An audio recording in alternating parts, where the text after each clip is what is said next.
I will call the meeting to order. Clerk, would you all please call the roll? Mayor Pro Tem Wilcoxen, Present. Mayor Brown, Present. Member Fellows. Absent. Councilmember Tucson is absent. Councilmember Simmons. Absent. Councilmember McLean. Here. Councilmember King. Present. We have a quorum. Thank you. All right, we'll give folks a moment to round themselves and focus. Before, can we move to excuse? I don't know, but I think they're on their way because I'm, Yes, that's why I wasn't gonna do it because I think they're coming. okay. Now, Roland is not going to be here. Councilmember Tucson will not be here tonight. But he announced that, couple meetings ago. All of them? Oh, can someone make a motion to excuse the absences? A motion to excuse? Support. All in favor? Aye. Any opposed? All right, thank you. I would entertain a motion for agenda approval. It's been moved Support. and supported. Any updates, changes to the agenda? Seeing none, all in favor of the agenda as presented, please say aye. Aye. Any opposed? All right, this is our opportunity for public comment. Members of the audience will have 3 minutes to address council within the 45-minute window. If we were to exceed that amount, then those would move to the end of the meeting at our continuation. I already have. So I'll start with those who are signed up on the sheet. I'll take hands from the audience, then we'll move to Zoom. And so Jeremy Harley, did I say that? Yes, please come.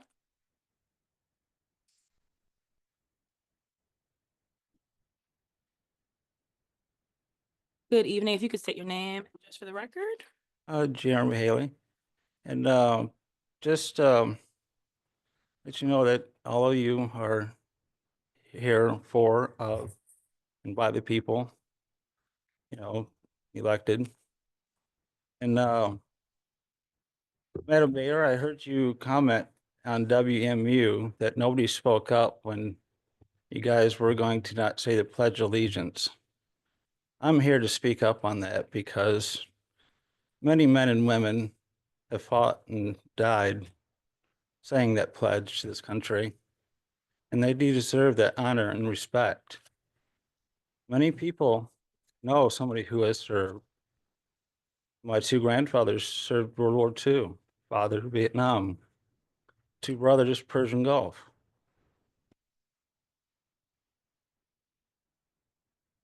Today. And I would like for you to, as a council, reconsider that. I say it for them, and I always stand and take my hat off, and put my hand over my heart and say it for them. Thank you. Thank you. Anthony Williamson. Good evening. Evening. State my name, Anthony Williamson. I am here today as a representative of Ypsilanti Housing Commission, where I serve as Government and Community Relations Specialist, right? And just in support of later on, and I don't know if this is the right way to do this, but there is something about 2 new board members, Latasha and Lakeisha, and I just want to speak in support of both of those. They're both residents of public housing, and as so are very valuable in sharing information of what the housing board and director needs to do to be more successful for the residents. So I want to first support that. And secondly, one of the things that me and Zach Fossler, who's the executive director of public housing, talked about this year was trying to improve and increase our contact and relationships with the city of Ypsilanti, including the board and city manager. So you'll start seeing and hearing from me invitations to have some conversation and more dialogue with you guys about how we can be more involved in the positive change in Ypsilanti. Thanks. Thank you. All right, those are the only folks I had signed up on the list. Are there individuals in the audience who would like to address council? Please come and then.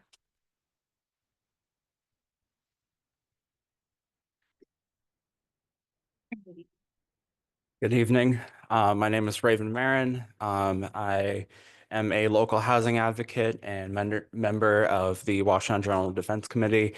I would like to address the council first. I'd like to give a thanks to Amber and Desiree for putting forth the two proposals tonight for acclimating funding towards the housing.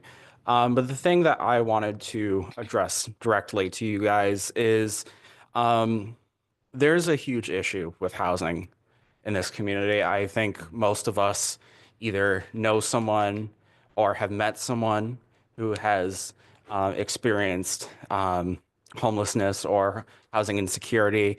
And I would just like to see my city council help out those in need. I spend a lot of time taking the transit, and I've spoken to many people within Ypsilanti and Ann Arbor in the community about their housing situations, and they feel that their needs are not being adequately met.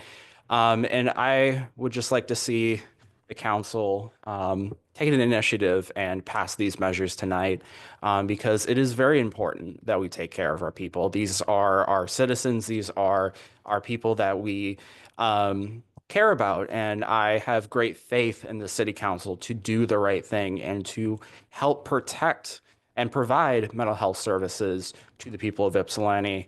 And I would just like to extend an open question. Do you have any plans on opening up a permanent shelter in Ypsilanti? Do you have any locations? I know there was talk about the Freight House, and that was used as a warming shelter, and I'm very appreciative of that. I'd like to thank the council for taking that initiative last year, but I would also like to see more.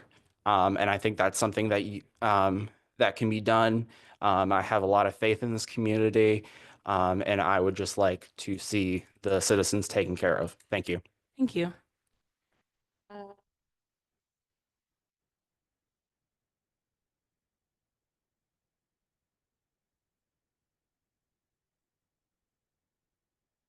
J. Pedri, 120 North Huron is my business address.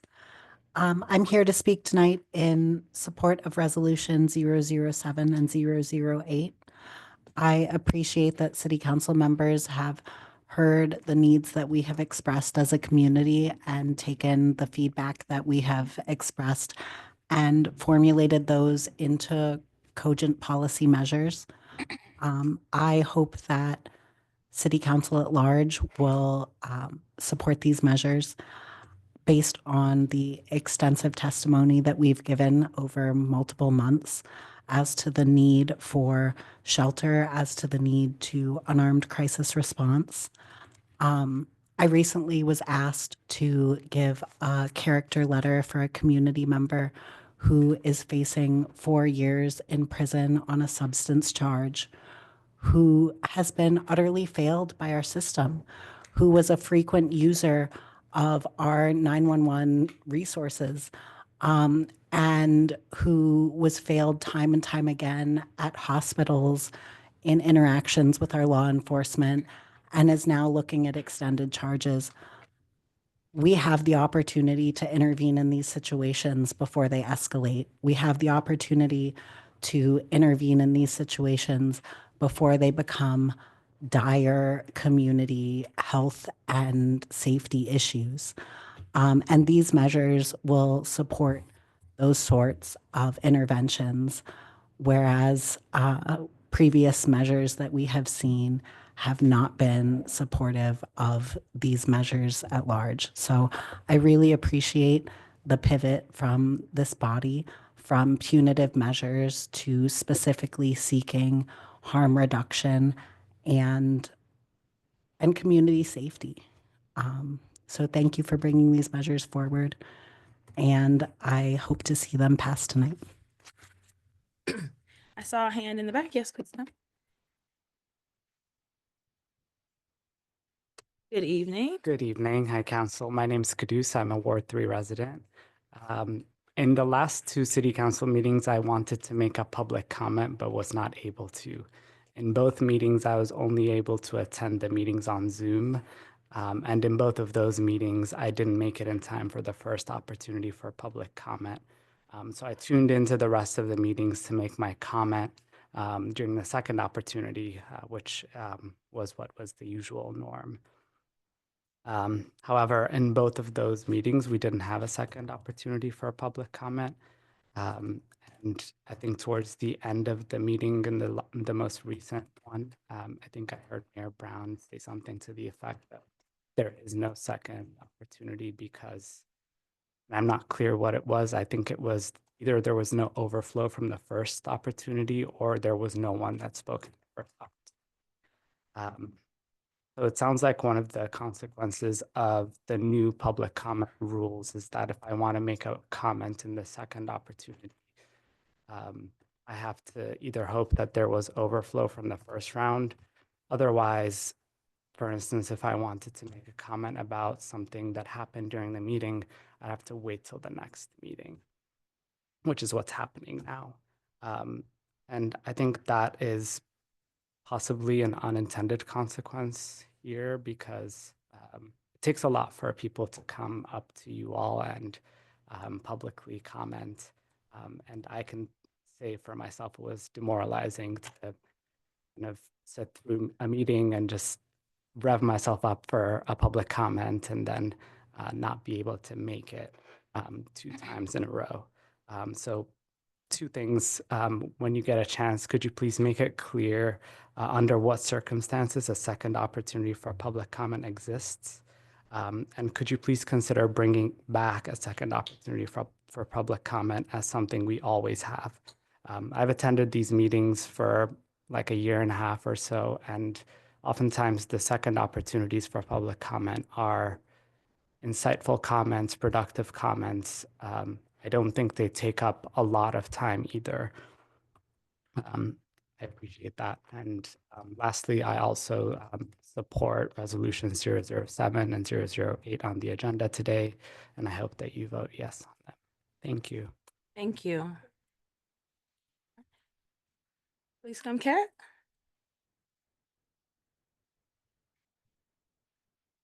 Good evening, Council, Mayor. I'm Kat Layton, Ward 3 resident. First, I just want to say thank you to Councilmember Fellows and Councilmember Simmons for having resolutions 007 and 008 on today's agenda, and I look forward to hearing the discussion. I'm a former CMH employee, and I'm well aware of 750 Towner as a possible resource, and also have attended many meetings where the city council has said, well, we need county help. Where's the county? Which is a valuable, valid question. So I look forward to having these conversations around how we can now formally request support from the county to be able to hopefully get some gears moving forward to have better solutions for our community.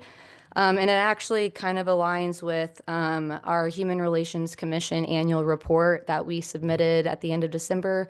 We will be presenting it to you all at the February 4th meeting.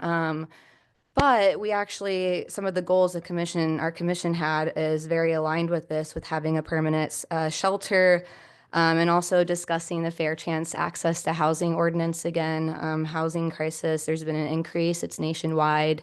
And permanent shelter and also unarmed non-police crisis response are things people have been talking about since at least 2018, from as far back as I've gone in the minutes, especially when the conversations were around the millage in particular and what the city of Ypsilanti will do with its millage reimbursement monies from the county public safety and mental health millage, to which the city of Ypsi has acquired over 2.4 or $4.2 million in the last, did I say that right? Just want to make sure my numbers are correct. But they've received over $1 million or $2 in millage reimbursement monies from the county, which is extensive, but 2.4 million. So a lot of that has gone to capital improvement projects and the general fund for like police field services, for like gun allowances and salary.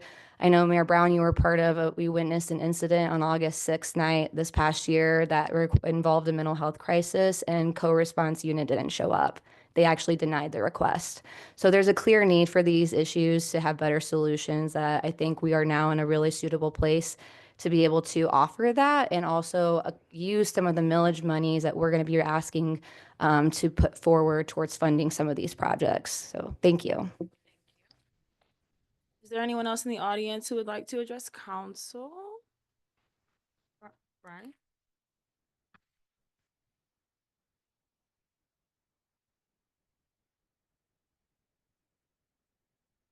Good evening, council. My name is Brian Geringer. I live in the gerrymandered part of Ward 1. And yeah, I'm glad to be here tonight. Thank you to council members Simmons and Fellows for resolutions 6 through 8. I think they're all great. Yeah, on 7 and 8, I mean, these are, like Kat said, these are things that are a long time coming, and I'm excited to see how they develop. I also want to make a note on 6, which is the one about training new council members. I think this is really important stuff, even though it's not as sexy as 7 and 8. I know that this city, many of you will remember, have had a lot of issues around commissions and commission appointments. I think does the city have an ethics board? It's supposed to. Supposed to have an ethics board. There's no one on it. It's like in the charter or whatever. These are important things. We've had controversies in the past around that, and just mostly what I want to say is that it's really important for the both volunteers and part volunteer, part paid public servants, you all, to be well trained for this job. So I support all these things. I was at the Ann Arbor City Council meeting last night. It's less fun than these. You already know. But I did want to point out a couple things. One is that when we were talking about the reduction of public comment time here, people were making the comparison to Ann Arbor, because Ann Arbor does also have a 45-minute window for public comment. And there are some things about that system that's worse. You have to sign up beforehand, and nobody's got time for that. But I did want to point out that one of the things that's much more common in Ann Arbor City Council meetings is public hearings. And so during public hearings, people are given more time to speak. So they often have 1 to like 7 or 8 public hearings per meeting. So it's just something to consider that, in comparing ourselves to Ann Arbor, I think we actually overall reduced the amount of public speaking time per council meeting significantly than Ann Arbor does, just on average. And I just also wanted to shout out that neighbor city of ours just got rid of most of what they call pre-tenancy fees for renters, which is great. And that, I'm looking forward to seeing similar things and more exciting things here. So we should race Ann Arbor to see who can make life better for renters. That'd be cool. Okay, cool. Bye. Thank you. Is there anyone else in the audience who would like to address council? Please come.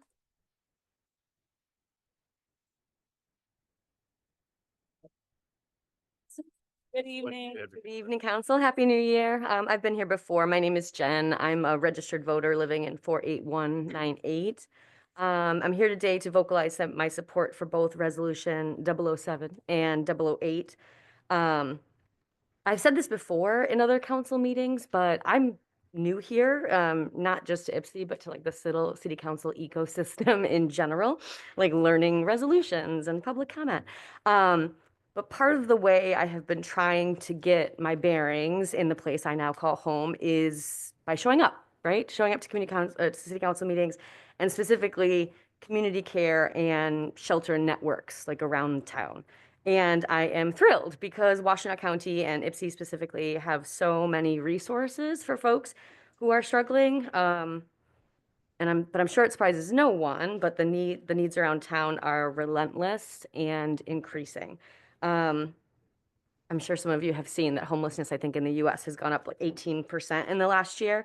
And what I'm worried about, and what I wasn't aware of, and what maybe certain members of council aren't aware of, and frankly, my fellow constituents, is how desperately we need a permanent shelter in IPSI for our neighbors, because Delonis is overflowing. The daytime shelters have minimal part-time staff and otherwise are running on mutual aid, basically, neighbors that are sharing what they have, washing blankets, donating food, and showing up with the basics. Often after an SOS has gone out, people are showing up with the basics like toilet paper and garbage bags. The overnight shelter, as far as I know, rotates, which creates more barriers to access and is, vulnerable to being generally confusing. Not to mention weekends. As far as I know, none of the overflow rotating shelters are open on weekends. And I might be wrong there, but again, sort of prone to confusion. And anyone who studies and learns from history, anyone who recognizes patterns, anyone who is just sort of paying attention knows that things aren't great now and they're going to get worse. So again, asking for your support in a permanent shelter in Ypsi. Also, about a year ago, I was at Ann Arbor City Council meeting asking for support and funding for an unarmed crisis response. So a year later, I am here asking Ypsilanti in full support of Resolution 008. And I'd also love to see council re-engage with the care-based safety team that was, as far as I know, literally created for this reason after a lot of discussions with community members. So thrilled to see these things on the agenda. Thank you so much to the council members that put them forward. Thanks. Thank you. All right. Is there anyone in the audience who would like to address council before I move to Zoom? Please come.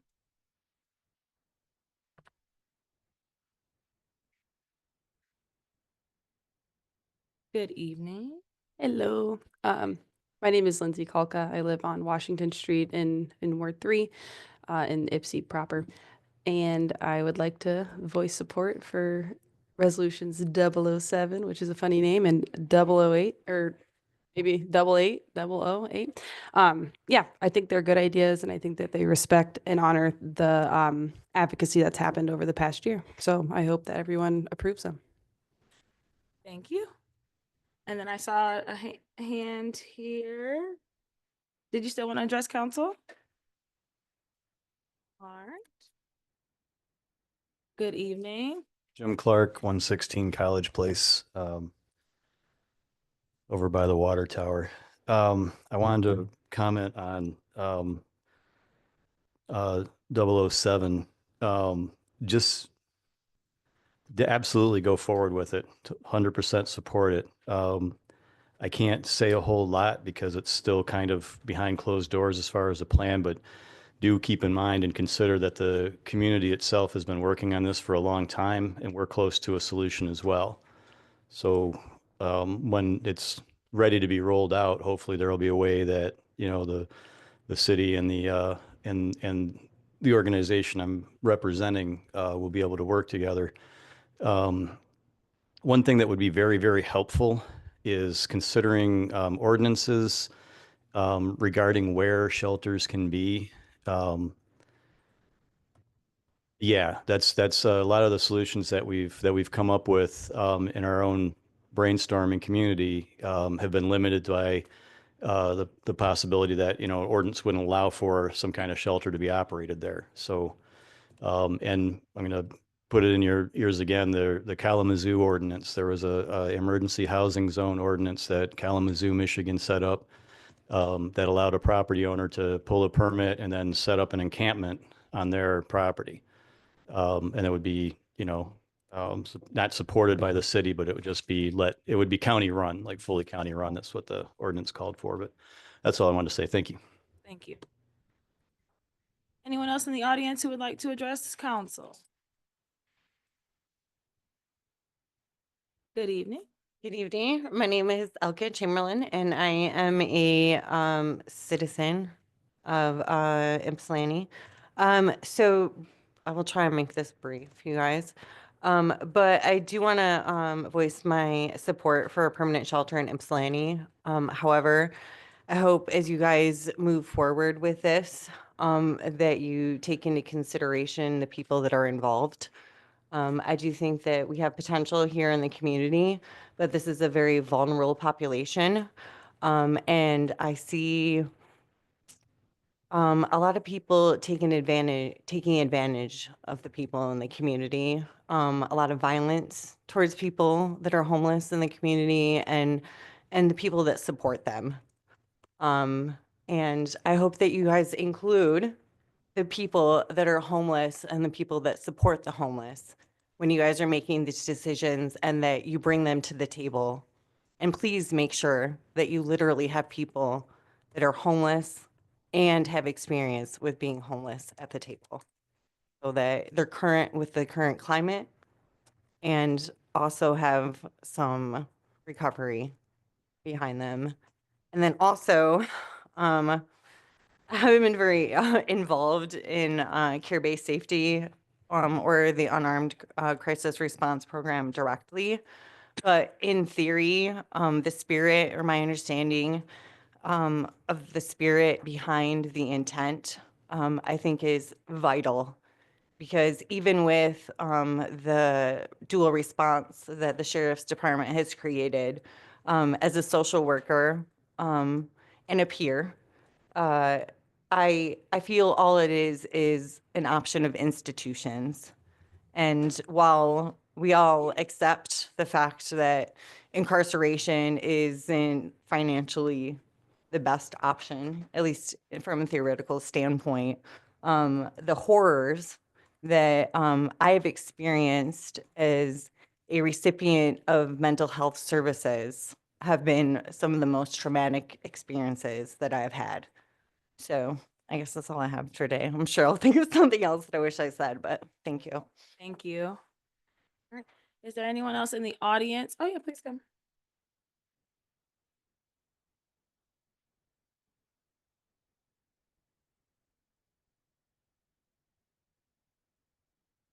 Way down. Hey, I'm Erica Lycan. I live in Ward 2, and I'll make this brief because I didn't have prepared remarks. But in the past, I was a case manager or a social worker for families experiencing homelessness in Washtenaw County. I worked at Alpha House, right? And so I'm expressing my support for both resolutions, but to speak on the shelter resolution. I worked with so many families that lived in Ypsi. They would come to the west side of Ann Arbor to have shelter. They would build connections. They'd go to Ann Arbor schools. And then ultimately, they would find housing in Ann Arbor for 2 months, 3 months, 4 months. Everyone deserves to live wherever they want to. But the fact that there's not a shelter in the Ypsilanti area, I think, is a disservice to folks that want to live in Ypsi and are getting kind of resourced in a different area and then not really able to settle there. There's a separate affordability issue, obviously, but it just coming from that perspective, I would like to see people receive services where they are, and I support both resolutions. Thank you. Thank you. Any others in the audience who would like to address council? Yes, please come.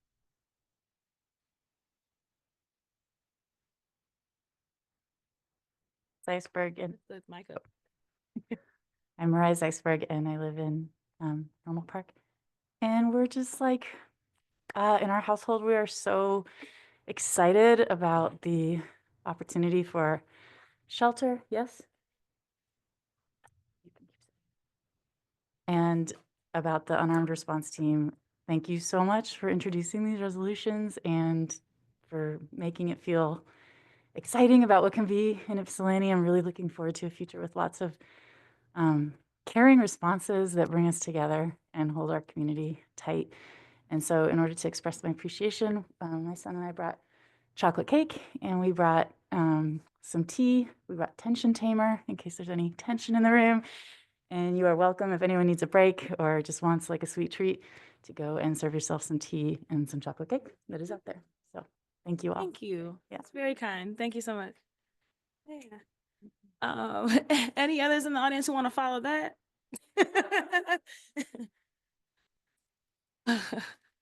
Oh yeah, please. You're brave. Good evening. Yeah, that's a tough one to follow. I'm gonna have some tea. Thank you, Council. I'm Dan Kelly. I'm the director of the Shelter Association of Washtenaw County. I appreciate the resolution that was brought forward. Thank you for that. As you guys know, we're operating the overnight shelter in Ypsilanti and the daytime, and right now we have record need. So I think it goes without saying that this measure and resolution is as important as ever. The last several winters, we've seen record need each winter post-COVID. This group understands we're in a housing crisis. It's not going anywhere. I'm very appreciative that the resolution included a note that we've got to figure out the affordable housing problem, most importantly though. And I think we can do both those things. address these short-term immediate needs, but also figure out our housing situation long-term. And I appreciate the council's commitment to that because it is a delicate balancing act.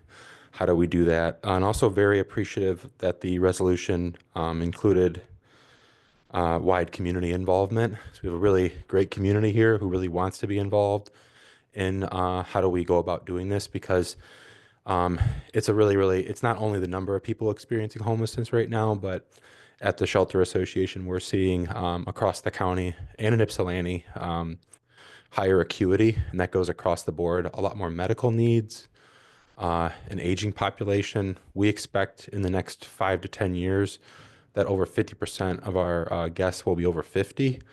And that can bring some unique challenges with more and more physical health stuff going on with it. We talk a lot about the mental health crisis. We're all aware of that. Fentanyl, those crises, substance use, self-medicating, all those things. So we're incredibly appreciative of the very thoughtful effort to put in that 6 months of kind of thinking through the system and thinking through how we're going to hopefully lift something up that better meets the needs starting, in a few months next winter, and then in 24 to 30 months, hopefully having a permanent location that helps us as a community serve better our most vulnerable residents. So just can't say thank you enough, how appreciative we are of this effort. And at the Shelter Association, very interested in being involved, as well as I know a lot of other partners across the county. So thank you. Anyone else in the audience?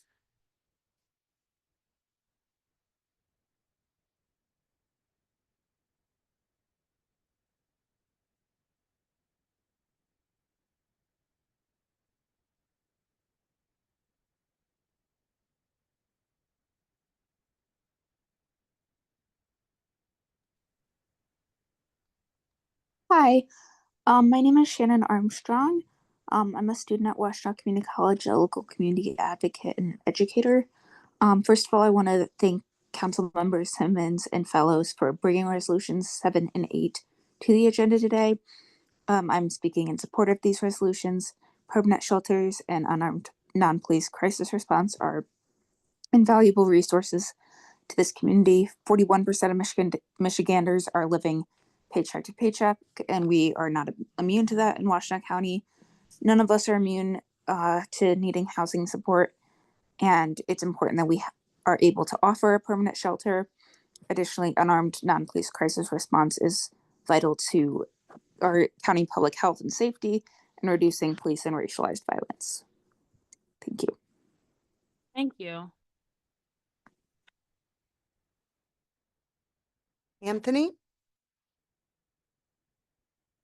Good evening. Anthony Morgan? Can you hear me? Yeah, good evening. Hey, good evening. How you doing? Well, first, council and mayor, I just want to say good evening. I'm gonna roll through this really quick, and I'm gonna do my best to stay respectful.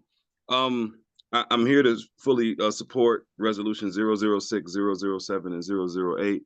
I'm here to highlight for the first, it's a first of its kind Washtenaw County, Michigan Safety and Security Conference coming up this Saturday, January 11th from 11 to 4 at Eastern Michigan University, where we will have different organizations, groups, and agencies who provide safety and security, whether it's cybersecurity, personal safety, community safety, disaster preparedness, and other types of form of safety. And we're going to have that conversation. But the reality is, I've sent emails on a number of occasions. Me and the Women's Resource Center, we've been organizing this for over 16 weeks, and we've dropped things off to council and mayor and city manager, sent texts, sent voicemails, whatever. And I got one response today from Councilwoman Desiree Simmons, who asked how she could basically support. Now, when we're talking about safety on a multitude of fashions, like everyone else is, whether it's homelessness safety, whether it's sexual health, whether it's personal safety, I think the city should be the aforementioned leaders who seek solutions in this. And I've given so many opportunities for the city to be able to tell the community how and what they provide in the forms of safety and security and the partnerships that you all have set up to keep citizens safe, or at least. And so I was kind of disappointed that over 18 to 22 reach outs and have nothing but one response. And as a constituent, I understand how busy your schedules are. I understand how stacked your mails are. I understand all those things. But when we're talking about safety and security, which are some of the most important things on all fronts and different facets, I just thought the city would have a much more involved position in this. And so whether you do come or you don't come, it'll be this Saturday. But we're inviting those in the audience who want to talk about homelessness, safety, and security, and different forms of safety. You're more than welcome to come. It's free and open to the public. And we'll have different vendors there from Washington County Mental Health, and we'll have other just different agencies there. And like I say, I just think the city, when we're talking about these things, should be the leaders in this, because everyone's going to come to you all and ask for solutions. And so that's what I needed to say. And I'm grateful that this is on the resolutions 7 and 8. And I just want to say thank you, Councilwoman Desiree Simmons, for calling me back. That's it.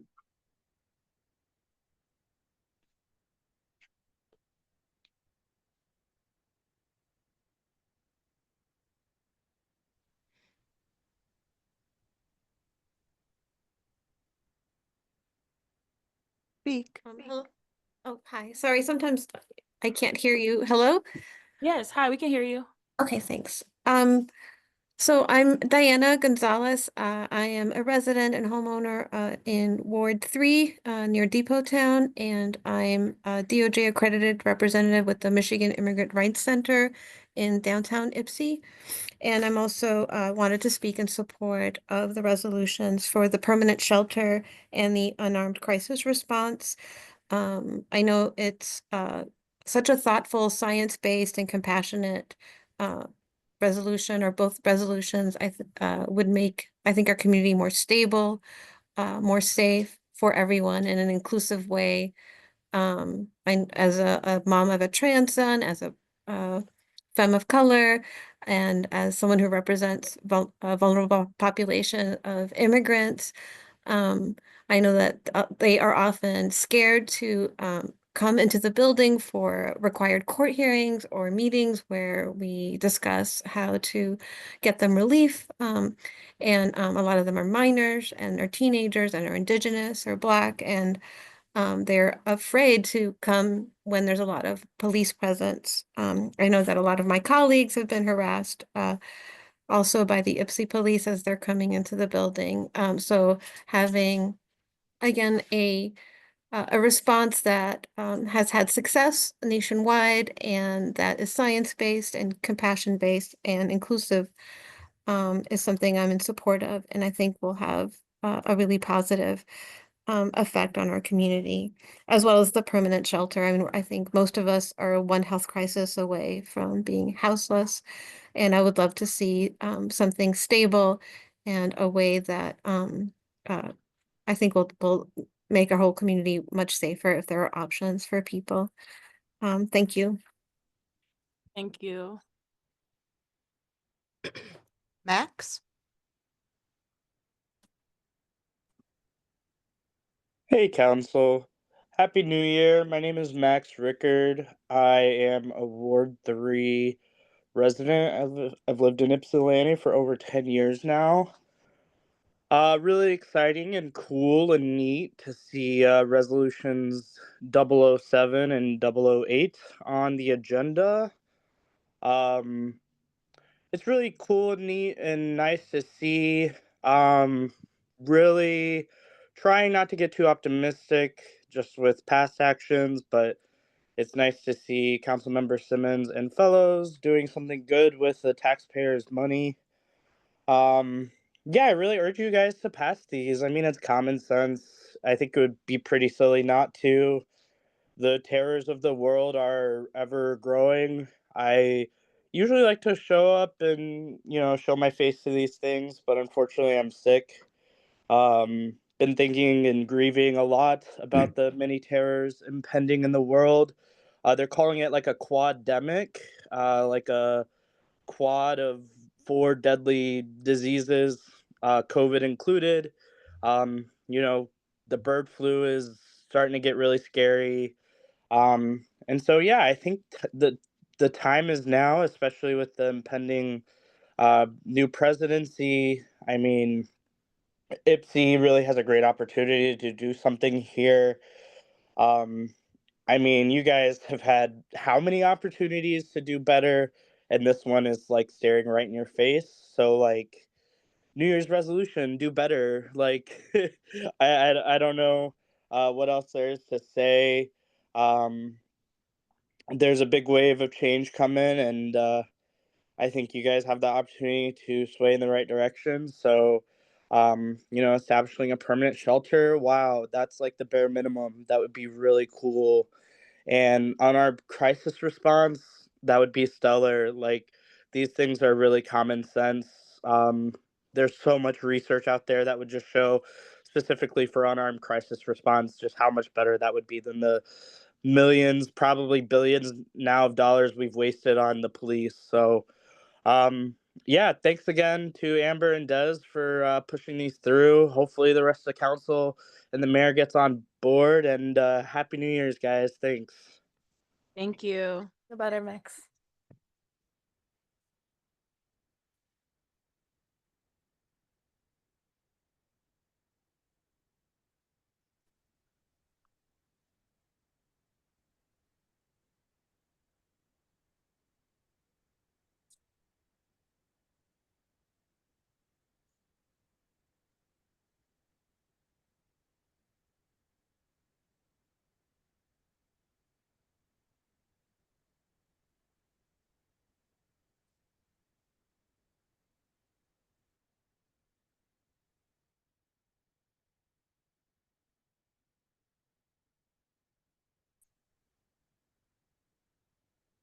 Hello.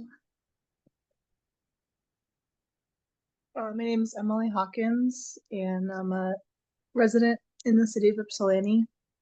And I want to show support for resolution 006. It seems like just a good part of like doing business. And a good way for making it easier to be involved in our city government. I want to voice support for 007 resolution for a permanent shelter. It seems like the housing crisis is going to take a lot of different approaches, and so this seems like one of the next steps that it makes sense to take. Is it's also exactly what city council was, I think, asking for at the end of the year, which is if we as a city are committed to taking care of our homeless neighbors, then using the county resources for that makes sense. And I'd like to speak in support of resolution 008 for an unarmed crisis response team. And all of these resolutions seem like they come with a lot of built-in, like step-by-step and working with the community that's involved, and having opportunities to check back in and see how it's going. And on the final note, I'm going to echo a previous community member about continuing to look at the policies for public comment during city council, and just making it the sort of workshopping through some various scenarios, including like how to participate on Zoom, and making sure that that's reflected on the website. And yeah, all of these are works in progress. So thank you for, well, thanks in advance for continuing to take these actions. Thank you. Thank you. And try Jennifer one more time. I'm here. Can you hear me? Yes, good evening. Good evening. Sorry, I missed you the other time. I unmuted and I saw you talking, but I couldn't hear anything. I appreciate being able to speak tonight. I'm a resident in Ward 2, And I just have to say that I so deeply value being part of a community that's seeking coordinated and collaborative actions to address homelessness here at home and across Washtenaw County. And as we all know, the need is greater indeed than ever. I'm urging City Council to continue its efforts to strengthen the city's role and its partnership with the county and the various agencies, community members that are focused on serving our homeless. I love what another speaker talked about in terms of the importance of serving people where they live, where they are, where they consider their community to be. And I think that the opportunity for there to be continued movement on a permanent shelter for Eastern Washtenaw County that meets the needs of our Ypsilanti, our broader Ypsilanti communities would be an important focus. I would also urge council to be sure that as plans move forward, that operations certainly be given the funding and the support to ensure that there would be appropriate levels of experienced staffing and oversight in terms of providing appropriate homeless, wellness, mental health services so that we can really maximize this opportunity for the people that need the support. I'm also loving the idea of looking for opportunities to engage members of the homeless community here in our Ypsilanti communities to be part of the continued planning and dialogue so that this is truly an effort that is done with them, not for them and without them. And I'm also kind of motivated to think about further opportunities for there to be deeper and broader community engagement, feeling that there certainly are segments of our community that have been very involved in this, but there's lots of other people that I think would want to know more and look for opportunities to be involved. At the end of the day, whatever moves forward in terms of this shelter, it needs to be well-resourced so that it can be sustained over time. And so I think that I would urge that as well.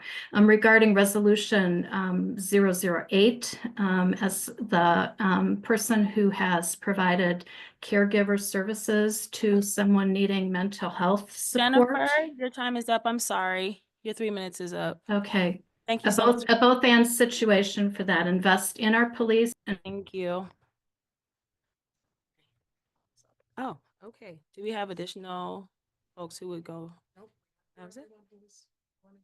All right. So then we will close public comment. We really appreciate the feedback, and I think that we're going to have a pretty robust conversation later about these resolutions. So let's move on so we can get to those. First, we have a presentation of the audit report. Is there going to be an introduction of who's coming? The chocolate cake is good. I recommend getting some.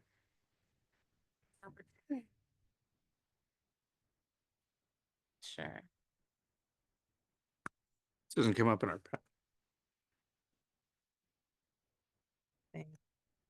Or I just. It does it right there. It doesn't light. Oh, in the actual portal one, there's a. The one on the website too. There's. City in our portal, it works. Oh. Yeah. Good evening. Good evening, Mayor and Council. So annually, our financial statements are required to be audited by an external audit firm. And this was done by Clark Schaefer. And we have here our two of our auditors, Emer and Cody. Thank you. Good evening. Welcome. Hi, I'm Amer Elaskari. I am the signer on the engagement and responsible for the city financial audit. I also have Cody Mitchell, the manager on the engagement. We were both here last year. Will you remember us? We both work for Clark Schaefer Hackett, top 60 CPA firm. We have great deal of focus on governmental audit. That's what me and Cody do full time. We only do governmental audits, and I heard a couple of people talking about attending other city council. I've been through a lot of city council. I have never seen city council get from resident tea and cake. So you guys must be doing something right.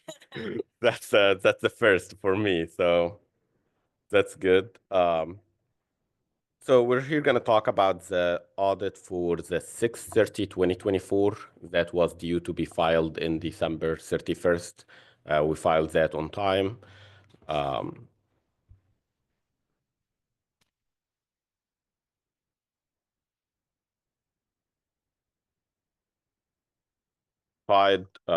Opinion to the financial statement, which is the highest thing you can get, used to be known as clean opinion, meaning there is no findings, no comments, no issues. There were no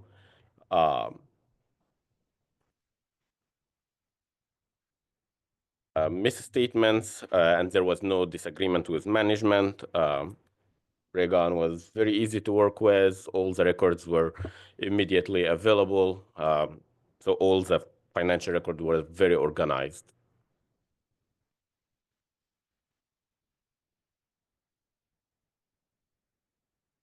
Slide here, we're going to have the general fund revenues and expenditures.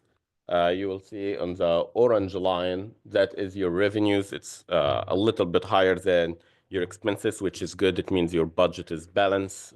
You don't budget for more expenditures, which meet the state compliance as well. There was a little bit of increase in the expenses from 2023 to 2024, but the revenue still were covering that.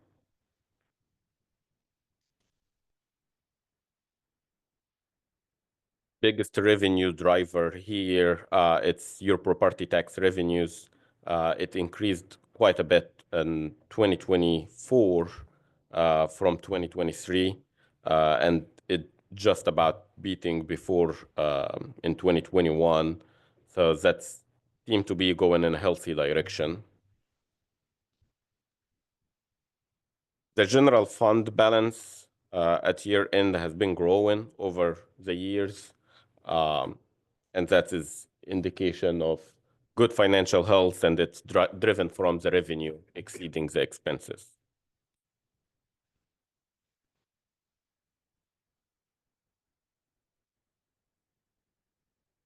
The ratio we created for you to show you how the revenues are growing in the general fund.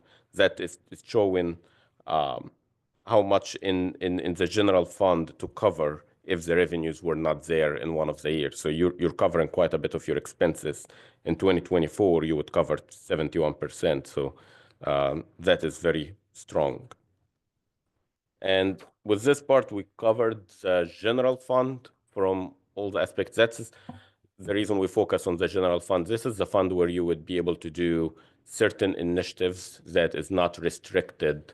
All the other funds can have their own purpose, and they are defined in their own way. So you really have to follow what the state or the setup of the fund, except the general fund. So healthy general fund allow you to have opportunity to create new initiatives. On the second part here, Cody will cover that. We're going to talk a little bit about the major street fund.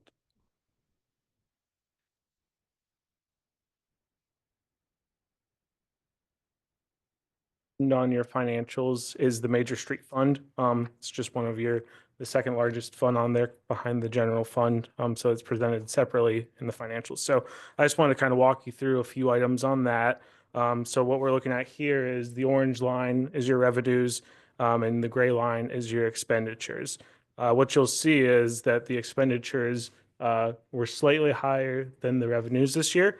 The main reason for that, there's just an uptick in projects this year, namely the North Huron River Road project was a much larger project this year than what you had in the year before. The revenues also increased, and that's just due to getting some more intergovernmental funding for matching funds for some of these projects. Expenditures edged out revenues this year. You'll see that the fund balance decreased just by a small amount. And these funds are restricted for these street projects. So you'll see them go up and down as funding comes in and as it's spent. But it is all restricted for these road projects. So seeing these decreases just means that you're, putting these funds to the proper uses of the road projects. I'm going to move away from the funds and kind of move into the governmental activities. So what this is going to do is it's going to take all of the funds, general fund, major streets, and combine it with the rest of the funds. And then there's a few other things that it adds on top of it that I'm going to kind of cover as I go through the next few slides. But I just wanted to show in this that year over year, the net position is increasing in the city. And a lot of that's due to the same reasons that your general fund's increasing. So you're looking at more property taxes coming in. And the other piece is it was a good year for investment earnings. That was increased from the prior year. There was also a decrease in expenses that we're going to get to in a few slides. So I'll save that for that slide. This is the breakup of your net position at the end of the year for the governmental or for the governmental activities as a whole. So there's three bars here. So the first one is your net investments and capital assets. So this is your capital assets minus any related debt. The next line is restricted. So this is funds restricted for a certain purpose. And then you'll see unrestricted is the final. And you'll also notice that the unrestricted is at a deficit. And what's causing this is something that's not recognized in the general fund or the major street fund is your pension retirement liability. So this is something that comes on to the financials only in the governmental activities. Without these liabilities of your net pension liabilities, this would be over zero. So that's the only reason why you're looking at a deficit in the unrestricted balance. Kind of also show the changes in net investments and capital assets, show you that the city, they continue to invest in their assets and the infrastructure and the vehicles used by the city to service the citizens. So what you'll see is sometimes it goes down a little and then it'll increase. And what that really means is as things come on, it's kind of offset by depreciation. So if it goes down, there was still additions in that year. It was just lower than depreciation. So this year you'll see that it goes back up. There's those street projects that I mentioned before, as well as a few vehicle purchases.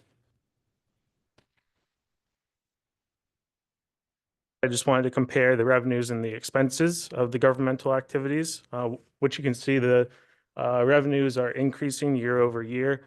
We kind of discussed that already. Income tax or the property tax and the investment income is what drove it up a little bit this year. But you will notice that there is a decrease in expenses. And these expenses are, they fluctuate year to year based on those pension expenses that I was talking about before. So that's going to be your main fluctuation from one year to the next. This year, it decreased significantly, 5.9 million, due to the police and fire. They received some funding from the state to fund the retirement fund. So that caused a decrease in pension expense, which is going to drive down your expenses, as you can see.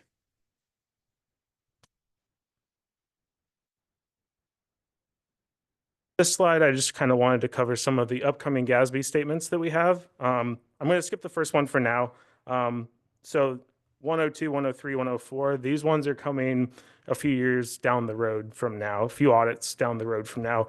And they're not as major. There's some disclosures that are going to change a little bit within your footnotes.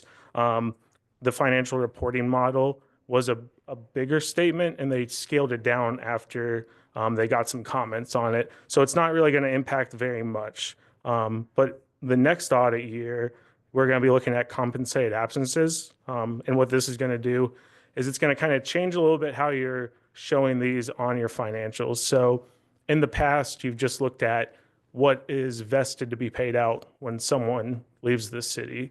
Now what we're going to consider is, while they're there, what could also be used as a, when they take sick leave. So that's going to be brought on as a liability. So, that's going to be in the next audit year. And during our audit, we'll be doing the research and see how that's going to affect the financials. Can you give the acronym GASB what it means? Yeah, so Governmental Accounting Standards Board. Yep. And they just set the rules for the financial statements and everything. So as you saw, we're up in the hundreds. So you know, they kind of just come out with all the rules that we follow as we're building the financials and everything. And then on this last slide, I'm not gonna let Palmer discuss this. Effective yet. They're going to be effective in future audit. We kind of try to give you heads up and a little bit of education, which goes with your resolution 006, I guess. So last year, I think we focused a lot on explaining what is the financial, what is accruals. This year, this is our second year, so we try to do a little bit of more trend analysis. And if you feel that you prefer a refresher again from similar to what we did last year in the future, we were happy to do that. Or if you have any questions, we're happy to answer throughout the year. Or if you have a new board member who trying to get a little bit better understanding of the city's financials, we're happy to have a meeting with them and just run them through what that mean. Just let us know, and we're happy to meet with you. So this standard, this is so GASB puts one of their steps is something called exposure draft, and they take comments back from CPAs, some of the city council who have financial backgrounds, would send back to them responses and help them reshape the future standards. So this infrastructure assets is in that exposure draft. They come up with what they think the policy should change for, and they are waiting to hear comments. Typically, unless there is a major pushback, which I don't expect this one will have major pushback, it will probably come out as it is. It's not going to have any changes. This one, I think, will be a little bit challenging for cities and counties, so we wanted to bring up to your attention. They're probably going to give you still a couple of years to prepare for it. But this one is going to focus a lot on something called deferred maintenance. It's going to be a new liability. So I don't know if you noticed the trend in the past couple of years with GASB, liabilities have been growing. Everything is coming up in liability, starting from pension, which doesn't have to do much with your day-to-day activities, but it's there. This one, they want the engineer departments to look at all the roads that the city maintain, and they kind of group them into classification A, B, C, D to rank the health and the condition of the road. And the cost will be taken care to fix that road to get it back to a good standing position. And that could come as a deferred liability in the future, deferred maintenance, which part of why we added on the slide about net investments in capital assets. This is how much you are investing every year in your capital assets. And once you stop spending the money, depreciation will take it down pretty quickly because your road's depreciating every year. And we're in Michigan. It's the snow and everything will take down quickly. So that is going to be in the future. There is next year, there is going to be some standards coming out about disclosures. First on what is the road condition. So we're going to talk a little bit about what is the road condition. Then the next one, when they approve it and it become a requirement, we're going to actually put a dollar amount on it. And this is where it's going to go in your liabilities. So something to keep in mind in the future. And depending on how large that liability is, your net position can be in significantly lower number. How far into the future are we talking about with these steps that might, with the depreciation and the... It's depend on the pushback they're gonna get. So I'm not sure, but I would imagine 2-3 years.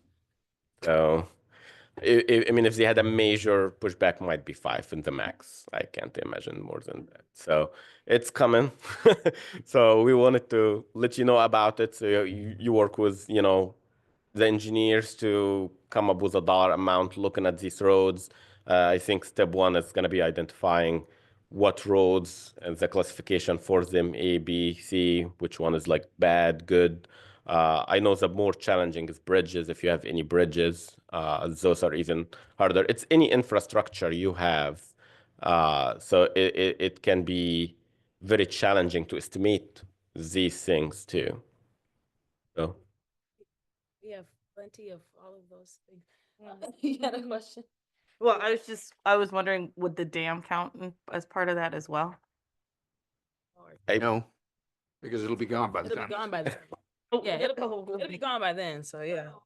But we got the bridges and we got a road. if it is infrastructure Yeah. during the time, it would be applied. Anything that you own as an asset, you will have to put a dollar amount on what is needed to be maintaining it. So hopefully it wouldn't be as bad as project as you're imagining, but we, Catastrophize now and then it's not as bad. But, yeah. we're hoping that when they come up with it, they give a little bit of guidance on how you're gonna assess them, because a lot of the cities and counties, they might not have the expertise locally to tell them like, well, that road is gonna cost us that much. A lot of them know it when they bid it out, like here is this cost, here this road is bad, we need repair. They bid it out and then the contractor tells them how much it's gonna cost. So there might be some guidance, or hopefully they, ease it up a little bit on the burden and how to calculate the dollar amount. So we'll keep you more informed on this as progress. Still in the comment stage, but most likely it's gonna be not major change to come what it is from now. So we just wanted to give you a heads up to start looking at your roads. That was it. That was all of us. Questions, comments from council? Thank you for the presentation. Start, Mayor Pro Tem Wilcoxon. The first few slides show the positive slope of all these balances, and I'm looking at them going like, well, this doesn't look anything like the projections we saw for the budget. And so trying to figure out what's missing, and when you got to the liabilities and the expenditures for the major roads, it's clear that this is part of the picture, but isn't the full picture of what's going on. So This is an accounting for the budgeted funds that were not expended. So the salaries, other contracts, things like that. Yeah, on the fund statements, we do not include all the liabilities. Mhm. That's GASB rules. It would be missing like pension liabilities or like the long-term liabilities. When we got to the governmental part that takes the whole city as a whole, this is when the pension come in. And that's why when Cody was talking about that there is a deficit because of that liability. But if that liability didn't exist, you wouldn't have had any deficit. You would have had a positive number. And technically, in real practice, you don't necessarily pay for that liability. It's keep rolling in premium. So if the market didn't make a correction and the assets in the pension plan cover the liability, essentially what you do is you would increase contributions and from the employees and the employers in increment, small increases over the year. So you'd never really cut a check for that pension liabilities. That's why we never, as a standard, they have it there for accounting, but it doesn't really make much sense for you to make day-to-day decisions because it's very unlikely you cut a check for it. Last year, you actually had the state made a contribution based on how much it was funded, how much of the plan, and they used some extra COVID money they had to help with the plan. So that was good. You didn't have to put any money into it, and the state put into it. But essentially, that's the issue with pension. It just makes the financials looks weird, but we can expect that to go back up after that one-time bolus of cash that the state put in. So there is a lot goes into the calculations. There is mortality rates, how fast do they think people will die, contributions in the future, if you raise premiums or not, stock market gains or losses, and stock market was not doing so good. So hopefully as the market recover, it will cover a lot more of these costs and that liability will go down. But you will always have some sort of liability.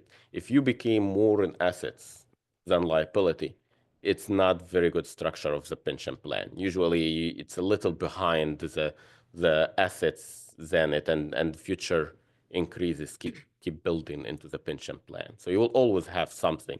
You just don't want the gap to be too big. So our pension is 60% funded. When we were below 60%, that's why we were eligible for that $5 million. And then in terms of the audit, if we have salaries budgeted, those salaries are not paid, it's not going, those salaries would not reflect in the audit, correct? Salaries are not paid. Well, no, say we did not hire a certain amount of employees, and so those funds were never expended. That would not be calculated into the audit. Correct. So we had a structural deficit, but because we didn't hire people, that's why these numbers look the way they do. And so grant funds are not considered because they would be restricted. So like we got a bunch of money for the dam. That hasn't come in yet. So, I mean, but there were other awards in the last year. How does Yeah. that factor into this? I believe they would be restricted, correct, Reagan? I think we're talking about different funds. For our salaries, those are in our general fund. And when we talk about our pensions, that will be in a separate fund as well. In the general fund, we do not recognize revenue. Like if we are, there's a grant that we have that we are granted, but we have not yet received the funds, we do not add them as revenue in our books.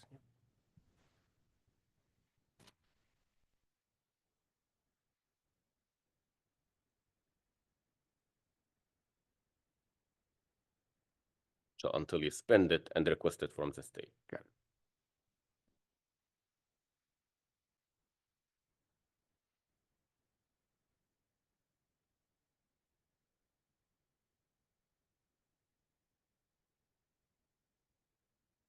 Mayor, maybe I'll stick with, I think, the line of questioning. If I understood that Councilman Wilcoxon was on.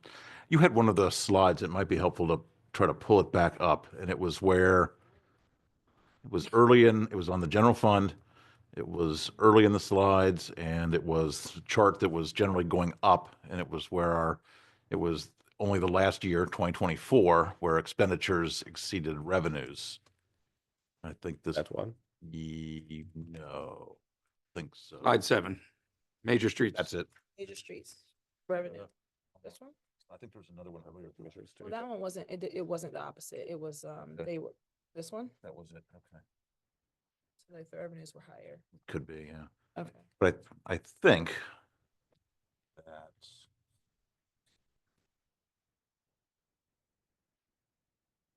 We've been in is each year for the last couple of years, we budget for a certain level, but for the last couple of years, we haven't reached that budgeted level. This is, I think, what Andrew was getting at. And so because we didn't hire as many people as we had budgeted for, it looks like our revenues and our expenditures are in line, or at least our revenues are covering our expenditures and then some. But we find that out at the end of the year, right? At the beginning of the year, as we're doing our budgeting, we don't know that, so it's reversed, and it looks like the expenditures are higher than the revenues that are budgeted. Does that make sense? Yes, and you would have to have explanation. If in the actual ended up spending more money in any year more than the revenue, the moment I submit the audit report, the state system usually kicks back like an automatic email, say, can you put an explanation why? And we have seen that a little bit happening more recent after COVID, because a lot of the city has a higher net position and they want to go back to a normal balances from before COVID. So they are spending the money, and that's their intent. They want to spend the money to use it for other projects. But historically, before that, the state was usually not a fan of anyone having a deficit budget. But now, kind of, they're becoming more accustomed to it. It's happening, and cities and the counties have more money because of COVID money that came in. So now we're seeing some that the budget is not, that the expenditure is more than revenue. But they usually, historically, before COVID, that was not something they supported. They wanted you to always have a balanced budget, revenue more than expense. So what we've had for the last, I think, at least 2 years, Reagan, maybe longer, is it's not that revenues have exceeded budgeted expenditures, it's that resources have exceeded budget expenditures. And the difference is we have fund balance. Some of that is carried forward from prior years, but that's the way we've been able to say we've got enough resources. I think this gets to Councilman Wilcoxon's point. We have presented a budget that shows a general fund deficit, and we have covered that deficit with a portion of our fund balance. Mm-hmm. Does that make sense? Because that's, I hear what he is saying, and circle, we've been talking for the whole time I've been on the council, and probably longer while he's been on the council, about that problem, right? Then at the end of the year, we haven't been able to hire everybody. It hasn't mattered, so we've ended up with a surplus at the end of the last couple of years. But for expenditure purposes and for budgeting purposes, we have managed to stay in the black because of that fund balance, not because our revenues exceed.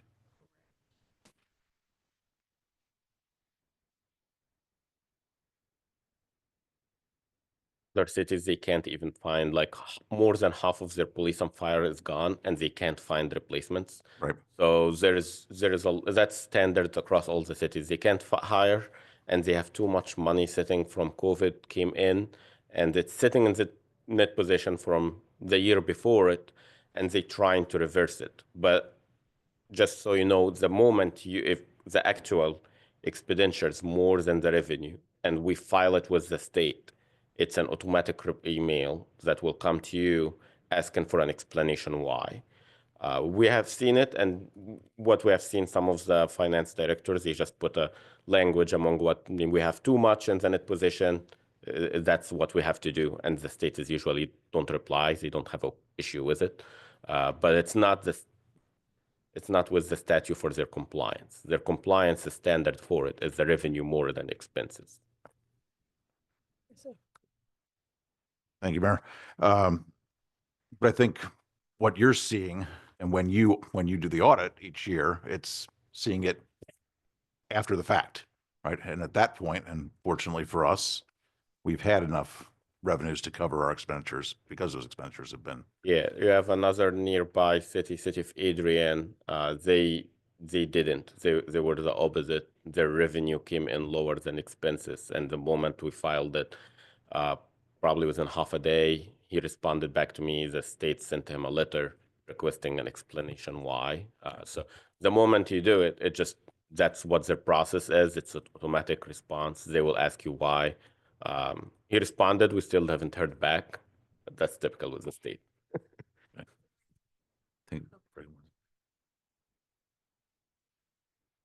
So what we're seeing here is our actual numbers, but when we budget, our revenue is close to what we have budgeted.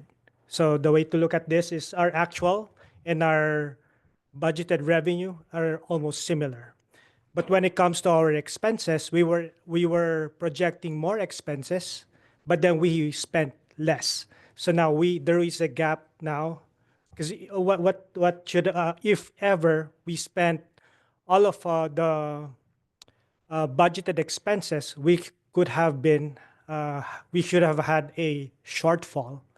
And in that situation, we'll have to use our fund balance. So in our current situation now, our revenues were almost similar, but then we spent less on our expenditures as compared to our budget.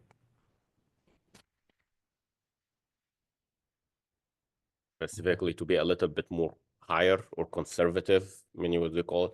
Because just for the expenditure itself, if you budget it and the actual came higher, for each line item, the state will also want an explanation why that you spent more than you budgeted, unless you made an amendment to the budget throughout the year.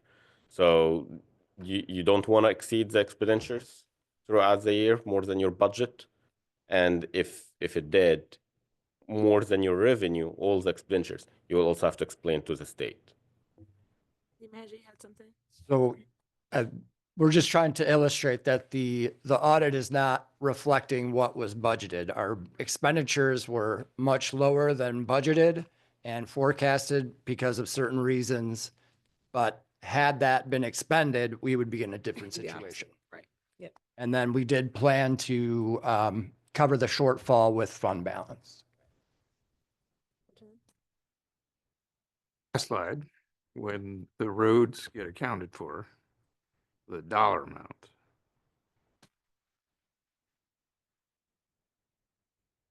From the, from this. Because that would be a liability, not an expense. So your budget is on revenue and expenses. You don't budget liability. They're not gonna. So yeah, it will just be more deferred liability. So it shows on the equivalent of like balance sheet. It's not gonna hit your income statement. But on the budget, it's based on revenue and the expenses for the year. How much money you're getting, how much money you're spending. That's how you do your budget. When the road liabilities comes in, it's just a liability.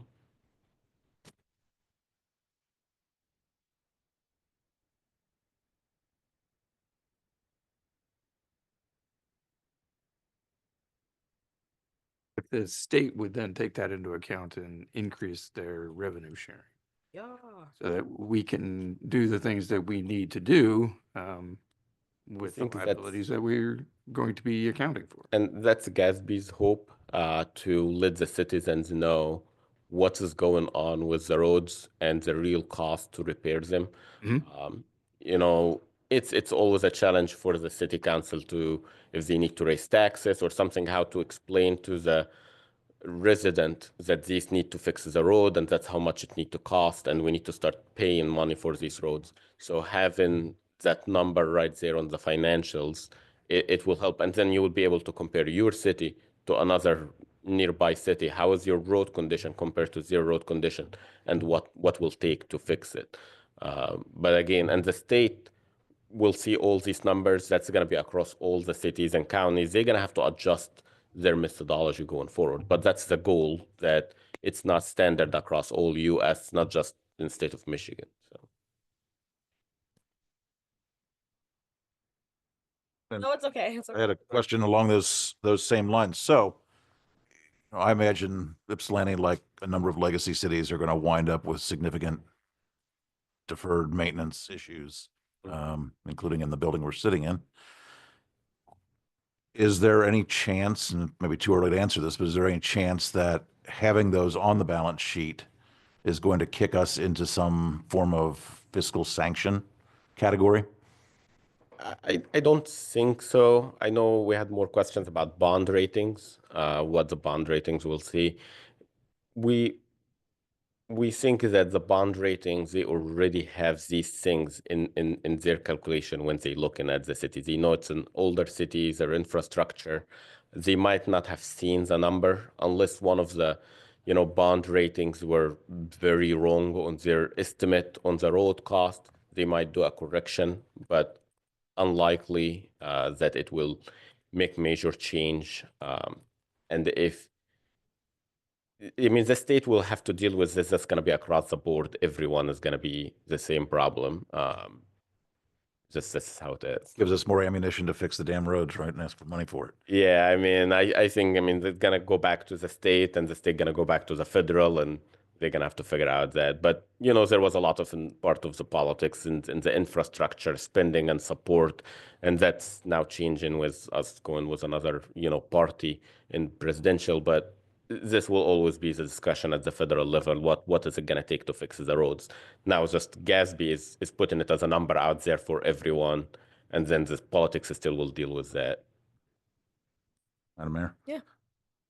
So did I understand you to say that this is going to be something that will be self-reported? You're not going to be adding some structural or civil engineers to your staff to come out and look at the roads? But that assumes that we may have to do something ourselves, and that may involve some additional expenditures to do that assessment. we're hoping the GASB tell us how we as auditors will know if that number is right or wrong, because we don't know. We're not engineers. I would imagine that the cities and the counties will have to hire a little bit or rely on their own self, assessment. And we just, we'll look at it and compare the numbers. If it makes sense, we'll do some analytics on it. Maybe we'll pull up like the age of last time there was a repair on that road and see if you have very little repair on that road planned versus another road was much newer and have a higher number. So we'll just more like, is your analysis makes sense mathematically? And that's kind of what we will focus on, but we're not gonna probably question you on like, how did you come up with that dollar amount? You have, your engineer bids out a lot of these projects. They should be able to calculate it by the miles. So if you have, 300 miles and you just replaced 100 in the last year, you did resurfacing for them, you have 200. So how much do you pay per mile and what is the age? And they will come up with some analysis like that. We're just gonna make sure it's making sense and the number is still working out. Thank you.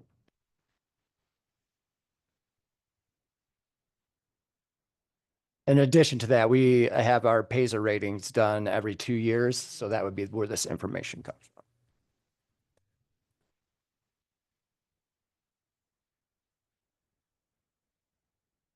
Have that. Not everyone has something done on that regular basis. So that's why we're bringing it up to everyone, because we know some might be like, I don't even know where to start. Some don't even have a full-time engineer. So it will be interesting. So you guys are in a much better shape if you have that in just 2 years ago. So. You and Reagan, thank you very much. All right, Councilmember King, you have our first resolution of 2025-001. Resolved by the Council of the City of Ypsilanti that the minutes of the December 17th, 2024 City Council meeting be approved. That's a move. Support. By Councilmember King, supported by Councilmember McLean. Any comments or discussion or changes to the minute? Seeing none, please call the roll. Councilmember Tucson is absent. Councilmember Simmons. Yes. Councilmember McLean. Yes. Councilmember King. Yes. Mayor Pro Tem Wilcoxen. Yes. Mayor Brown. Yes. Councilmember Fellows. Yes. Thank you. Councilmember McLean, you have our next resolution. 002. Resolved by the Council of the City of Ypsilanti that ordinance number 1441 entitled Parks and Arts, amending chapter 80, sections 1 through 7 be adopted upon final reading. So moved. Support. By Councilmember McLean, supported by Mayor Pro Tem Wilcoxen. Anything on this? It's a second reading. Councilmember Fellows? Oh, yeah, you do. I did hear back from a couple of members of the commission and who said that they were in support of this change as well. So Thank you so much. Anything further? Seeing none, please call the roll. Councilmember Simmons. Yes. Councilmember McLean. Yes. Councilmember King. Yes. Mayor Pro Tem Wilcoxen. Yes. Mayor Brown. Yes. Councilmember Fellows. Yes. Councilmember Tucson is absent. Motion carries. Thank you. Councilmember Simmons, you have our next resolution 003. Whereas the Sustainability Commission is charged with the task of updating the alternate fuel policy for the city fleet, and the last update was in 2011. And whereas the commission has recommended a briefer policy that essentially directs the staff to investigate first electric vehicles, if electric vehicles are not found to be a good fit for the task, then to investigate gas, electric hybrids, and then if hybrids are found to not be a fit, then to investigate full ICE engines. Now therefore be it resolved, the Ypsilanti City Council approved the updated alternate fuel policy and authorized city manager to sign. And I so move. Moved by Councilmember Simmons, supported by Councilmember King. Good evening. Good evening, Council. Don't see this on the agenda. I've got the request for legislation. I've got the, it says there. There it is. Sorry, my bad. Got it. All right. Okay. Cool. All right. To simplify it greatly, it basically says, first look at electric vehicles. If electric vehicles don't suit the task, then look at hybrid vehicles. If hybrid vehicles don't suit the task, then look at, mainstream vehicles, the internal combustion engine vehicles. Thank you. Yeah, sorry. So that includes both diesel and gasoline. It is a drastic simplification from the previous policy, which went into great detail about a number of fuel types that aren't really actually on the horizon. So, All right. Questions from council?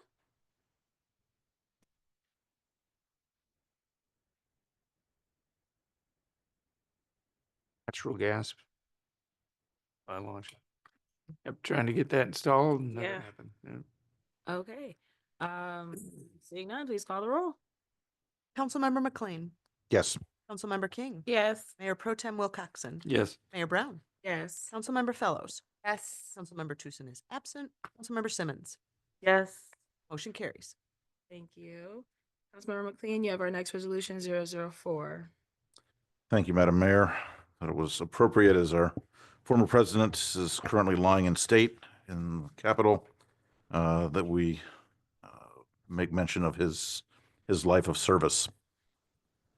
Resolved by the Council of the City of Ypsilanti. Whereas President Carter lived a life that exemplified public service through his many roles, including President, Lieutenant in the Navy, and founder of the Carter Center, Jimmy Carter provided an example of how to live a life that puts others first. And whereas after returning from military service, President Carter revived his family's peanut growing business, opposing racial segregation, and became an activist in the Democratic Party, pushing to further the civil rights movement. And whereas several years later, President Carter was then elected to serve as Georgia's governor, attracting attention to ecology, efficiency in government, and removal of racial barriers.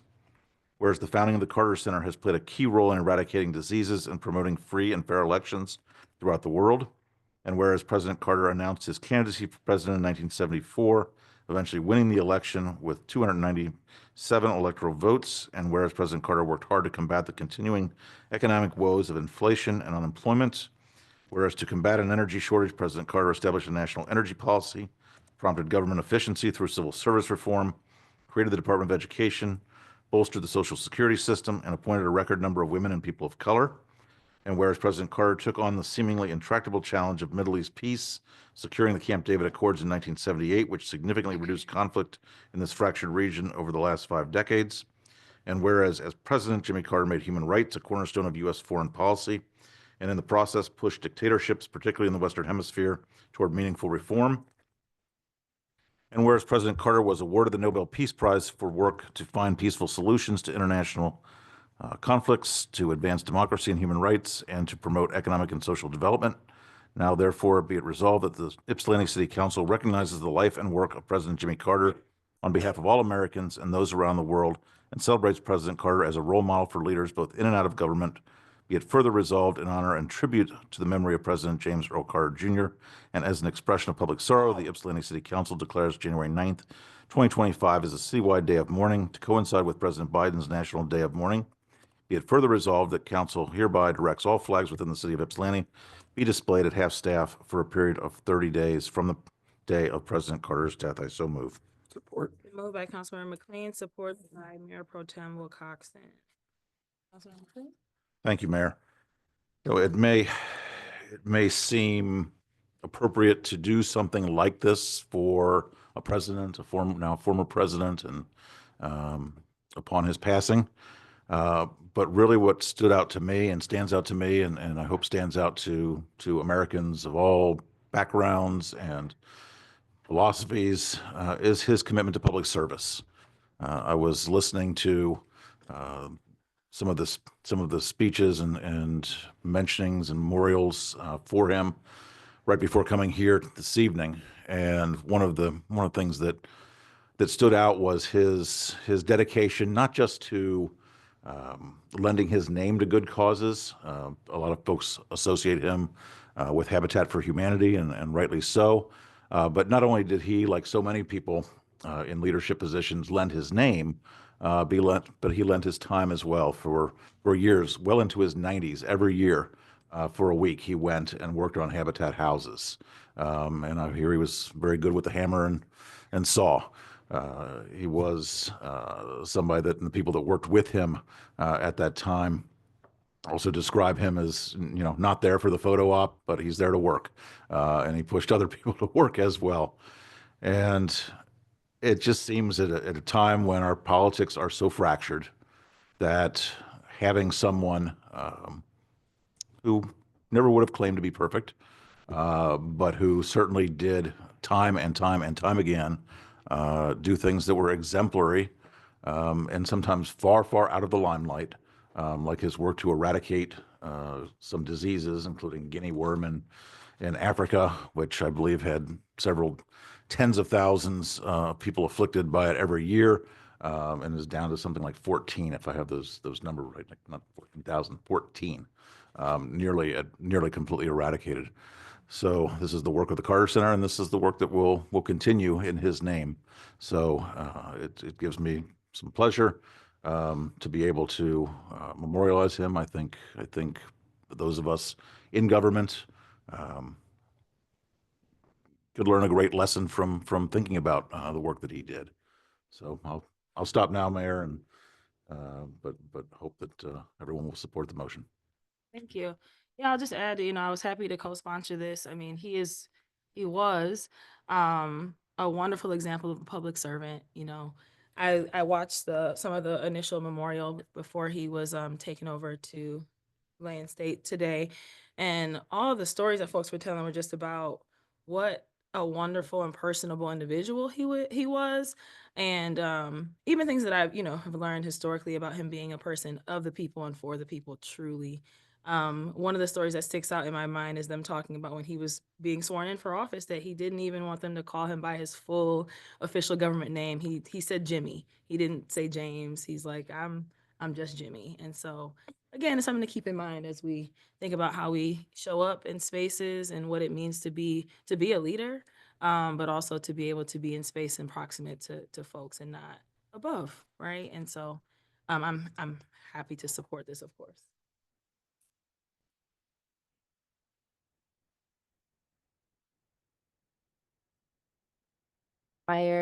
President Carter's commitment and correct analysis of the apartheid in Palestine and the colonization of Palestine. I am critical of his administration's involvement in the genocide in East Timor, so I will abstain.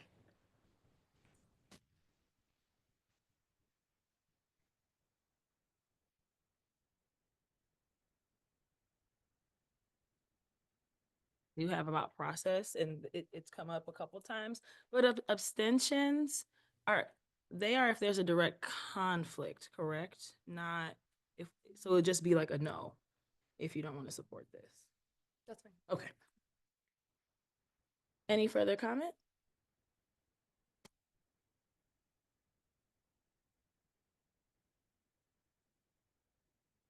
Yes. Mayor Brown. Yes. Councilmember Fellows. No.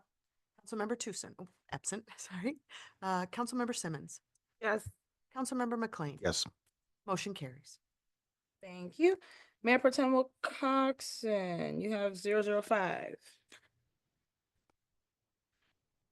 Resolution 2025-005, whereas the city of Ypsilanti is eligible for up to $7,000 in funds from federal election security grant under the Help America Vote Act, and whereas this is a reimbursement grant and funds must be expended to be eligible, and whereas the funds to be expended will be reimbursed, so there is a net zero change to the budget. Now, therefore, be it resolved that City Council approve an increase of $7,000 to account number 101-7-2621-757-00 to cover the grant purchases, and also add the same amount to the revenue account 101-4-2621-539-00 until the funds are reimbursed by the federal election security grant. And I so move.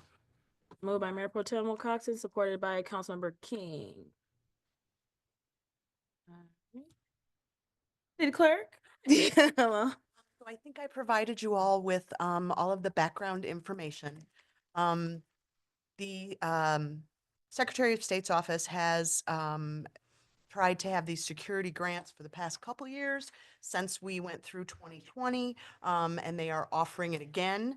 It is to shore up security for elections, and they give us a list of different items that are included that we're allowed to purchase. I gave you an example of a couple of the things I would like to purchase. I would like to purchase large locking welded security carts to put all of our ballot tabulators in. That way, wherever they were stored throughout the building, they would be secure. We would have the locks on them. We already have some of those locks, so I probably don't have to purchase those. A very important thing that we need to upgrade are our encrypted USB drives that house all of the election results and voter information. They should be encrypted, and the ones we have are pretty old. We only get $1,000 per precinct, so there's not that much money to spend. But those are at least a few of the things that I was hoping to purchase with them. But it is a reimbursement grant, so we have to expend the funds to get the money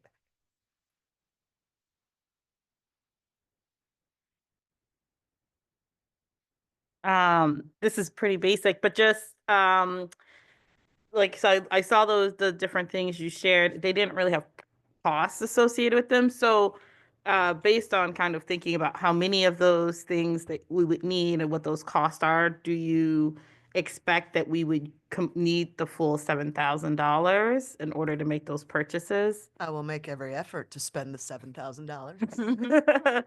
I don't think on just those two items that we will get to 7,000. It's probably going to be 3 or 4 for those 2 items. But I wanted to, those are the big ones that were important.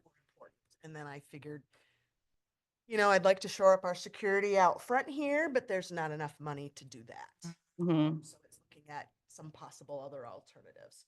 We have bulletproof glass. That's it, just glass. Trying to think of a couple other security.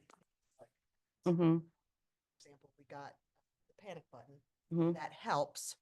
So I'm not sure if there's enough funds to do anything else to shore up the security here, other than equipment wise. So then seeking to try to spend the fullness of the 7,000, but not expecting that there will be costs that would go past that amount. Absolutely not. No. Further questions or comments for our clerk? Mayor Pro Tem? I guess I had the same question as like how it was calculated. So how did you get to the 7,000? That's the maximum you can ask for? Yes, so they allot every local municipality $1,000 per precinct. Got it. All right, thank you. I wrote a bunch of questions and then found. Have you considered wages? We had talked about temporary poll workers, things like that. So increasing the amount of, well, it's too late for that. Did you do that? Can that be submitted as a cost? I don't know if just general poll worker wages can be submitted. It may be wages, like if we hired a security guard, right? Or off, duty police officers, things like that, that it may be able to be used for. But I will check into that. That's why I, didn't buy anything yet, and obviously couldn't until we got your approval. But if there were like funds left and we could, I absolutely would do that. Any further questions or comments? Very thorough. I It was love very net- thorough. I like net zero changes in the budget. That's always good. All right, seeing none, please call the roll. Mayor Pro Tem Wilcoxen. Yes.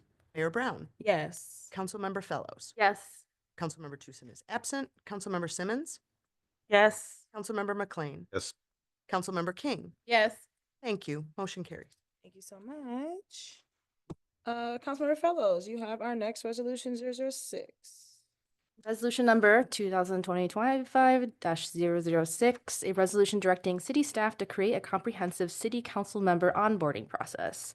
Whereas the City of Ypsilanti is committed to ensuring newly elected or appointed city council members have the resources and support to effectively participate in city governance. And whereas an effective onboarding process will equip new council members with the tools, knowledge, and connections to contribute to decision-making. And whereas the City Council recognizes the importance of clear expectations to help new members fulfill their responsibilities. Now, therefore, be it resolved that city staff develop an onboarding process for new city council members that includes 1. Information packet. City staff will provide new council members with a digital packet containing city charter, ordinances, and budget, committee structure, meeting procedures, and contact information for key staff, ethics guidelines and conflict of interest policies, community demographics and key issues, ongoing ward projects and constituent needs. 2. Orientation sessions. City staff will provide orientation for new council members, including overview of city operations and staff roles, explanation of decision-making processes. Number 3, training sessions. City staff will provide new council members with training on parliamentary procedure and meeting protocols, conflict resolution, and Open Meetings Act. Number 4, mentorship and networking. City staff will arrange for new council members to be offered to pair with experienced council members as mentors and to meet with the community leaders and stakeholders. Number 5, committee assignments. City staff will provide new council members with clear explanations of committee roles and responsibilities. Number 6, clear expectations. City staff will provide new council members with clear expectations that include attendance and participation requirements to communication protocols, agenda setting, deadlines. Number 7, protocol for contacting newly elected members. Initial contact. The city clerk's office will contact new members within 2 business days of election certification and outline onboarding steps. Administrative paperwork. New members will complete necessary forms, including oath of office, conflict of interest, prior to their first meeting. Orientation scheduling. The city clerk's office will schedule an initial orientation and connect new members with mentors. 8, ongoing support. City staff will provide continued training and regular check-ins throughout the first year. Be it further resolved that the city manager and relevant staff will work to ensure the onboarding process is efficient, comprehensive, and tailored to the needs of new council members, and I so move. Been moved by Councilmember Fellows, supported by Councilmember King. Yeah, Councilmember Fellows? Yeah, so I brought this resolution because I just started as a new council member in December after the November election, and kind of getting through the beginning things without an onboarding process has been difficult, to say the least. I did get to speak with the city manager the other day and clarified that the resolution's intent is to provide some guidance to staff to create a onboarding process and for us to review it and approve of it at time. So this is just providing some guidance and guidelines. And I think another issue that was brought up at some point is about the training being provided by staff, but the intent there wasn't to have staff literally do the training, but to refer out to the appropriate entities and make referrals and things like that. So it's just to have an actual formal onboarding process. That's the intent. Councilmember King? I just have one quick question under number 7, where it says the oath of office should be completed before the first meeting. I'm just wondering, is there a reason? I know for this last time, it did happen like that. When I was sworn in in front of the audience during a meeting. And for me, I really like it that way because the public gets an opportunity to vote for us. And sometimes they want to participate in that process. So I'm just wondering, is there a reason for that part being before? No particular reason. It was just, there was so many steps to being onboarded and just trying to figure out a way to get through everything. So it was just a suggestion to happen before, but I think it can happen on the same day too. I leave that to staff's interpretation so they can bring us back an example of what they think. Thank you. City Clerk? There are some statutory requirements in theory for swearing in as well, so that might affect the timing a little bit. Councilmember Simmons, I see your hand. Thank you. One question I have, and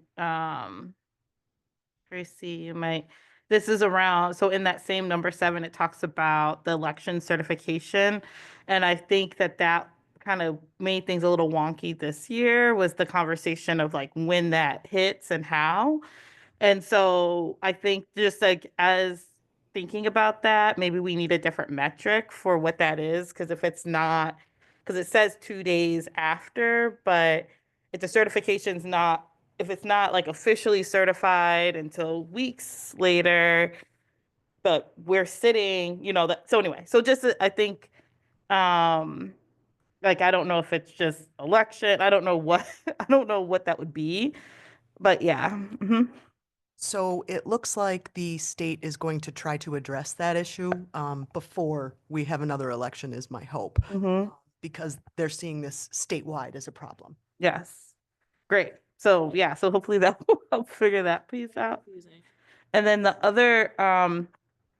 other piece that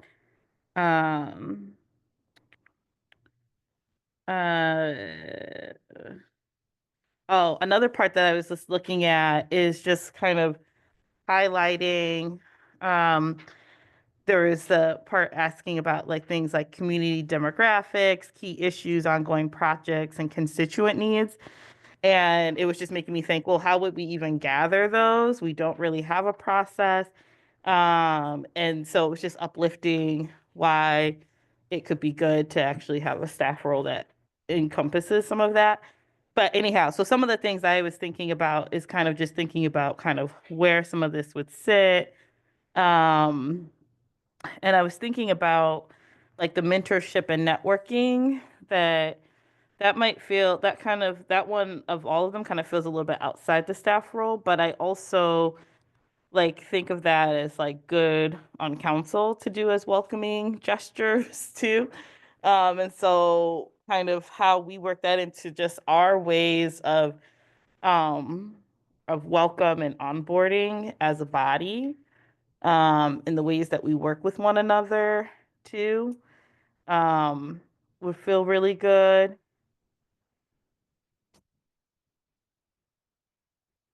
I had was looking at like the one under the things listed under number 6, the clear expectations. A lot of those things are covered during our organizational meeting. Although that doesn't necessarily help people who are appointed or who are who are joining us outside of the typical times. So, anyway, those are just some thoughts as you all are considering those. So yeah, some of the similar things came up for me when I was reading this resolution. I think being organized is very important. I think back to when I came on city council, and I think I got a binder from Mr. Barr, and I sat with him for an hour or so, and he told me lots of interesting things and told me stories and went over Robert's rules. That was like really important. He told me a few other things. And so I think that was helpful. And I tried to look for the binder today to see if like there was something I can bring in to show it, but I didn't have enough time at home to find it before having to be here. But I will try to locate that binder because I don't know if everybody else got those subsequently in years later, but I did have a binder. But some of the things that also stood out to me were the pieces that I felt like were more in the purview of council for sure, like the ward products and constituent needs, because many times our constituents are reaching out to us, not staff. And so staff don't even know what those needs are unless we bring them to them. And so, yeah, city staff are not going to hold all of that. Even they may have some, but not all of it. And what mechanism do we have to kind of pull that information somewhere so that it is accessible maybe? And that could be, the onus could be on all of us to contribute to this space. The other piece that I want to lift that I think is a little like, above all of this is that the only employees that city council actually has direct, leadership over is our city manager, our city clerk, and city attorney. And so city staff in this is really vague because we are not to direct department heads or anyone else directly. I know that was, we don't have direct purview over those individuals. They report to our city manager or to the city clerk. And so I would want some clarity around like, what does city staff mean? Or does it mean that in this resolution, we need to add some type of amendment saying this is a suggestion? Because it's very clearly delineated here, but it doesn't say anywhere this is a suggestion to start. And maybe we need to say that. Because if we pass it as is, then this is what we want to happen. So we'll probably need to add some language. Councilmember Fellows? Yeah. First thing you brought up, what was that? It was about the constituent needs and Oh, work yes, projects. yes. I also talked to the city manager about this. I mean, it really is just like having any sort of warm handoff. So it could just be a matter of the staff, connecting an outgoing council member, incoming council member to do a warm handoff. This is just a ask to create something to formalize a process of any kind, really. So and then to bring it back to us so we can look it over and say, actually, that's not what, we would like to see. Maybe we'd like to do this completely outside of staff. And as far as the city staff comment, I mean, this was just intended for the clerk and the manager. So yeah, I would just want clarification on that in this resolution, because when we pass something, it is what we pass. So we need to say, this is a directive to have our city clerk and manager, or whomever, come up with a process based on these guidelines or, ideas and bring it back to us. So I don't know if anyone would be willing to make an amendment just to say that. Make a motion to change the title to a resolution directing the city clerk and city manager to create a comprehensive city council member onboarding process. Support. So yes. You were the, okay. Oh. Right, I was gonna say, we can make it, if It could just be you friendly. want to make it friendly. Oh, okay, we gonna make it a friendly amendment. All right. Mhm. Okie dokie. And so it would include hopefully components of these items. Mayor Pro Tem? I have a question about the amendment, because a lot of the things that are listed here were actually done by the city attorney. So keeping that, if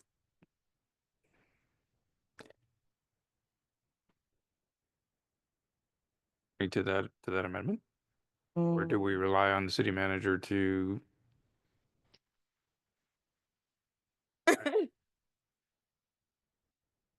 Friendly amendment to add the city attorney. Told I'm more than happy to do it. That's where this lived prior, and so. I can tell you, I do not have the binder that Mr. Barr provided to you, but I have much of the substance of it. And I'm not far away. I'm more than happy to sit down with any of them. We can have a new binder. Yeah. I was just saying my binder as to show what we got, but it doesn't have to be that. But I do think you should be involved, because this is historically, especially with Robert's rules and policy and city operations too. Part of it would come from, I think, your space. Sure. Are you okay? Oh, city manager? Yeah, as I voiced to Councilmember Fellows yesterday, city council is the judge of its own qualifications. So, and she did clear it up for me that it wasn't intended for staff to provide those. And I'm assuming, just going through this city charter, ordinance, and budget, that those are big documents. So we'd probably provide links, or we could create something that is more, just, it's, not paper copies, but digital. Committee structure, is this referencing just our boards and commissions or other subcommittees of council? There's only 2, I believe. Some clarification on that, and ethics, we'll probably just do the ethics ordinance.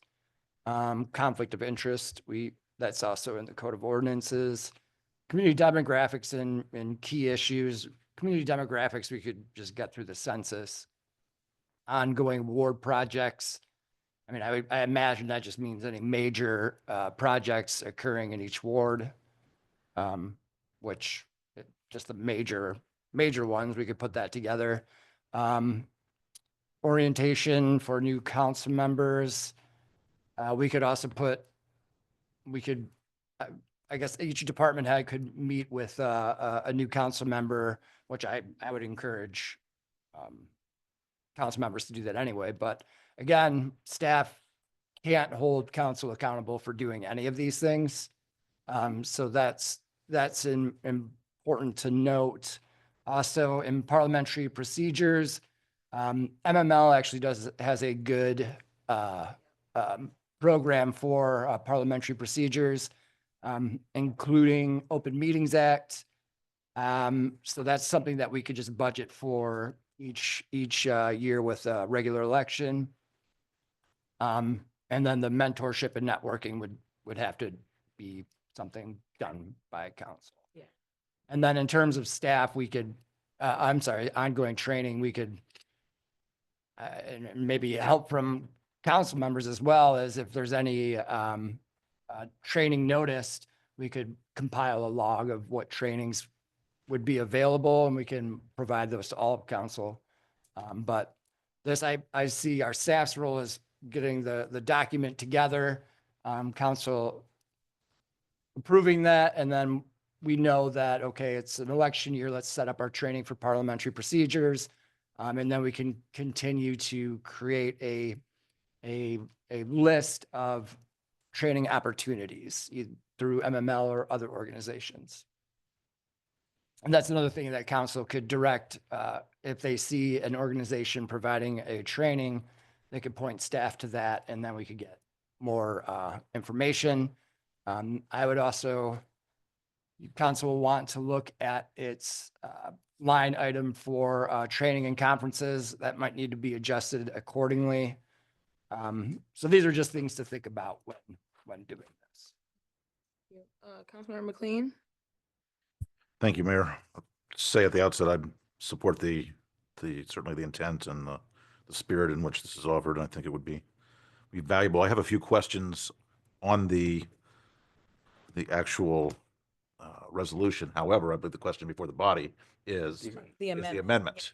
So my question actually is going to be pertaining to that, to the city attorney.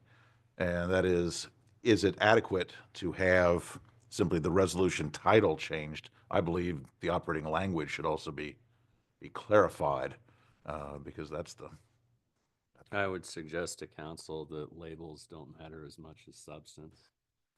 So you certainly have the ability to revise it through amendments as you choose today, or revisit it at a later time. And if you have more specific questions, it's entirely up to you. So that was kind of like where I was headed, to add an actual clause or language into the resolution, just saying we're directing the three of you to work on this so it's clear in the language, instead of us trying to massage it. There's a great outline here already. We can just go off of that. Oh, yeah. I've got a fairly simple one, I think, that changed from that shall include, or it says in the what shall city staff should do, simply add a may, that may include the following. Oh, at the top, like before it starts. Here. That may include. Oh, that may include. Oh, okay. Council can work out, or Well, we staff can work we out have with the us. amendment right now. Yeah, so do you want to remove that? And It then, sounds like we don't need it, so Yeah. let's remove are it. y'all okay to remove that? Both of Yes. you? Councilmember King, good? Yes. Okay. Mhm. And then put forth the new one, or you want Amber? Is this, as the resolution is among the staff here, is this attainable? I mean, do you need a lot of movement of words for it to be any more clear? I do believe that you need to put in basically what Councilmember McLean is suggesting in terms of a may, because otherwise you are directing us to do all of this, the way it's written. Mm-hmm. That's all. Yeah, I would like for you to bring back basically everything in here for us to review. If I may then, if you want to make an amendment and add the word may, and then somewhere at the end, put in another line that asks the clerk and the city manager and the city attorney to bring back Mhm. a proposed policy for council to approve. Mhm.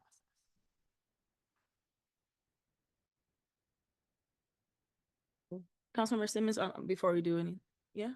Oh, I was going to say something, because I was going to say something as part of the be it further resolved.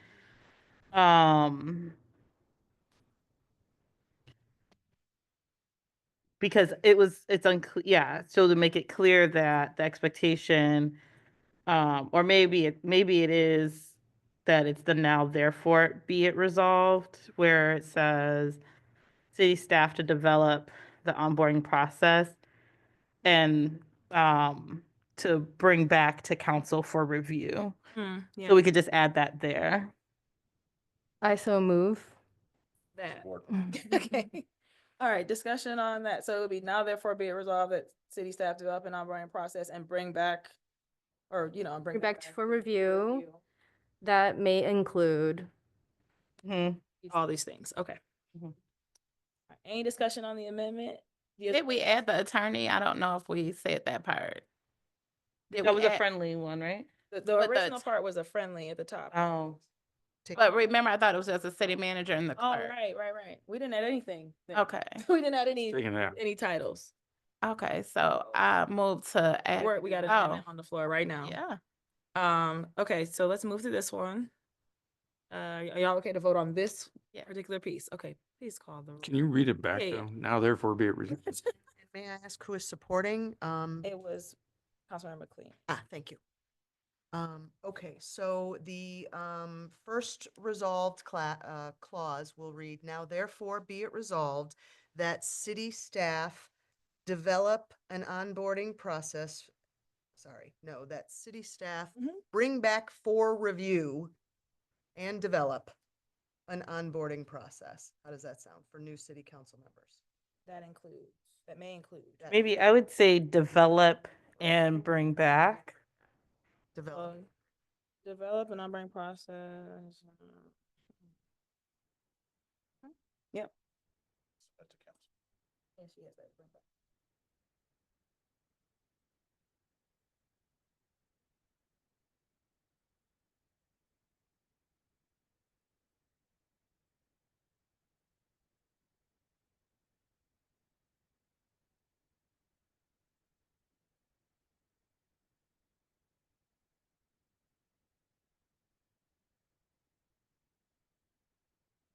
Vote.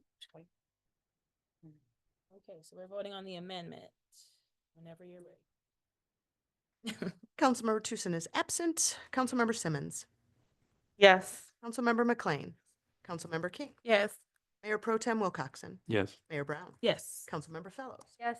The amendment carries. All right, so now it's amended, and Councilmember King, you were on your way to correcting the next part.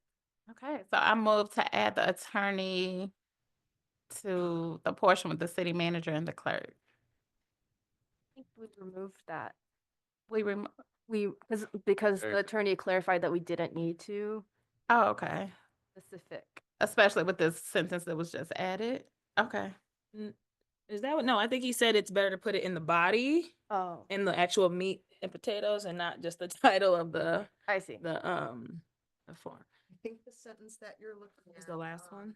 is so in the resolved that city staff develop. So replace city Okay. staff with With city manager, city clerk, and city city attorney. attorney. Correct. Mhm. Thank you. All right, so there's a motion Support. and support. Councilmember McLean supported. Do we all know what we're about to vote on? All right, wonderful. When you're ready. Councilmember Simmons. Yes. Councilmember McLean. Councilmember King. Yes. Mayor Pro Tem Wilcoxen. Yes. Mayor Brown. Yes. Councilmember Fellows. Yes. And Councilmember Tucson is absent, so the amendment carries. Thank you. All right, now we have our amended resolution. Further discussion. Mayor Pro Tem. When I first read this, I looked at this and had the same reaction the city manager had, that this is, a lot of this is the purview of the council. And a lot of this gets taken care of in the first meeting. That's why we have that meeting. In terms of a lot of the information in the information packet that is already available on the website to everybody, the ongoing ward projects and constituent needs, if somebody ran for office, that should have been present in their mind when they were doing that. And I give credit to new members that I thought they did a pretty good job of doing that. Orientation sessions, it's already been mentioned that MML and various other agencies have those training sessions and parliamentary procedures. I think the mentorship is out of the purview of staff. Offering those things, I'm not quite sure what that looks like in terms of how would they facilitate that.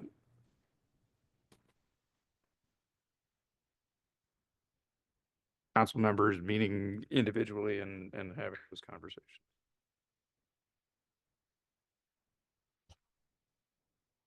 Well, council members haven't been meeting individually and having those conversations, so I don't see this as like it has to be all coordinated through staff. I think staff could bring back an example of a process and we could decide that some of it is on the responsibility of council to coordinate.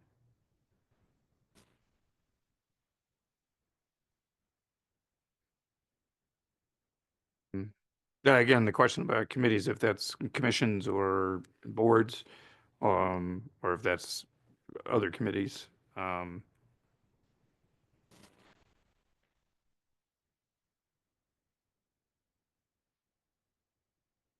You know, in the case if there are committee assignments, I mean, we do have some committee assignments right Gotcha. now. They're not, this isn't talking about commissions and boards. This is talking No. about internal council members. Clear expectations, city staff.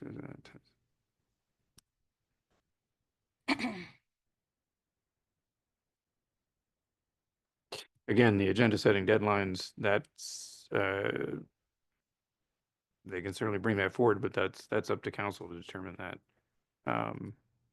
And we're still in the middle of that as far as we haven't. Yeah, this is to bring existing procedure to appointed or newly elected members. Mhm.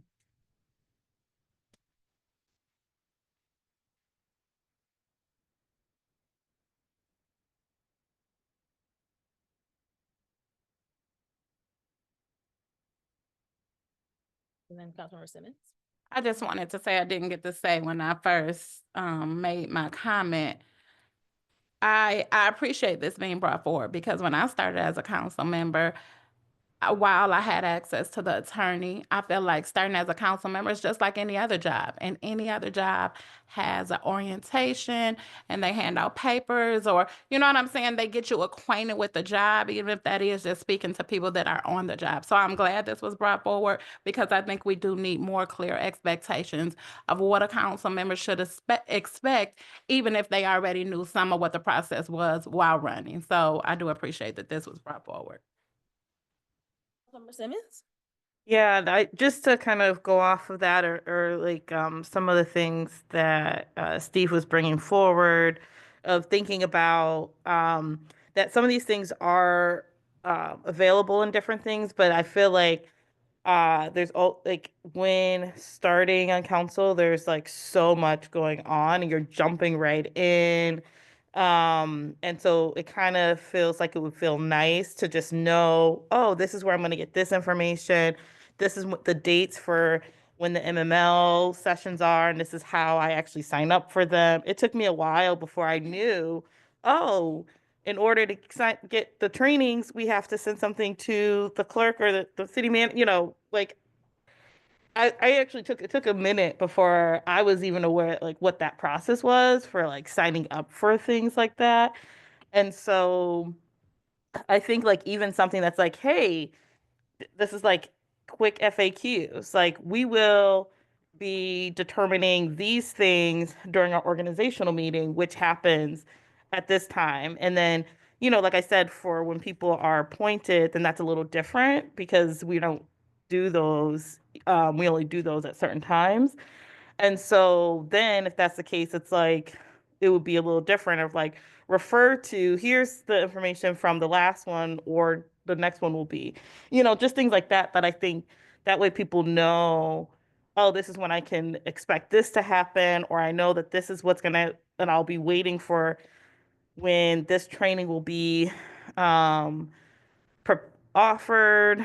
And so anyway, or like, you know, we have these committees that with the commissions, but that sometimes council does work by work group or committee, and this is how that.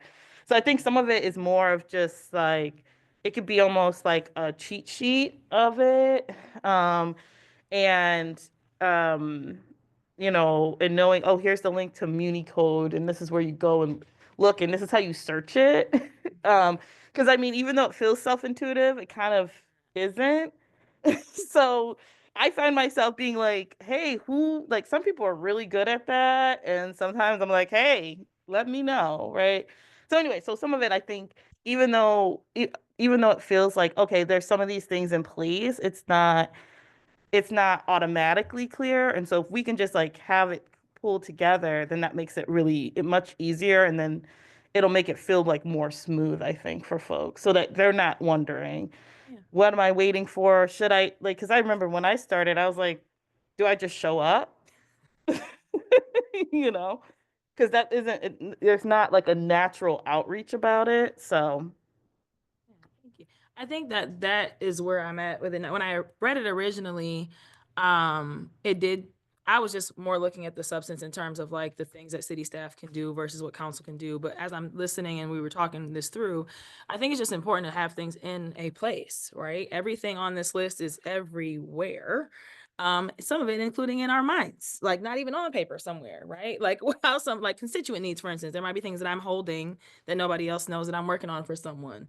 And so as we're in, a digital packet, that's easy to send a link that has some different links, sublinks in it, and can also easily be updated with time as time goes on if process changes or if once we change the agenda deadline process, those things can be easily swapped out. So I think just having a place to go and know so whoever's newly elected or coming on a council, boom, you're gonna get this link. It's gonna have all these tabs that you can go to. That in itself like decreases stress for folks, I would say. It's a little bit of a blur, my first meeting, but I know I didn't know anything, not even how to get on the internet in here, because it was not as easy as it is now. So I do think that would be helpful, and giving the directive for you all to kind of tease out what are the things that staff are going to do, and then what are the things that belong with council, I think will be helpful in that conversation so that we know the onus is on us to support each other and like provide those one-on-one experiences as well. Because I also recall, honestly, 10 years ago, I didn't get that either. And here we are. So Needing changes. yeah, we need change. We do. We need change. So, Mayor Pro Tem? I'd like to offer an amendment, and I'm not sure where this would go, but for the clerk to have provide information about civic clerk. Because yeah, I love that thing. that has given me fits for forever, and now we have a new system on the website that is not updating. So just to be clear, the agendas that were there before do not show up in the new system necessarily. Like the planning commission Really? that stuff didn't update. So May I ask, you're talking civic clerk, the portal, or are you, sorry, yeah, or the website, our city website? our city website. So yes, our So city both, website. and what the differences are. Yeah, okay, yeah. Like Civic Plus. Not Civic Clerk. That is not fun. Oh, yeah, I was talking about the clerk is the one that we have for our agendas and stuff. Yeah. Civic Plus. Isn't Civic Plus? Civic Plus is the one that council has access to. Civic Clerk is the one that The public. public has access to. Oh. Yeah, Civic Clerk is not great. I haven't been able to get on Civic Pulse for some time. So I don't get the agendas that way. I look at what the public gets. Just so you know, I'd like to sit down with one of you sometime because I've never seen what the board portal looks like. Oh, I can show you. It's real nice. I wish everybody else could use it then. I'm sorry. Because it's really good. It's really good. Was that an amendment? Yep. Could support it. Oh, it's been supported. Okay. Because I know, I mean, Andrew could say how many times I was reaching out to him trying to figure out how to get into these. So I had to ask for training when I started, so Yeah. there's a good lot addition. there. At one point it wasn't working though, and the packets were not showing up. And Yep. now mine do, but I didn't know that everybody else wasn't seeing Yeah, those. please let me know if you're having a problem with packets. I will tell you that we did just update the website, like it went today, Today, right? yeah. So there are some changes, and if you find problems or issues or things are missing, please email Tom Cook or myself. And between the two Oh, of us- Tom's response. Yeah, he is. Yeah, that's We'll get it fixed. the update's cute. I like it. City manager? I maybe the amendment should just be relevant software. Sure. Okay. That works for me. I'm looking at the planning commission minutes. They all, and packets, they all appear to be there. I went back and looked at December 8th, 2024, December Planning Commission meeting. I clicked on it and it gives me an empty page. No published meetings. Get it. If required, the agenda packet information will be here About once the- published. The December 18th. I mean, Yep. 18th, mine shows up. Mine shows up. It's your computer, man. I'm like, it's looking for you. Councilmember. Well, but now it's asking for a sign in through the website. So you shouldn't have to sign in through the website to get an agenda. The general agenda, but if you want it through the portal, If I go to the website, city and I website. click on an agenda, it should pop up. It does Yes. not. So I just did that for the December meeting and it just popped right up. So it might be, As the, I don't know, make clear your cookies or something. Well, maybe we could troubleshoot. Councilmember McLean? Can I maybe suggest that the beauty of adding the word may to this resolution allows staff to deal with these, add things that they see fit. And if something comes up from any of us or from them in the process of putting these things together, they can draw upon those. So we can still, after tonight, we don't have to figure everything out tonight. Mine doesn't even look like that anymore. Mine changed. It's your browser. I do. I think it's your browser. Shall we move on? Adam, Yeah, but I think we should move on. Yeah. So All right. are you okay? So are we okay with retracting that amendment and allowing the May for you all to give us the relevant things that we need in this process? Are you okay with that? Sure. Mayor Pro Tem? I'll withdraw. You withdraw? Okay. So we're back to the amended resolution, so we can keep moving. Anything else? 2 questions. Oh, okay, Councilmember McLean. All right, Last 2, I promise. that's okay. First of all, I wonder to the sponsor, what did you consider to be a new member? Are you a new member? Am I a new member? We're the 2 most recent. think Or are you thinking of Be in the guinea future? pigs. We can be guinea pigs for the new. Several times. I do wonder if, orientation. I want to make Okay. sure that staff knows if there's an expectation. If we still are considered new, then we may be looking for that sooner rather than later. And I want to give them adequate time to yeah, we'll bring back something useful. work on this. This will come before council before 2026. So we'll start working on it. And we'll bring it back to council for review, and then council can determine if the document holds all the information they were looking for.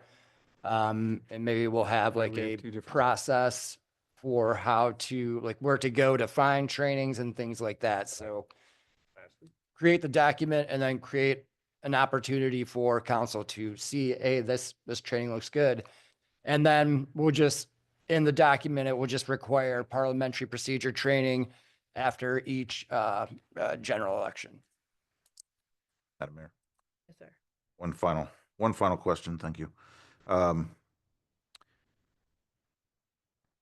The one area, and I think Councilmember Wilcoxon brought this out as well, number 4, the mentorship and networking. I think it's a great idea, but think it should be informal. Think it should be something that council may address. I mean, I would simply like to have that part pulled. I wonder if the sponsor would yield to removing that one item.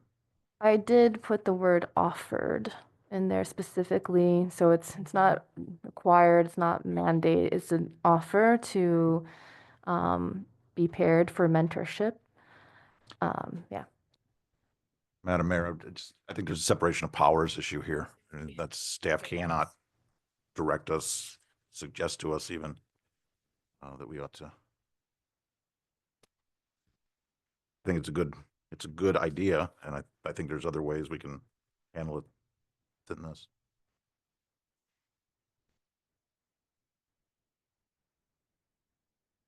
To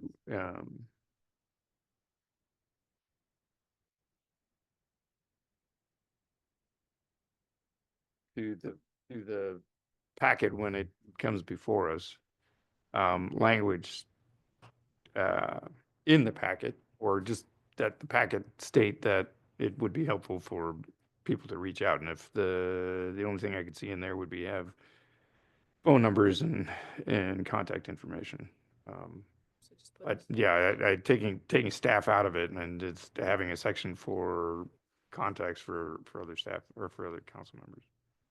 Kind of adding the information that's on that page on the website into this. Right, into the packet, Virtual so that people- packet, yeah. Right, there is a page that's created, it has all of the council members and then all of the department heads. So we could just include that in it and then maybe have a blurb, but we encourage you to reach out to your fellow council members to get acclimated. I think that's okay.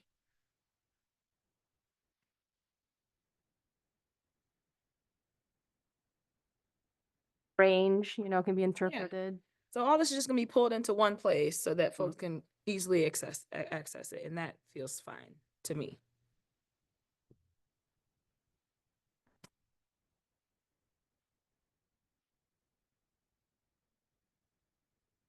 Now, please call the roll. Mayor Brown. Yes. Councilmember Fellows. Yes. Councilmember Tucson absent. Councilmember Simmons. Yes. Councilmember McLean. Yes. Councilmember King. Yes. Mayor Pro Tem Wilcoxen. Yeah. Motion carries. Thank you. Before I move to the next resolution, I do want to name, that what Mayor Pro Tem is saying is that there are two separate links on our website right now. They're doing two different things for agendas and minutes.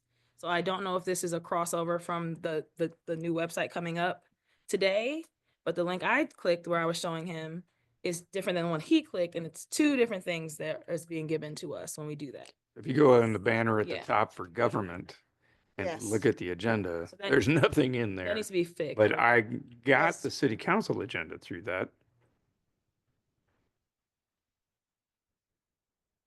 It's a glitch and we are aware of it. Oh, okay. Okay. Trying to figure out how they're going to fix it. Okay, because it should just be the same link as the icon. Correct. Okay. That's what we thought.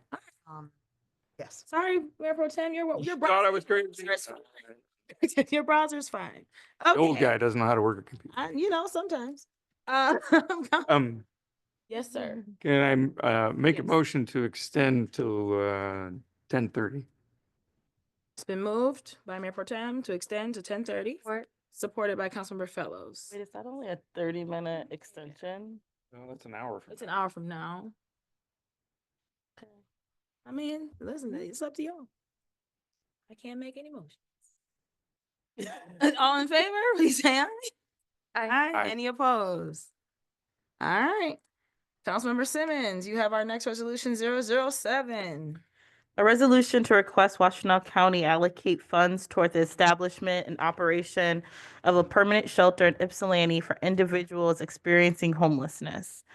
Whereas homelessness is a growing and urgent issue in Washtenaw County, in 2020, an estimated 2,800 people experienced literal homelessness and sought emergency shelter, with 38% of them being families with young children, underscoring the critical need for expanded shelter and services. And whereas the 2024 point-in-time count conducted by the U.S. Department of Housing and Urban Development reported over 770,000 people experiencing homelessness nationwide, an 18% increase from 2023, which reflects a troubling trend of rising homelessness in Washtenaw County and across the nation. And whereas an outsized proportion of those without shelter are from historically marginalized communities, including people of color, disabled, and LGBTQ+ individuals who often face compounded barriers to accessing stable housing and supportive services. And whereas the city of Ypsilanti has demonstrated a commitment to addressing homelessness by opening the Ypsilanti Freight House to the daytime warming shelter and allocating $50,000 in funding for winter services, showing a proactive approach to providing immediate relief.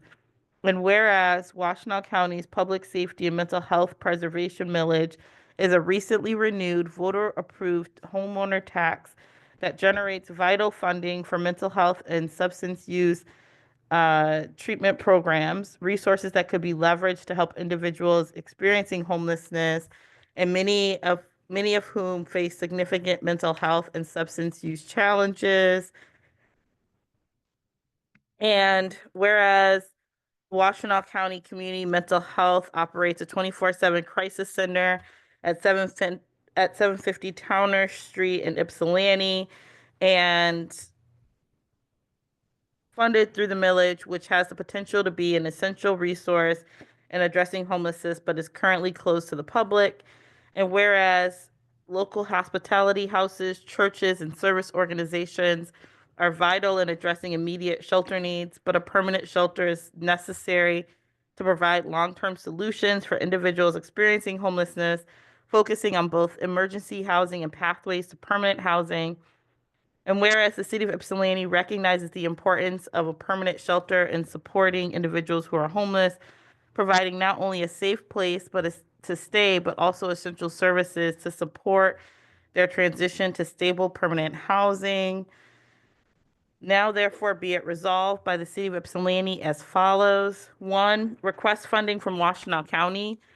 The city of Ypsilanti requests that the Washtenaw County Board of Commissioners allocate funding for the establishment and operation of a permanent shelter in the city of Ypsilanti for individuals experiencing homelessness in Ypsilanti and across the county. The funding will be used for capital investment in the construction and renovation of shelter facilities, annual operational funding for essential services, including housing navigation, case management, mental health services, and substance use recovery. 2, collaboration with Washtenaw County and local partners. The city of Ypsilanti commits to working with Washtenaw County, the Office of Community and Economic Development, community mental health, and other local service providers to ensure that the shelter offers comprehensive integrated services for individuals with mental health and substance use challenges. This includes leveraging existing resources from the Public Safety and Mental Health Preservation Millage to provide necessary care and treatment.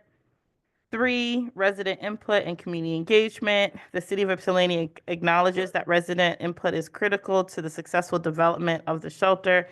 To ensure shelter meets the needs of the community, the city will conduct public hearings and community meetings to gather input from Ypsilanti residents, including those with lived experience of homelessness, engage marginalized and vulnerable groups, including people of color, disabled, and LGBTQ+ individuals, to ensure the shelter is responsive to the unique needs of these communities.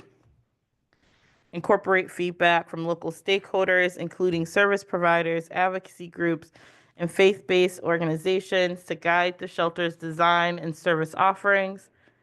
4, shelter development and timeline. The city of Ypsilanti will collaborate with Washtenaw County, OCED, and community mental health to identify an appropriate site for the shelter and suggest the following development timeline, which is there. I'm going to jump to 5. A dedicated committee will be formed to oversee the shelter's development and ongoing operation, including representatives from the city of Ypsilanti, community mental health, local residents, and homelessness service providers. This committee will ensure the shelter effectively meets the needs of homeless individuals and families with a focus on dignity, safety, and long-term housing solutions. 6, monitoring and reporting. The city of Ypsilanti will work with Washtenaw County and other stakeholders to establish monitoring and evaluation systems for the shelter. This will include tracking shelter utilization, successful transitions to permanent housing, and client satisfaction. An annual report will be submitted to the City Council detailing shelter outcomes and performance. And 7, long-term homelessness strategy. The permanent shelter will be a key part of a comprehensive strategy to reduce homelessness in Ypsilanti and Washtenaw County, which will include investments in affordable housing, homelessness prevention programs, and long-term housing solutions. The city will continue to advocate for additional resources and policies that support these efforts at the local, state, and federal levels. Be it further resolved that this resolution is forwarded to the Washtenaw County Board of Commissioners and Community Mental Health Office, and that the City of Ypsilanti Council will continue to collaborate with Washtenaw County, local service providers, and the community to ensure the shelter is fully integrated into a regional approach to addressing homelessness and providing long-term solutions for individuals in need. And I so move. Support. Been moved by Councilmember Simmons, supported by Councilmember Fellows. Fellows? Okay, thank you all for waiting so long. So I wrote and drafted this resolution as a first step This and the unarmed crisis response resolutions initiates a formal ask to ask for support from the county in committing funds and or resources towards the issue of homelessness, rising homelessness, and co-occurring humanitarian issues in Ypsilanti. So I brought these two resolutions together because that's how they landed with our discussions on the issues, and was even prompted by the clerk to like, are these link issues are coming to the table in resolution form? So this is why we have both of these today, and it's also complementary resolutions as they are both asked from the county. So it makes it convenient for Ypsilanti residents to advocate for both of these at the same time when it appears before the county. That's the hope. And I do want to acknowledge that this resolution here is follows a culmination of years of community-based action. Just to name a few efforts that have been leading this charge, we have the Daytime Warming Shelter, we have Defend Affordable Ypsi, the Housing Affordability and Accessibility Subcommittee, Ypsi Gathering Space, Shelter Now, and many other individuals and collective efforts. So I am proud to be in the position to bring this on behalf of the people of Ypsilanti, to make the first step of formalizing the issue with local and county government, and to the Board of Commissioners and ask them to prioritize the issue. I have been in conversation with a couple members of the Board of Commissioners about possible partnerships with the county, and those conversations that have gone really well have been like, it was more well received than I was even expecting. I also talked to the city manager about these ideas and possibly making connections with county admin. The board commissioners I spoke to acknowledged that there are public buildings in Ypsilanti that the county holds that could be used for the purpose of a permanent shelter, which would be ideal given that it would not be a new construction cost or take off currently taxed property off the rolls. And it is the first step of many, this just initiates a desire for the county to prioritize this issue. And so, given this information and context, I hope you are supportive of the resolution. And I do want to just make note that this is going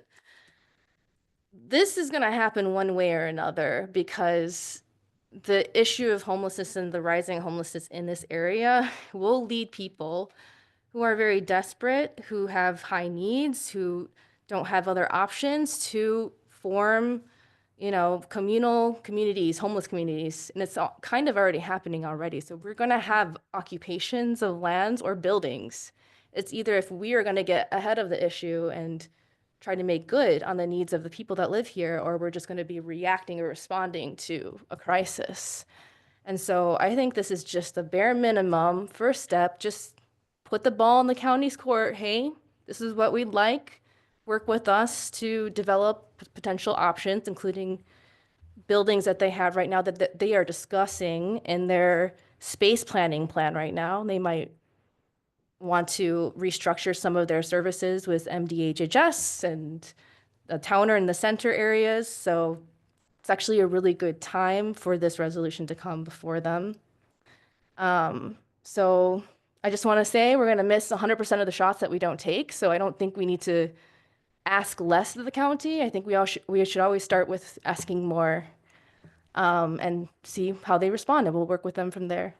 So I'm excited for this. I'm excited to move in an era of progress in Ypsilanti, to act in a way that accommodates the needs of our neighbors, our friends, the people we don't know yet, we have yet to meet.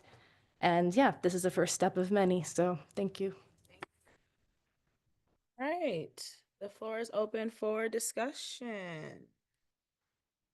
Not everybody jump at once. Okay, well, I'll start.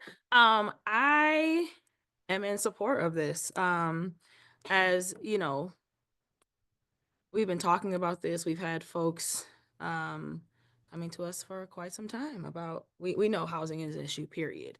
Amber, you and I spoke, and I brought up a couple things that were very, were minor in general in terms of some of the directives in after the therefore be it resolved, in terms of the separation of what we can tell or ask the Board of Commissioners to do, or direct them to do. And so you did explain that that wasn't necessarily a directive to them, but more of a suggestion. But I'll name that, for instance, asking for the allocation of funds from the Board of Commissioners, but then saying the city to develop an RFP, those things don't typically seem like they go. Other resolution. Oh, I thought it was this one too. Oh, sorry. Okay, next resolution, never mind. The other thing that I was gonna say for this one is, there have been some ongoing conversations already between, county stakeholders, the Shelter Association, our staff, about locating, number one, a space for a permanent shelter, but also, a more appropriate place for the daytime warming shelter going forward, because I do think honestly, both, are necessary. And one of the pieces that came up, and I can't make any motions or amendments, but not only just including like the city, the county, OCD, but also our surrounding municipalities to be at the table in these conversations, because one of the things that came up, we're looking at spaces all over, right, in the townships that were on bus lines and seeing what would be the best fit if an existing county building was not available. And so I think it'd be important to invite our neighbors to the table, because this is more than just the city of Ypsilanti, it's the Ypsilanti area. And so I want, there to be an opportunity for the best location and opportunity, and also the quickest resolution. And that may or may not be one of those buildings if the county's not willing to utilize those, and buildings that exist maybe elsewhere but proximate to the city and on bus lines that might be better suited to quickly move into creating a space for a permanent shelter. Because I do know that there were some county staff and commissioners who also had located other locations that were in Pittsfield and Ypsi Township that also were in the conversation about potential spaces that could be used for a permanent shelter. So I would hope to see that we're talking about working in collaboration, not just with the entities in here, but also our surrounding municipalities. Councilmember Simmons? Thank you. Yeah, once we get to that, I would definitely support naming some other partners in the region. Something else that I was thinking about adding, so we have the number 7, which is talking about long-term strategy. And I would also want to add something around short-term strategies too, which I think some of what you're talking about would fit into there. But I also was thinking about things like safe camping or parking areas, and then also working with the sheriff's department to look at the eviction services that they provide, as ways to help keep people housed. There might be some other, but those were a couple that came up. So just in terms of thinking about another section that would focus on near-term solutions.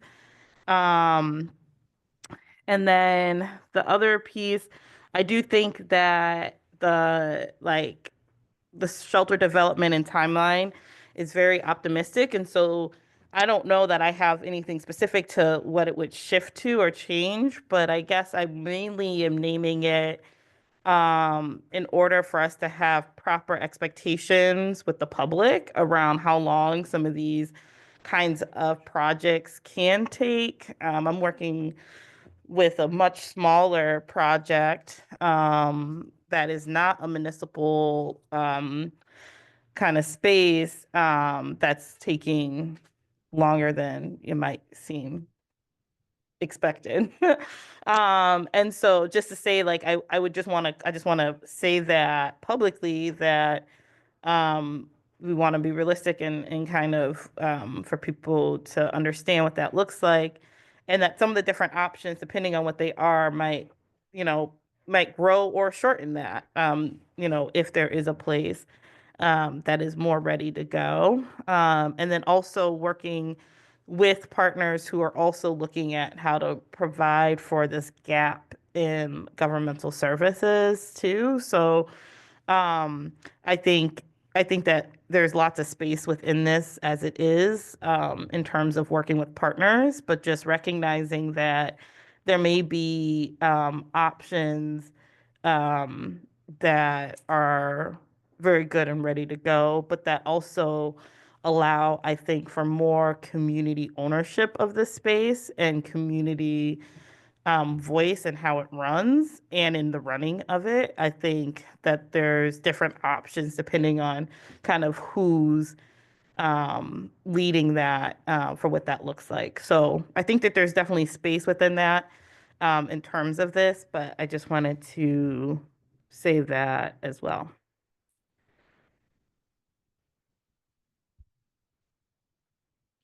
Councilmember King? I would just say I also support this. It's good to hear that the county is already having conversations and talking about buildings that they have that they may be able to use for a homeless shelter. Because for me, that is my first time really hearing that.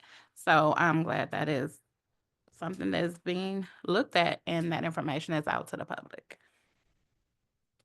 Mayor Pro Tem?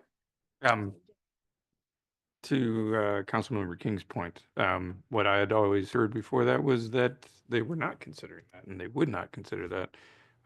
So my concerns, read this multiple times, had a conversation with various people, late conversation with Amber, went back and reread it again. And my initial objections to this, or not objections to this, but some of the elements of this, I had apparently misread. So looking at the language in here, there's all the whereases. There's no commitment to the county on this, and so I took this to mean that this is how that it was prescriptive, and that committing funds from public safety and mental health preservation millage is not stated in here. It's just a statement that has been renewed and that those resources are available and can be leveraged to help with this. It doesn't say that it has to be paid for from that. One of the issues, one of the things here is the oversight and management. That is prescriptive. A dedicated committee will be formed to oversee the shelter's development, ongoing operation. If we change that language to say that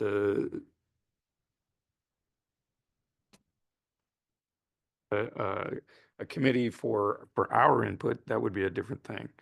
But to tell the county that, they have to make a committee and do this, or some other suggestive language rather than having it be prescriptive in that sense. I like the monitoring and reporting. There's data available, but that's not, it would be nice to have that come back. I also have the concern for, as you've addressed, taking property off the tax rolls. Is there a threshold for that in terms of, how much money is the city willing to commit in kind to that? The reference to the $50,000 commitment, if we're talking, $10,000 in taxes, is that a reasonable? What point do we limit that, so that we're not taking higher tax properties off the tax rolls?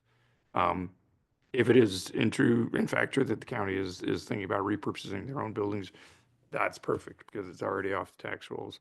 It would be really great if EMU could be brought into this as well, because they own a large section of property that is off the tax rolls and have not done anything with quite a few of those things. So, and there are quite a few EMU students that are homeless, so in need of that support. So that's my comments for now. There's a couple language changes that I would suggest, but I have to think about this for a minute. Councilmember Fellows? I would just like to respond, kind of clarify some things you brought up, Steve. So the now therefore be it resolved is by the city of Ypsi. So these are all by the city of Ypsi, and the first is just to request funding from Washoe County. So it's not a directive to the county to form a committee. But still, we could, with a dedicated committee, if you want to put more time and effort into thinking about what that looks like, this is just merely that we should have some sort of oversight function should a shelter be brought to Ypsilanti. So that is what that is. It's not a directive to the county. And I support the idea of, trying to implicate EMU, even YCS. They have a high homelessness problem too. It's everyone's issue. And I think maybe the last thing I wanted to the idea about the other municipalities, adjacent municipalities. I'm not like totally against the idea of some perfect magic bullet happened and people were on board, but like the issue is definitely Ypsilanti specific, where we have our residents, our community members that are really suffering the most and having such steep rises in homelessness here. And I do think that because of the reason, if we're asking for the county to address this issue as a city, then we want to do that in a way where we have some stakes in it and some ability to have say. So I would just advocate that we should ask for the investment to be in Ypsilanti. Yeah, I appreciate that feedback. I think what I was getting at when I'm thinking about like the current shelter that exists, even though it's in Ann Arbor, it's not just for Ann Arbor residents, right? And so I'm just saying, as we are making a request to the county, that we consider all of Eastern Washtenaw County for this, with keeping in mind, like in Ypsilanti and across the county, that part could stay, but I would say a permanent shelter in Eastern Washtenaw, knowing that if Ypsi is the right place and there's the place there, I'm fine with that. But I think there have been conversations already about other spaces, and if that brings this to fruition faster or more adequately or more beneficially for the folks who need it, I want to go with a place that can make this happen and make it happen the right way, and not try to necessarily force it into Ypsi, let's say, because we want it in Ypsi, if that's where I'm coming from. Yeah, but we would be able to have more say if it is in Ypsi and it's our residents that are being greatly impacted. So instead of shipping them off to Pittsfield Township, we have our residents be able to give the feedback into how we want the programming to be, how we want the space. So that's my advocacy piece. I'm not fully against implicating other municipalities, but I think it is a Ypsilanti issue and we should be asking the county to work with us. I appreciate that. The other municipalities, I will say, they have agreed to come to the table on this. And so I think this should be inclusive, because it's not, while Ypsi is directly impacted, we are not the only ones. And so I can't even say that we would have as much oversight as we think, because this is still going to be a county-run facility. And so it would be up to the Board of Commissioners and their teams to decide what they offer or don't. So we can advocate for that, but I don't want to, again, box ourselves out. This reminds me of when we were for years and years talking about the Eastside Rec Center, and every municipality wanted it, right? And so ultimately the best place that was available was chosen, and that came from collaboration, like a group of all municipalities coming together and saying, okay, you know what, this is where we found space, this makes sense, let's look at the data, and let's work together as a team. And so now finally, because folks were able to come together, this is happening. And for years and years and years, it was not, because everybody wanted it. And so I just want us to be open if we're making an ask, so that we don't delay or prolong this because we're asking for it to be ours. Because I've seen that happen. Councilmember Simmons?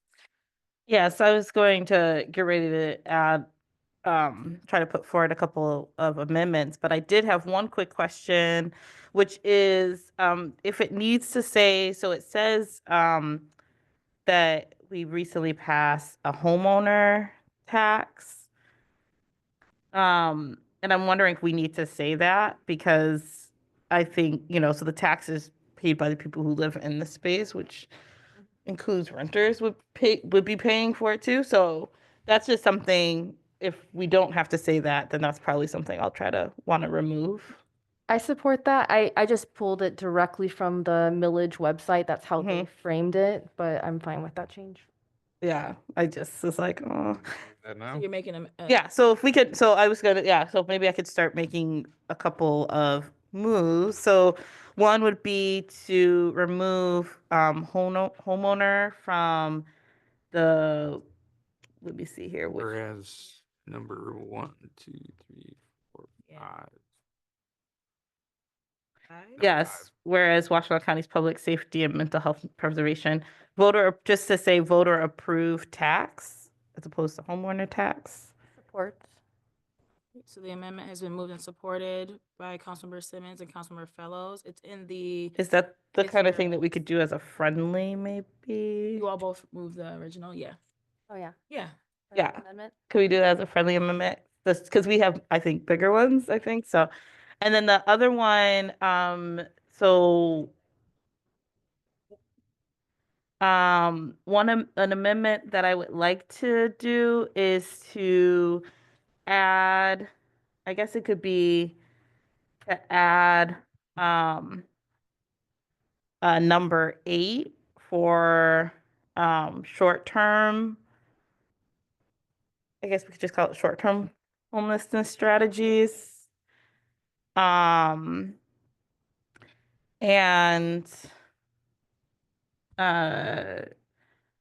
this is where I'm like, oh, the exact wording. But to add short-term homelessness strategies that include ongoing efforts to expand our current daytime warming shelter and overnight options, as well as other possible, as well as exploring other possibilities such as safe camping and parking areas, and working with the sheriff's department on their eviction services.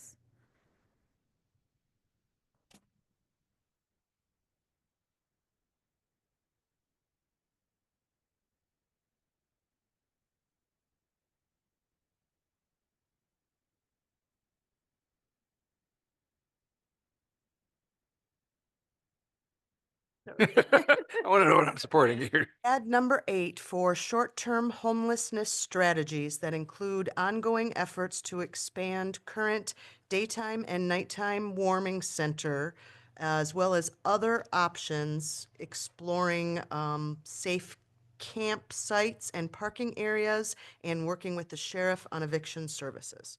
Support. Been moved and supported, moved by I think Councilmember so. Simmons. Wait, did you say daytime warming center and overnight Yes. shelter? Okay. Mhm. And supported by Mayor Pro Tem Wilcox. Councilmember McLean? Thank you, Mayor. On the amendment and question for the sponsor of the amendment, I think it strikes me that what you've created with number 8 is part of what should be discussed in this process, right, rather than decide what some of the strategies or solutions are right now in this document. And isn't this step toward establishing a process? I'm Wait, thinking. say that again. So for example, are we now this sounds to me like we're endorsing camping, which we may or may not want to do, but that seems fairly far afield of related to, but it's not the same as this overall resolution in my mind. I see what you're saying. I think that the way I was thinking about it is that if we're looking at ways to support the unhoused community, that the shelter is one way to do that, but there are things that we might need to do before we would actually have that. And currently, camping is one of the ways that, and finding ways to camp and group safely is one of the ways that people are finding safety while living on the streets. And so this is something that has come forward to council across years. So I'm sure we'll start hearing about it again now that we're in winter. And this has come forward in terms of thinking about policies, especially with law enforcement, in terms of how they treat those those different campsites. And so in my conversations, as we have had both our police chief and in the conversation, with the sheriff's department, that the policy is that they do not remove tent encampments. But we've had multiple people come to council to say that that is happening. So somewhere there's just a discrepancy between policy and action, I think. And so I just wanted to be sure that we're naming things that are also currently needs that can be explored for what that would look like while we're in these conversations with our partners. And the safe parking spaces, I think I also shared maybe some resources around that to folks too, as another way that different municipalities are trying to address some of these issues, as a lot of people who are unhoused are living in cars, and that's another way where there's ways that there could be resources in the short term to help support creating what some of those spaces might be and what kind of supports there could be provided in those locations. Madam Chair. I don't disagree with you for a minute that we don't need to talk about these things. I just think that this particular vehicle for talking about them really represents mission creep. This is going to be hard enough to deal with getting a shelter. Right? And I think there's strong support on this council for doing that.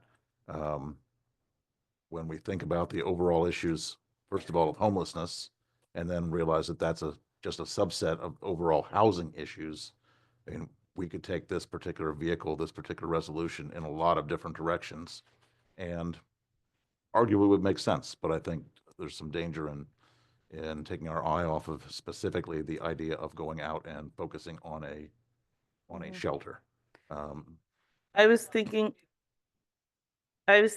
about, so we're naming long-term investments like housing. And so I think I was just bringing it forward in that spirit of knowing that there's multiple things to work on within this issue.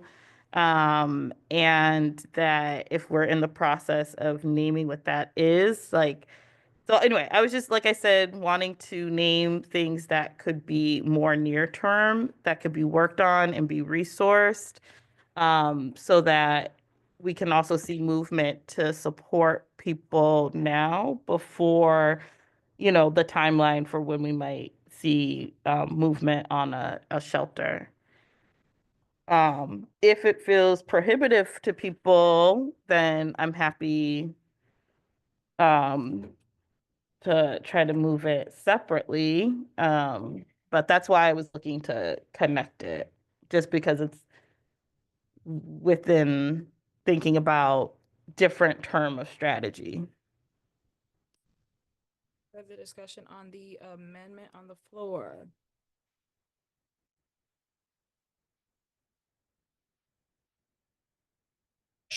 When you ask that this is going to be countywide or specific to just the city?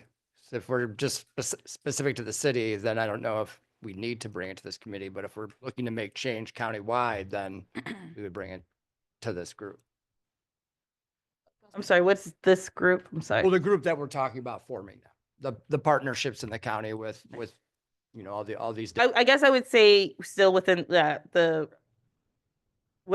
I guess right now it's the city. If it expands to the partners of Eastern Washtenaw, I would still say, yeah, within this area.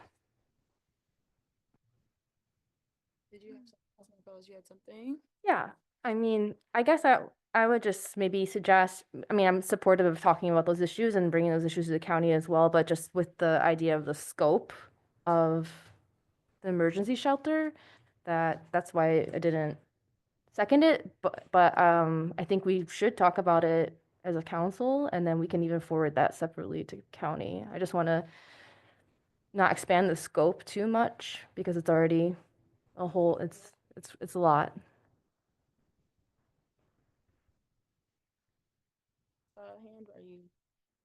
Mayor Pro Tem, did you have something? Yeah, I did. To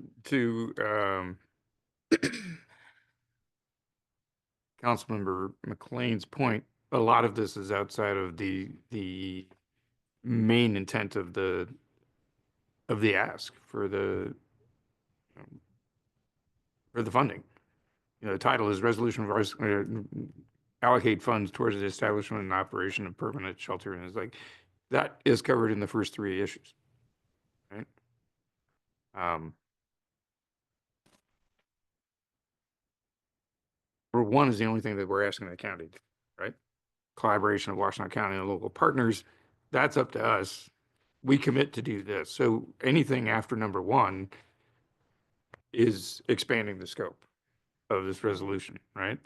And we can, and whether it's here or whether it's elsewhere, but I think we need to make clear to the county, because I read it several times and other people have read it several times and saw this as being prescriptive, that what relates to the county.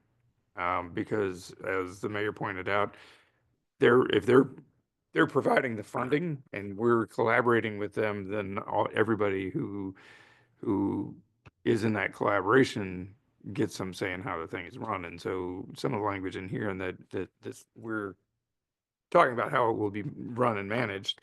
The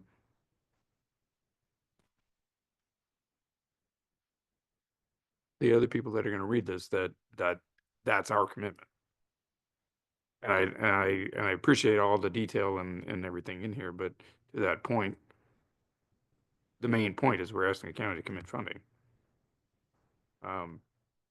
And then the rest is what we're going to do, and we're going to collaborate with the City of Ypsilanti commits to working with it. So to address the issues that Desiree has brought forward in terms of encampments, and how much of this is then, you know, when you get into shelter development timelines and the operation and oversight and management,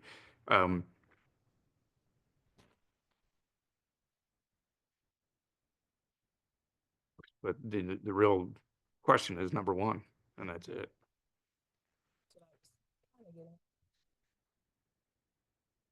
I'd be happy to withdraw it if it is, and then we can bring it forward separately and doing some kind of, you know, our commitments for correct.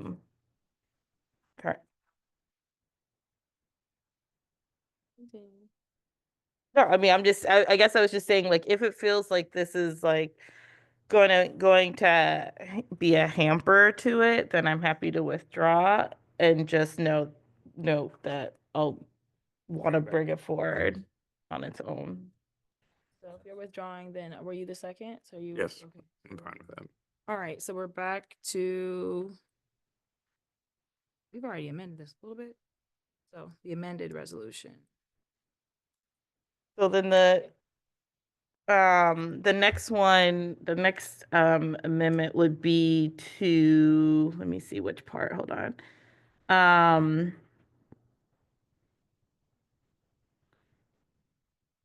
In terms of in number 2, collaboration with Washington County and local partners, to add, so after the community mental health, to add the other Ypsi area municipalities, or maybe we could say within the 48198, 48197 zip codes, although I know that the municipalities extend past that. You know, like they have more zip codes than just those, so. But that way it's really clear that we're talking about Ypsi, like what people think of when they're thinking about Ypsi. So to extent to say like the other municipalities within the 48198, 48197 zip codes. It's moved by Councilmember Simmons, supported by Councilmember McLean. And number 2, right, to add. Yes. That. Mayor Pro Tem? Question for the city attorney. Is municipalities the right term, or is jurisdictions where we need to be? The townships are not considered municipalities. They certainly are. They are, I mean, okay. I was gonna say they are. Definitions. All right, thank you. Councilmember Fellows? Yeah, I wrote down just adjacent municipalities as a possible phrase. And maybe we can include EMU at least. Oh, yes, I meant YCS. to say as well as EMU. I did mean to add that. I'm raising my hand as if I have. And I was gonna also add, if it's possible, to clearly delineate out that we want to collaborate with the Shelter Association specifically, because they are already at the table in these discussions. I think that yeah, I guess that they'd probably be under local service providers. But they're specifically at the table currently working on this, and so I think that I feel like that's important to name. Councilmember Fellows? Yeah, I just want to note that I didn't include any nonprofits in either of these resolutions for just the reason of keeping it open to bids from many different organizations. I obviously understand the Shelter Association to be a big player in this and anticipate some sort of collaboration, but at this stage, I just didn't want to favor one, potential partner that's a nonprofit over others. So that's why I didn't include it. But I think if others really want that in there, I think under the service providers, we can say example Shelter Association. But yeah, I understand that they are part of conversations, but I could imagine a situation where we have an agreement with the county and then we have multiple efforts that approach us, like the daytime warming shelter, like Shelter Association, and care-based safety. Like there's could be multiple partners, and as I understand it, with the city of Ann Arbor, their shelter is, the city of Ann Arbor contributes 80,000 a year to it, and then the Shelter Association raises the rest. So that could be a similar approach from us, and we can also maybe have other orgs do service provision. It was too much to go into the whole naming all the different possible partners at this point as far as the nonprofits, so I left it out.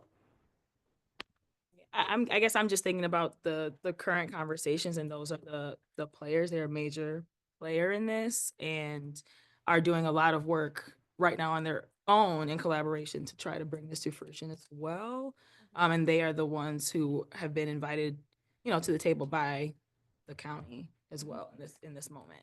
And who we work with to run the daytime warming center and the overnights and all those things too. So I would want to name that because they're currently doing the work as well at the table. It doesn't mean that it excludes others, but they've been doing a lot of groundwork too, on this. Councilmember McLean? Mayor, I tend to agree with you. I know the question is on the amendments. Right now, I wanted to just comment on that. One of the reasons that I think it's valuable to include additional jurisdictions, municipalities, is because if we are hoping to provide services at this facility, and I know we are, that we're going to need some economies of scale. We're going to be able to offer a lot more if we've got a lot more partners than if we were simply to keep it just Ypsilanti focused. And I guess what I'll add on to that is what I originally stated. What I like the amendment in number 2, but I would also like to see in the clause before it under number 1 that we say something about Eastern Washington or 4197 in that place as well, to not limit possibility. Councilmember McLean? So I'm prepared to offer an amendment along those lines when the next one? when the question is on the resolution. All right. Okay, so we're back to the current amendment on the floor, which is to add the 4819798. Is that? And EMU. And EMU to number 2. If there's no further discussion, we'll call the roll on the amendment, please. So, Oh, whoa. so just to be clear, you're read it back because there was talk about the Shelter Association that you didn't mention just then. So Nobody, I can't add that. So nobody said anything. So I can't. Yeah. I mean, we could, if you wanna say the 48197, 48198 municipalities within those zip codes, as well as EMU, and then where it says I don't know why I'm looking at your thing. It's just because I'm like looking over here. No, I don't know why.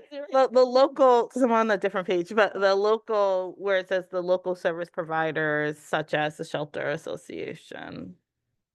Would you accept that? Those change? I like the Oh, word. no, it was Patrick that did that. Okay, never mind. What's that? The Shelter Association was. Oh, no, I meant like in supported terms your of, motion. yeah. I support it. Well, wait, Patrick was the supporter of the amendment. You both are supporting me tonight, but No, this I supported time, the last one I got. yeah. So are you okay with adding the Shelter Association No. onto for you all's amendment? I would like to add the shelters. Okay, so yes, you have support for that. So Tracy, it'd be all the things you had in the Shelter Association in there too. You want to read it back? Yeah. So we're at, commits to working with Washtenaw County Offices and Community and ECD, Community Mental Health, and other local municipalities within the 48197, 48198 zip codes, EMU, and the Shelter Association, and other local service providers. Is that correct? Is it the Shelter Association? Yeah, you're right. I I'm thought it looking at was- I'm looking at the Shelter- movers. Thought it was other local service providers such as the Shelter Yes, Association. okay, I wasn't sure. You got Yes, thank you. Got it. Hear it again? I'm okay. I'm not gonna fight about that. So yeah, I'm okay with that. All right, further discussion on the amendment. Please call the roll. Councilmember McLean. Councilmember King. Yes. Mayor Pro Tem Wilcoxen. Yes. Mayor Brown. Yes. Councilmember Fellows. Yes. Councilmember Tucson is absent. Councilmember Simmons. Yes. Amendment carries. Thank you, Mayor Pro Tem. I move to extend to 11:30. Which you should have did from the first All right. place. I don't All right. want I to mean- encourage that kind of. It's been moved by Mayor Pro Tem. Okay, supported by support Councilmember it. Fellows. All in favor? Aye. Any opposed? Okay. All right, moving on. Councilmember is that McLean? McLean? You're pointing at him. Yeah, he I said he didn't see- had. I didn't see a hand. Okay. Sure. Councilmember McLean. First is maybe a question, and I'm pretty sure we don't have an answer yet because it would be premature, but in the course of asking the county for money, you have not said how much. Pretty sure it's premature to say how much this project could cost, but want to recognize that in the language, it says both operating and construction. Second. Capital and operational. Capital and operational, yes. Mhm. So that is significant. I want this body to recognize how significant it is. That implies to me ongoing support of that operations. Mhm. Mm-hmm. I'll ask and sort of, there's blanket. I think Councilmember Fellows said you go for the gusto and then see what you get. Just like, I'm sorry, your hand was up. Yeah, you said it. Mm-hmm. We got to make the ask first, see what they say. And we're asking them to commit funding. We're not asking them to pay the entire price. That's the language here is great in that regard because all the people we just talked about should be contributing to this, the other municipalities, the county, us, EMU. I'll say that again, EMU. I like that. I like the way this is worded. Councilmember McLean. Mayor, I think to a point you raised earlier, move to amend, and that would be, this is in item 1, under the therefore be it resolved. And the current language is City of Ypsilanti requests that the Washtenaw County Board of Commissioners allocate funding for the establishment and operation of a permanent shelter in the City of Ypsilanti. I would move to change that from City of Ypsilanti to in Eastern Washtenaw County.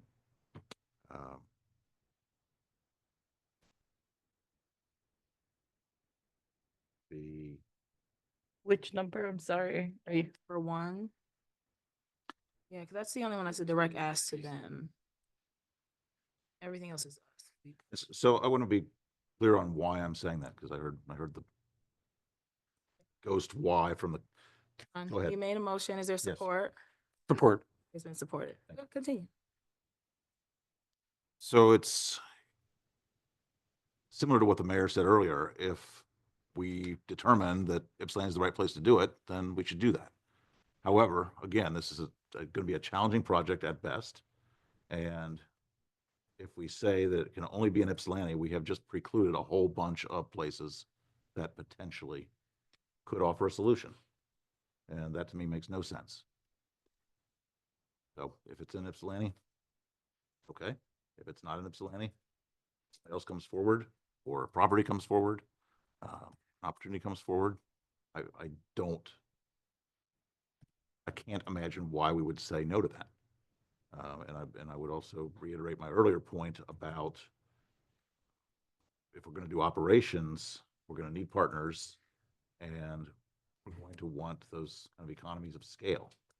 So it may be that one of those partners comes forward and says, do it here. We've got an opportunity. Councilmember Fellows? I do not support this amendment. And the reason why is simply, why are we going to the county to ask for funds and resources if it's not going to come to us? We make the ask. They can say there's this other opportunity in Ypsi Township or Pittsfield Township with one of our buildings. That's up to them. But it makes no sense to go to them and say, hey, please resource and fund another community. We're going through the effort. I put a lot of energy into this. You know, we ought to ask for our residents to receive the benefit of the work that they've done, all the organizations across all the years, to have service provision in Ypsilanti, and for the county to recognize and commit resources here. That's our ask. They don't have to say yes, but that's what I think we should start with. Councilmember McLean? Madam Chair, I would just make the point that we are a city of 20,000 people with a limited tax base. And the only way this is going to work is through collaboration. And I think it's simply, there's not be a chance to get this done without looking at all the possible options. Councilmember King? I would just say, I do like what Councilmember Fellows said. We can start there. We're not saying, hey, we don't want it anywhere else. Obviously, we want a homeless shelter somewhere in Ypsi or the surrounding areas. But like Member Fellows said, we are, with this resolution, we are bringing it forward. So why not start with saying, hey, in the city of Ypsilanti, especially if she has already spoken to commissioners and said, hey, we are already discussing a building that we could potentially use. I think this is a good place to start. And having it in Ypsilanti, I would say, I haven't heard of many other municipalities saying, hey, we want a homeless shelter here, to be honest. Appreciate that. I guess what I'll add is that a couple things. These conversations have been happening and other municipalities have agreed to come to the table. And I would think of it in the sense of like, if another municipality came to the table and it submitted a resolution like this and then said, well, we want control and Ypsi doesn't get a say, even though our residents would be utilizing the space, how would we function in that, right? Like, I think collaboration and partnership is the only way this happens. And so leaving it open for that to be a possibility. And if Ypsi is the place and the space is available, then absolutely, we're going to advocate for it to be here. But I don't think we should, again, box ourselves off from that. And also, like, there are other commissioners. I don't know who Councilmember Fellows spoke with, but some of these county buildings that we've named even have not necessarily been offered up. And so they are a body just like us. And so one or two people can't speak for what is going to happen with that. And so we need to be proactive about making sure this happens, not about necessarily what we would want in a perfect world, because we want it to happen. And I'll give the example of the recreation center. It took a decade plus, right? Because what we're saying now is what originally was the issue, and it just the can kept getting kicked because folks were digging their heels in about, we want it here, or for our residents, we want this. And it didn't happen until folks let that go and were willing to work together to say, what is the best place for folks to have an opportunity to have services brought to them in proximity on the eastern side of this county. And so from lived experience, I'm saying, I think in partnership is the right way to go when making an ask like this to the county, because they are responsible to all of us, not just IPSI. Councilmember Fellows? I mean, we have named other municipalities as potential partners, and this, asking it for it to be in the city of Ypsilanti is our advocacy. Otherwise, we're not advocating strong, we're just saying, whatever you can do, please. But I think, where we have had, 45 minutes of public comment of support, 30 plus emails of support, years and years of, efforts and organizing in the area. And the issue is really at home here. I mean, we've been talking about it even before I was on council, as far as, Washington Street. And it's like, why would we want, people will have to essentially move from Ypsilanti to get services in another community.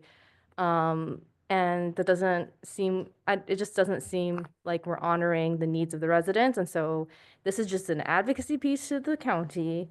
We should start strong, and so I won't be supporting the amendment.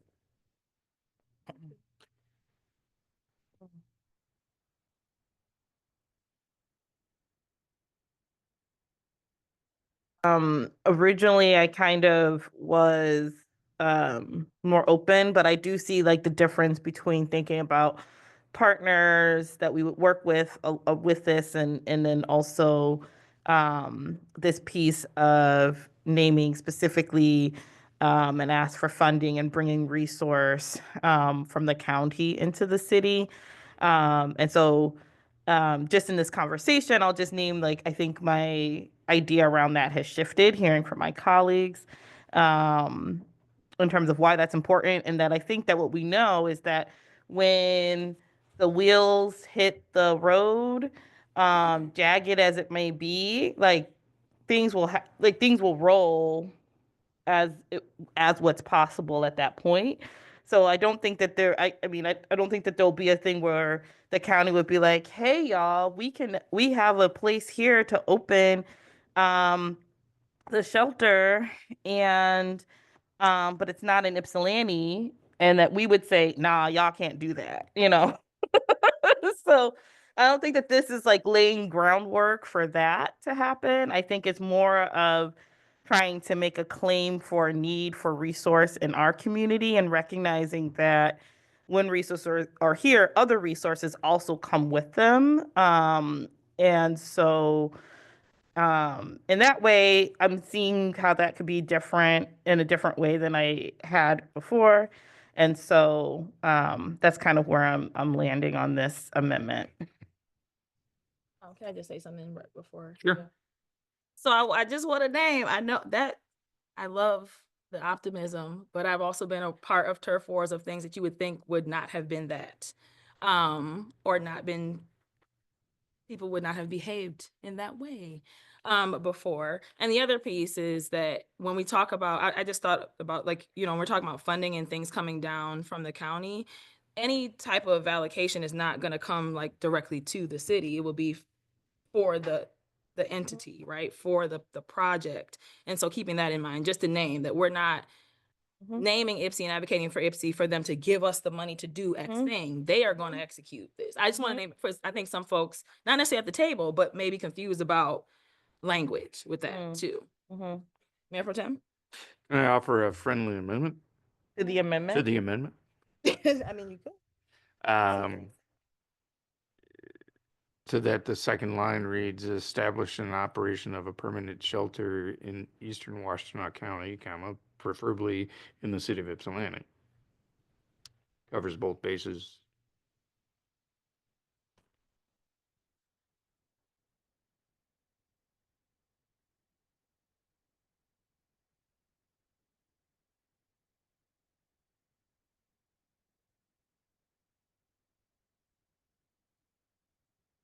That's right. That was. The friendly, I was saying Eastern Washtenaw, preferably in the city of Ypsilanti, correct? Am I right? So there's an updated amendment on the floor. Discussion.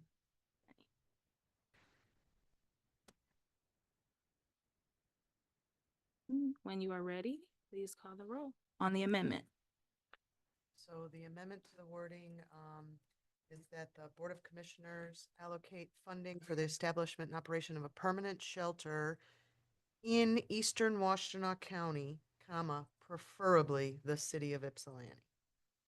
Yeah, yep, that's right. Thank you. All right, here we go.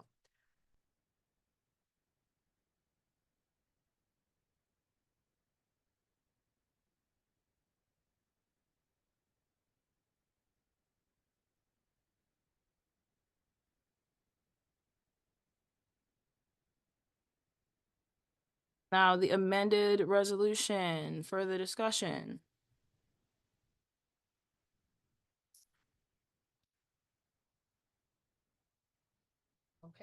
Okay. Mayor Protem. Yeah, well, nobody's gonna say anything. There were other comments made in terms of the ambitious timeline and oversight and management.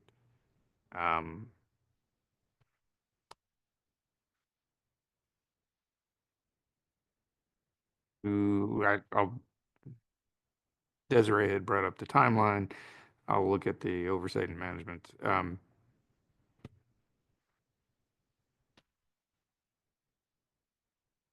Rather than the prescriptive language,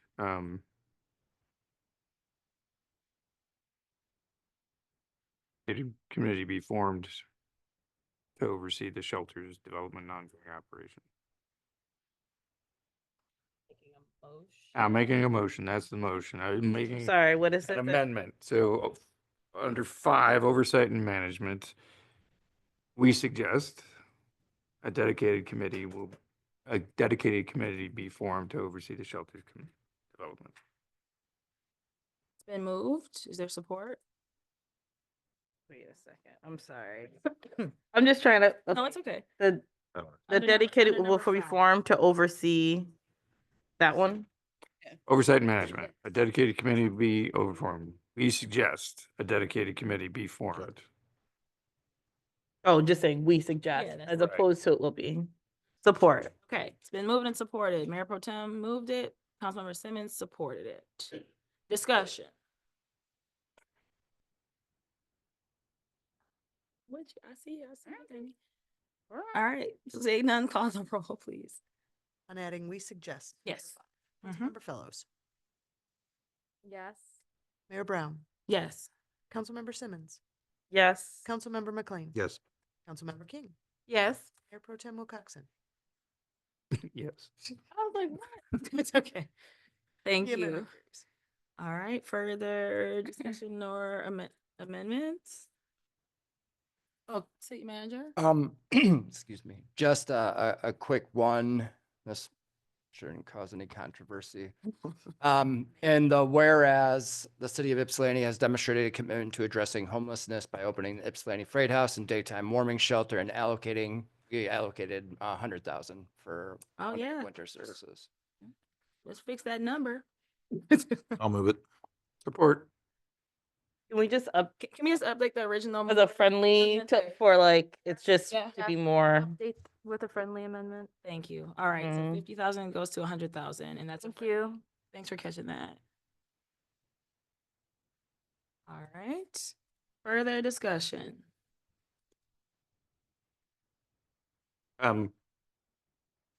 Number 4. Have the language in the first sentence match the language in the, We suggest. no, the city of Ypsilanti will collaborate with Washington Oh. County OCED, sorry, not OCD. Oh, this for when I said. And yeah. And Oh, you said, yeah, that should be That the same language. list of partners. that was in 2. Be another friendly. So we can say that it's just clear throughout. Mm-hmm. Mm-hmm. That's fine. Thing. Identify an appropriate site for the shelter and suggest the following development timeline.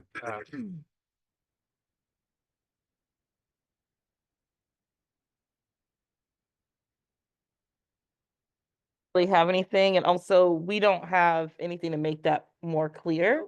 And so I feel like, I think the main thing for this is to kind of try to list out like that there's these different processes as part of it, and that we want expediency.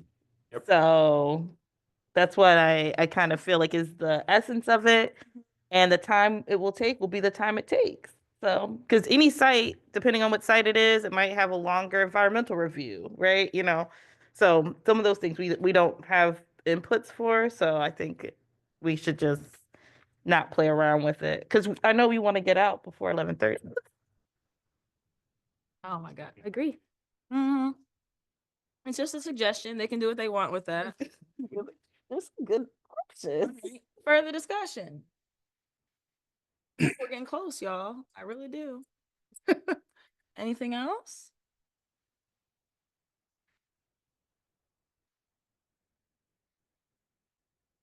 On the amended resolution. 007.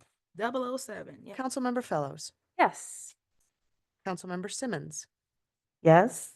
Councilmember McLean. Councilmember King. Yes. Mayor Pro Tem Wilcoxen. Yes. Mayor Brown. Yes. Motion carries. Yay. All right. Can I Yes, just sir. make a comment? I just want to thank Councilmember Fellows for putting the work into this and being open to the amendments that we put forward. Thank you. Thank you for your collaboration. Yes, thank you. Glad to move forward. All right. Next, where's my sheet? Councilmember Fellows, you have our next resolution. Next one. Can we take a break? You want a break? I kind of have to use the Oh, restroom okay. too. We'll take up the 5. 5. All right, 5. All right, sorry, y'all. I was ready. I know, no, I was about to push through. Keep going.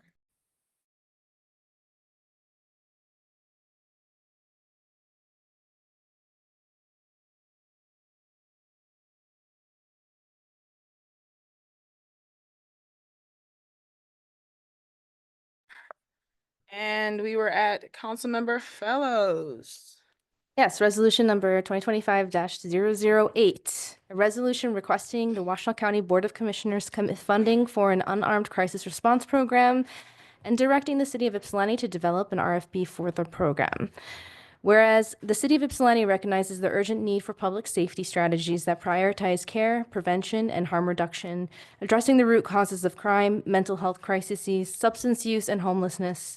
And whereas traditional law enforcement has not adequately addressed crime and related public health issues in Washtenaw County, highlighting the need for alternative care-based safety strategies that reduce harm and improve community outcomes. And whereas a non-punitive unarmed crisis response program can reduce reliance on police interventions, offering compassionate responses to mental health and substance use crises, while preventing criminal justice involvement and connecting individuals to appropriate care. And whereas Washtenaw County's Public Safety and Mental Health Preservation Millage provides funding for mental health and crisis intervention services, and Washtenaw County Sheriff's Office and the County Prosecutor's Office could also support funding these initiatives. And whereas several unarmed crisis response programs across the country have demonstrated success in de-escalating crises, reducing emergency room visits, and connecting individuals to long-term care.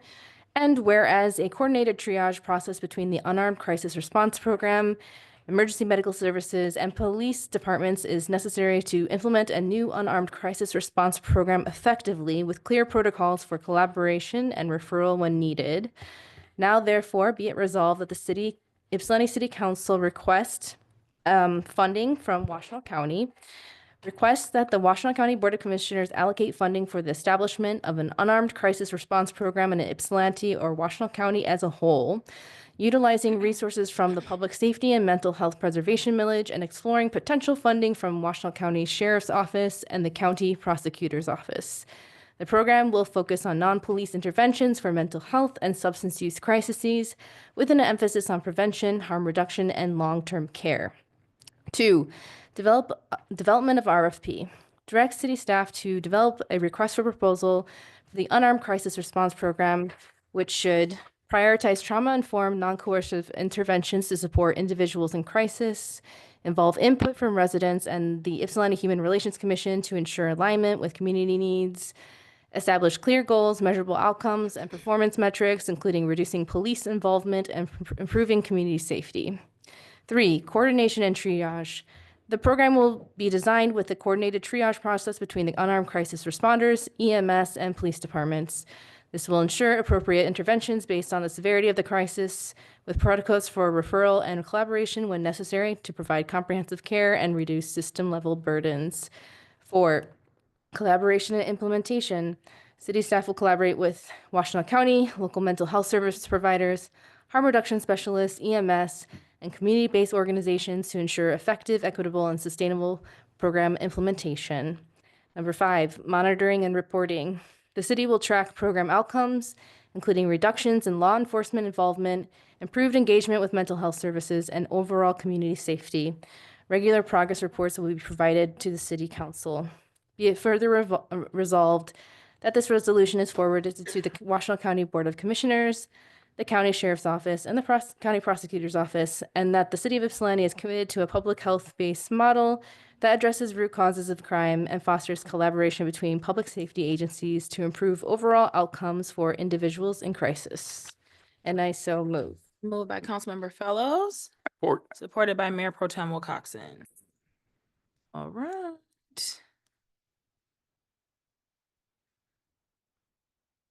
Comments, question? Oh, Councilmember Fellows. So I spoke with both City Manager Halenga and some board commissioners and I had talked to some of you all about this, so I can see where this the intent was collaboration, but maybe it seems like very uncollaborative as far as the RFP part. So I can imagine an amendment that specifies that the county and city work together to create an RFP, and this would cover the intent for jurisdictions to work in partnership. So I just wanted to bring that up now. And I just want to, mention we've had really good presentations from Care-Based Safety. They're a group that's really been spearheading this. And we've learned a lot of what this could do for our community, include potentially cost savings for, reducing EMS stress, reducing, other issues related to this. And we've heard from, or we know of other programs around the country, like Cahoots in Eugene, Oregon, or STAR in Denver, Colorado, that show that unarmed crisis response teams improve outcomes for people in crisis and reduce the burden on police departments. So this is why this is here today. Thank you. Thank you. All right. Councilmember Simmons? Yes, thank you. So a couple of things that I'm thinking about. I don't know. I mean, I guess what I'll do is I'll just start with making some of these. So one of the thoughts I had was in section, these are not in order, but in section 3 around coordination and triage. So I would like to add, so either we could do it by amendment or whatever, to add in the list of so unarmed crisis responders, EMS, police departments, and the fire department. I would add the fire department as part of that, as part of the groups that would be part of coordination and triage. Just because they're part of the response now. And so I think that there could be ways that that could be better figured out, probably amongst the group. Are you making a friendly? Or is that a amendment? friendly? So, I mean, I guess, does it feel friendly? I'll start Well, the there. firemen are pretty nice folks, they're- I think It feels friendly, but also the triage coordination determines where what goes to which department.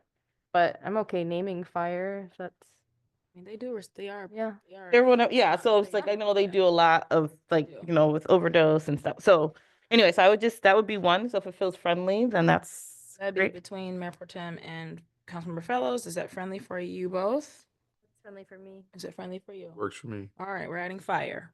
And then the other thing that I would, this might be more of a conversation. I'm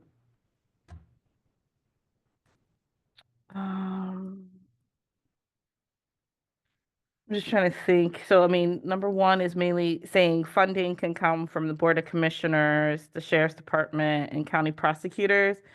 And then we were just talking about like who would be in partnership.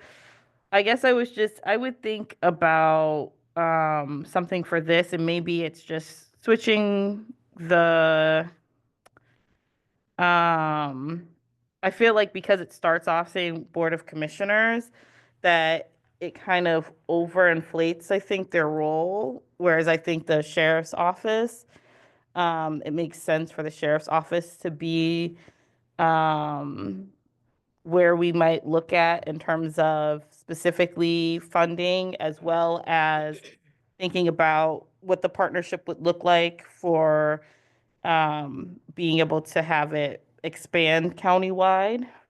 And so I'm trying to think whether just changing that there or pulling that closer to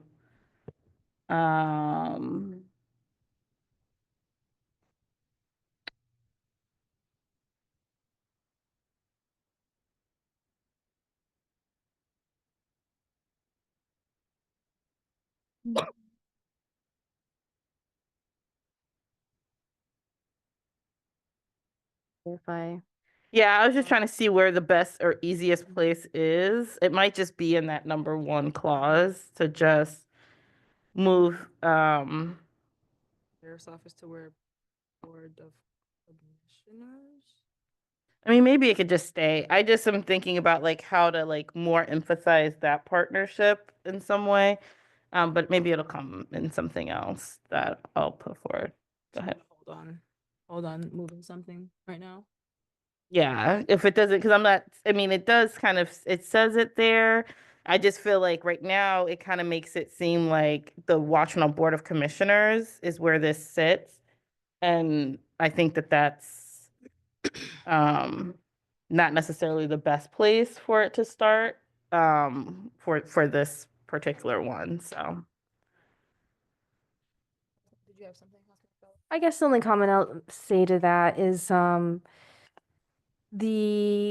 prioritizing the sheriff as the maybe the sole fiduciary component for something like this concerns me only because we could get a different sheriff that would just cross off this line item at any moment, whereas the county board is multi-jurisdiction, multi-person board, so it's a little bit more democratically decided than just the sheriff kind of managing it. And so I think for sustainability purposes, I see this more as a county thing, but I understand why the sheriff makes sense too, and that's why I included it here. 'Cause it seems like the current sheriff's office would be friendly to this idea. Further discussion? City Manager, I'm sorry. oh, I understand why. Okay, never mind. I can wait. Oh, okay. Councilmember Clee. Thank you, Mayor. In section number 2, development of RFP. So I think the sponsor maybe anticipated this question and has started to answer it, but we'll go a little bit deeper. So the language says directs city staff to develop the request for proposals. You suggested that perhaps it would be appropriate to include the county in that. I agree. However, my question is, who's going to let the proposal, request for proposals?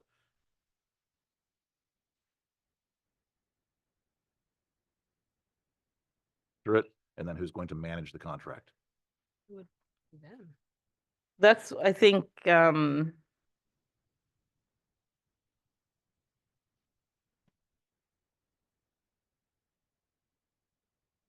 why I think that's why I was suggesting like the office,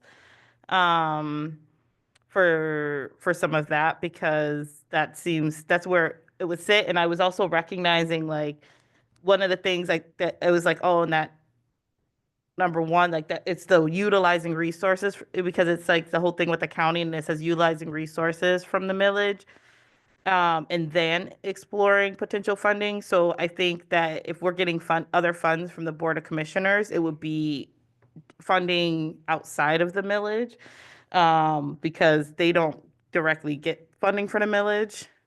So that goes there. And then I think that would also come into play when thinking about the RFP in terms of the folks that we'd be working with on there. It also seems like that would also sit within the sheriff's office, in terms of an RFP. City manager had something. The county does receive money from this millage. They pass an ordinance on how those funds are, Yeah. how they're It's- allocated. Those funds go directly, it's to the sheriff's office. They passed that ordinance to try to give some direction to that. But the monies is to the sheriffs, to CMH, and then, so that, I mean, those things are, how much they can enforce that or not. But the money is actually to the sheriff's office, not to the county And then directly. the CMH is run by the county though. So the funds go there is right. So they would allocate that budget. So they would move money that is allocated for CMH to do something else. Well, is no, what they- you're, but they budget for CMH is all I'm saying. So the county does the CMH budget. They approve that. It's part of a county agency. Whereas the sheriff's department is a different office. well, yeah, the office is different because it's like elected in and of itself. One other question I have is, so it's development of an RFP. Is there an idea of, because it seems like it would be a county program, so is it county-wide? Will there be like a pilot program to start? Or is that kind of, we're just gonna, once we get to the table, that discussion will be had?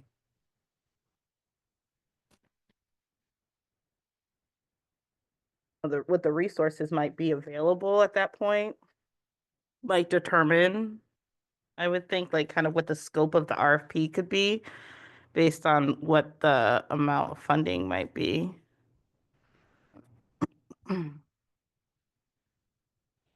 So it seems like.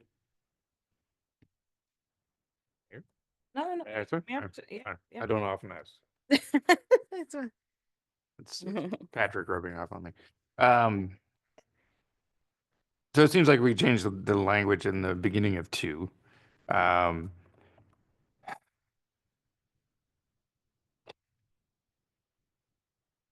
Directs the city staff to, well, you can't even do that. Yeah, because if we're asking them, that's what I brought up in the last one. I kind of confused the two. We can't ask them to allocate funds and then say, we're gonna run the process. Like, that's not. No, right, but to collaborate. So we're Right. trying to get language in there to collaborate for a RFP.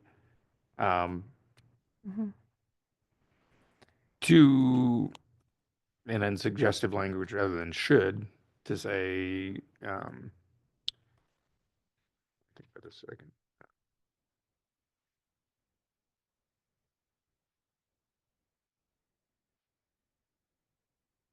For instance, Sure, thank you. Requests, so this is the very beginning of the sentence would be, request the county and city work together to create an RFP for the unarmed crisis response program, which suggests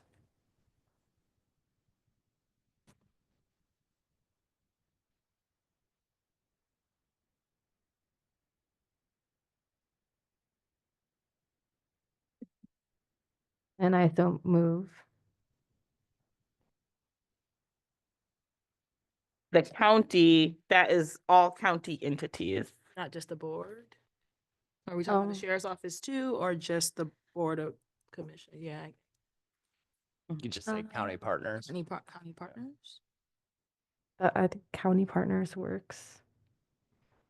Like, support. Like, what is I don't, so it's a Read that back to motion, us. and then if we could read it back, and then I feel like you just supported it, Councilmember Simmons, or you want to wait till we read it back? I already did. All right, well, we're gonna read it back. Yeah, all right. All right, so number 2, development of an RFP. Requests county partners and the city work together to develop a request for a proposal, RFP, for the Unarmed Crisis Response Program, which could include colons, and it's the. Okay. Is that what you wanted? All right, and you still support that, Councilmember Simmons? Yes. Yeah, okay. Discussion on the amendment on the floor. Any discussion? Seeing none, please call the roll. Okay, on the amendment, Councilmember Fellows. Yes. Councilmember Tucson, sorry, is absent. Councilmember Simmons. Yes. Councilmember McLean. Yes. Councilmember King. Yes. Mayor Pro Tem Wilcoxen. Yes. Mayor Brown. Yes. The amendment carries. Thank you. I think our county commissioner is on the meeting and was hoping to address the funding question. That was gonna be the next place to go. Yeah. If we could give her. Commissioner Somerville, can you raise your hand? Do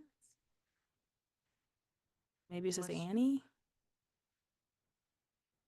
I have an iPhone. She said she would be on the meeting for this. So I think. Are you out there, Commissioner Somerville? There's someone with their hand up named Jeff Irwin. That's her. That's her. That's her. That's hilarious, actually. Oh, wow. He's not up. Hey, Jeff. Psych, Annie. Hello. I'm sorry. That's embarrassing. I'm logged into my work account on my Chief of phone. Staff, So. If someone could like rename me, that would be helpful. All right, but go ahead, please. Welcome. Yeah, so I just wanted, I know there were a lot of questions about like funding and who leads like, I think the discussion from the county's end. And so we made a lot of changes to the millage ordinance, which kind of directs the policy around the funding. And so I know that there were some questions around like where the money goes and who determines that, but the Board of Commissioners, we approve every budget from every department, regardless of like, for example, the sheriff's office where it's a countywide elective. We have to approve that, but we actually, in the ordinance changes that we made last spring, there's more specific oversight related to millage dollars.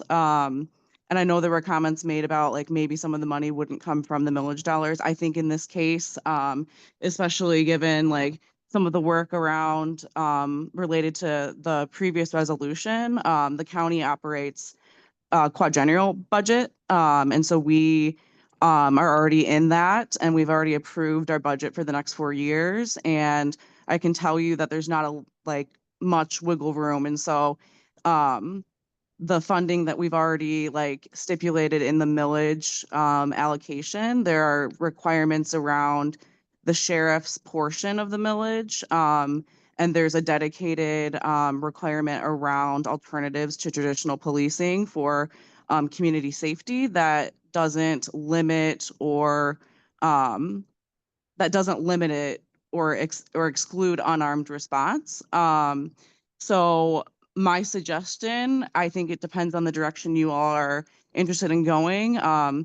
There will be an RFP process that is reviewed by the new millage, the sheriff's millage budget oversight committee. And so the city could, in theory, apply as an entity for that bucket of funding once that RFP is available to the public. Or the city could work with another organization and apply together. We've had situations, like for example, with CMH, there's an RFP process for community partners, and sometimes there are applications with dual partners. And so this could be a direction that the city goes in with care-based safety, for example. You all could apply once that RFP process is created and available for applications. You guys could apply with care-based safety. I know some of the things that were mentioned were around the city creating an RFP. There's already a process stipulated in the ordinance that requires it to be developed and go through the millage oversight committee. And then the sheriff is a non-voting member of that committee. And then there are 3 commissioners that will be on that are non-voting members. And then it's all stipulated like what representation will be on that body. But that's just, a thought that you all could consider. And typically, like in other areas of the county where we go through RFP processes for funding for nonprofit organizations, many organizations have considered and have applied for those as like joint efforts. And so that's just an option for you all. But I just wanted to clarify that while the millage dollars for the sheriff it's housed in the sheriff's budget, but the Board of Commissioners have direct approval over that funding. Thank you. That changes a lot. Yeah. Oh, it does. I don't What does know it if it change? does. I don't know, what does it because change? This gets sent to all 3 entities.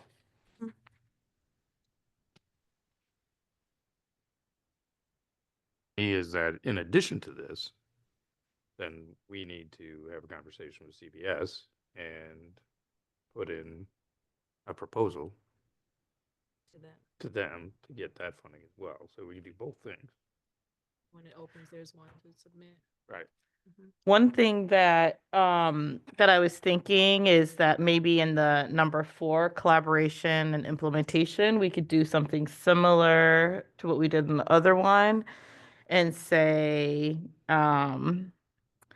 where it says community-based organizations to make a movement to say such as care-based safety in that space. And then because then it's like, yeah, if they're directly in space and we're working with them on some of these things around opportunities for funding in particular, that might be good. So I guess I would motion to add and Well, it so, could be friendly. I think that's fine. oh, okay. Yeah. Yeah. So we're moving away from 1. To number 4. Oh, I'm sorry. I was talking about in number 4. Yep. All right. The collaboration and implementation. Things such as. Community-based organizations such as care-based safety. Right. Further discussion. Back to 1. Okay. So in light of what Commissioner Somerville just said,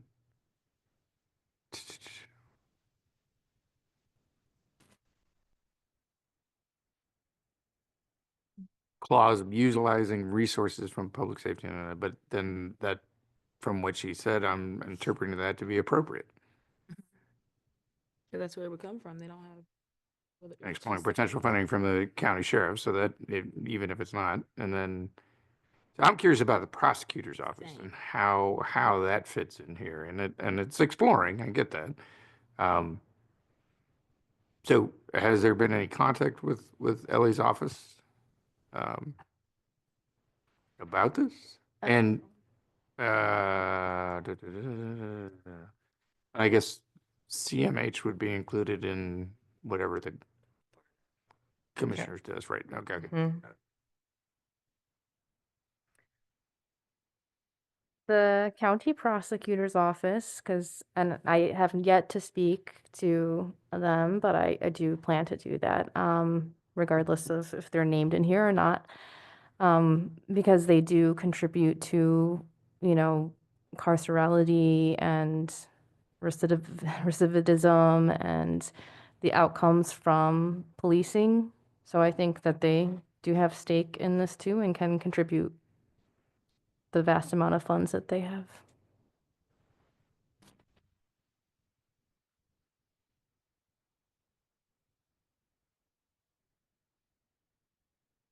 As you're thinking about things, I would just, I'm wondering if we could, in this first one, we're talking about the funding, this utilizing resources, whether it could be, um, resources from the millage as well as, other options. Like, so it's not only focused there, even if, the majority or what that looks like, I think that there could be other things that could come forward. There might, we know there's lots of different state grants or things, so I think that there could be just other sources of funding that the county commissioners could tap into. So I think just broadening that so it's not only focused on the millage funds, because I do think that if we're working in partnership with, the sheriff's office, and CMH, that they might have allocations that they could put forward from those places. But there might be alternative funding sources too. I support that. I don't know, Steve, if you support that, but I think. Say it again. So as opposed to saying, so, as a whole, I would say, utilizing, any funds available, including resources from the public safety. And I, Mm-hmm. maybe I was thinking it could be utilizing resources from public safety, mental health preservation millage and other fund, available. So swapping it, yeah. Yeah. And explain other potential funding, period. Or do I mean, you- I think it's good to name the sheriff's office at least. Funding, including. Including. Yeah, Mhm. including. Sheriff's office and, yeah. Yeah. Yes. Is this a motion? Oh, were you saying it Or could be it's a- friendly? We're doing a It could be friendly to me. I don't know how you feel about that, Steve. lot of friendlying on wording. Works for me. Many things. Okay. Well, if there's consensus, then that's. Friendly wordsmithing. Yeah.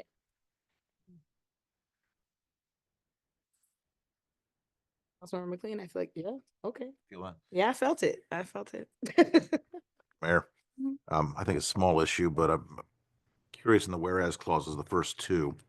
There's a reference in the first one to addressing the root causes of crime. The second one, where it says traditional law enforcement has not adequately addressed crime. Do you mean to say there also the root causes of crime? And if so, we should say that. You're saying in the second clause. Second clause, second whereas clause, The address crime. traditional law enforcement has not adequately addressed crime. Sort of a broad blanket If you want to add root to that, I think that. clauses, I think, which just makes it consistent with what I think you're saying in the first one. Yeah. So I'm okay with that. root causes of crime in the second clause. Mm-hmm.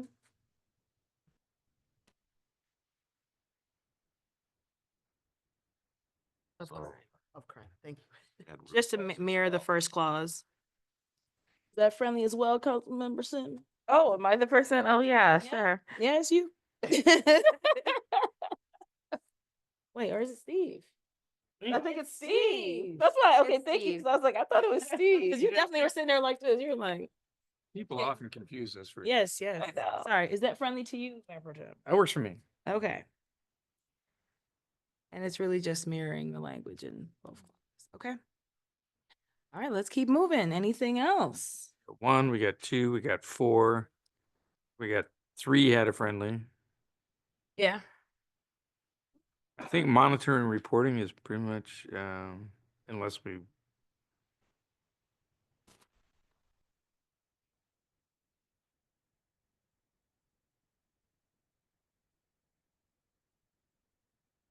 This is their program and they're administering it, then how do we track the outcome? Police department could track what they're going to versus not. Like, we can get to that in our own. 'Cause it- we would be able to track it based on the decrease in what we're having to do as a potential way. Right, but the improved engagement in mental health services, Oh. we're just measuring an absence of police calls, right? Yeah, it's hard to, yeah. When we see data sets, we look at decreases in, as a measure. Do you think that, I mean, I don't know, this might be one of those scope things, but whether adding for that to get the dispatch data of calls for service, from last year, because we don't have that, and that is run by the county, well, through the sheriff's office.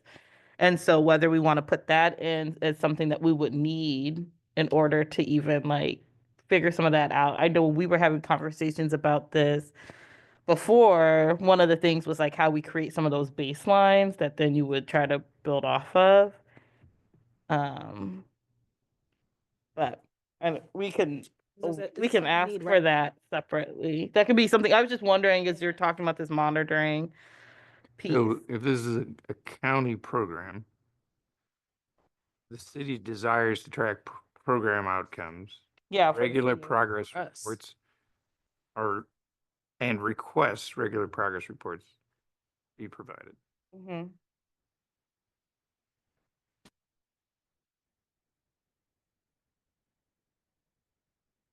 Me? Oh, that we So request. request regular progress reports be provided to city council. Mhm. City manager, were you gonna say something? The city desires to track program outcomes. Yes, we first desire that. And requests regular, and say requests Mm. progress reports be provided to the city council.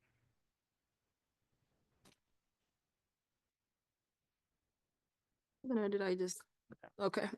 I mean, I view this as a, in the future that hopefully it will be partnership, so we'll have some accountability to tracking things too. But I'm okay with that friendly amendment. Sure. 5, monitoring and reporting. The city desires to track program outcomes, right? And then the other part is, city requests, regular progress reports be provided to the city council.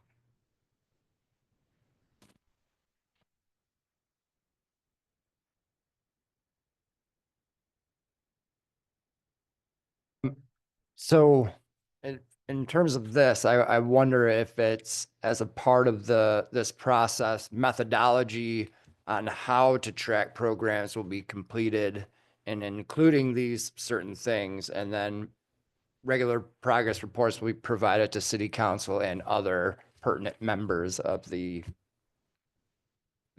program.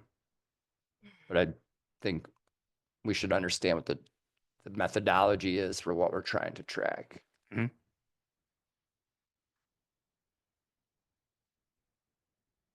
Night where my brain is. I only extended for another 9 minutes. I know, I was just about to say that. Yeah, I don't quite. Can you restate that? So it's saying we'll track program outcomes, but I don't know that we have a methodology on how to track those outcomes. It just got changed, so it's now a request from the county to provide reports to us. Okay. We want to do it. We haven't said how we're going to do it. Gotcha. But we know we're gonna want reports. Please give us all the information you can give us. Yeah. Okay. All right. So we're okay with the friendly that was already put forward. All right. Further discussion?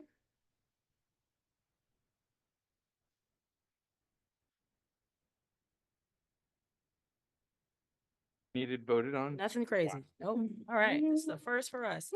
All right. Seeing none, if you're, is your hand up or you just twiddling your pen? Oh, I'm just. Okay, all right. Clerk, please call the roll on the amended. Oh. Resolution 008.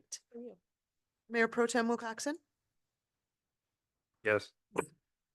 Mayor Brown, Yes. Councilmember Fellows, Yes. Councilmember Simmons, Yes. Councilmember McLean, Yes. Councilmember King. Yes. Motion carries. Thank you. Can we have thank you again for bringing that forward, Councilmember Fellows and Simmons. Yes, Councilmember King, you were on Move it. to extend to 12. Yeah, we should make it. There's a little but chocolate cake on. last time. You know. All right, there's been a motion to extend till midnight. Support. It's been supported. All in favor? Aye. I need to hear more voices. Aye. Okay, any opposed? All right, thank you. I'm sitting here silent. That's great. I'm sorry, that was offered by Councilmember King. King and supported by Councilmember Fellows. Fellows, thank you. Okay. We are at a discussion regarding city plans for promoting the earned income tax credit and supporting those Ypsilanti residents eligible to claim the credit. Councilmember McLean. Thank you, Mayor. Oh, and me, yeah. But this doesn't have to be long, at least not tonight, but I don't know how many people here know what the earned income tax credit is or have heard of that. But what it does is provide funds through the IRS, through your tax filing, for those working people who are eligible. In 2024, or for the tax year 2024, that means families that are with top of the scale, 3 children or more, 3 dependents or more, and married filing jointly of $66,819. So if you make $66,819, you are eligible. You may be eligible for up to, and there's tax tables that I suspect those of you old enough have seen in your old paper copies of your IRS bulletin. But upwards of $7,830. That's where the tables top out. So in other words, if you make somewhere in the neighborhood of $67,000, you're eligible for up to $7,830. That's real money. These are all folks who are working, but don't make a lot of money. We just spent the last 2 hours talking about trying to find money and tap the county for resources. This is money that's already allocated. It's available. The trick is getting people who are eligible to know they're eligible, to file their taxes, and to file them and claim the credit. And jurisdictions all over, municipalities and others, do this, have in some cases really significant outreach efforts. I'm going to ask Andrew, who knows I'm going to ask him what we do, and I know that the answer is going to be, so far, not much, but we should do more. This is for people the folks that are eligible for this are the ones that need it the most. And so to me, it's simply unforgivable not to make a significant effort some way, somehow. We got to figure out how we do that. But it's tax time again, everybody. So sorry to break the news. But for some people, the news is really rough. And this is a way to make it better, significantly better in some cases. So I'll turn it over to the city manager and ask him to talk a little bit about what we've done. So in terms of bringing awareness to this, in the 10 years that I've been here, we've not done anything.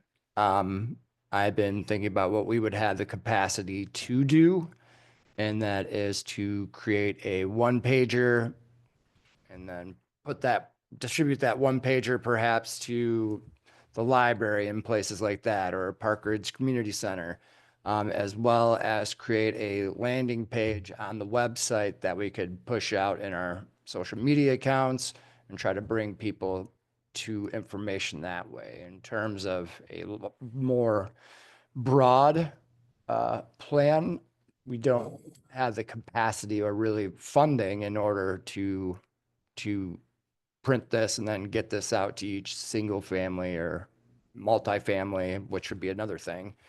So that would be thousands of dollars to do a mailer. So I think our best option for this is to strategically drop out these one-pagers throughout the city, maybe at the YCS administrative building and just different places that hopefully it could get to as many people as as possible. Madam Mayor. So what I wanted to just bring this issue to light. There's still time. I would encourage all of you to be part of this for your constituents. I'll do anything I can to help. I appreciate the city managers giving this some initial thought, but what this is going to take is some brainstorming and trying to reach as many people that are affected as possible. And there also are some free services that do tax preparation. They're the ones that need to be communicated with probably immediately. I think, Council Member Simmons. Thank you. So I guess two questions. One is, so am I understanding that the main concern is that there are a lot of people who don't do taxes that if they did would be able to have access to this credit? And so we want to encourage them to file taxes in order to get that. Madam Mayor, that's half of it. And the other half is that people could still file their taxes. And people don't realize that this is a fully refundable credit. So if you owe zero in taxes otherwise, but you're eligible for this, the money still comes to you. Right? And so some people file their taxes and think, well, I don't owe anything. That's good. It is. You can still get more. But you can still get more. So some people aren't aware of that part of it, and so file their taxes without filing for this credit. Yes, okay. I mean, obviously, filing taxes should not be brain surgery, but I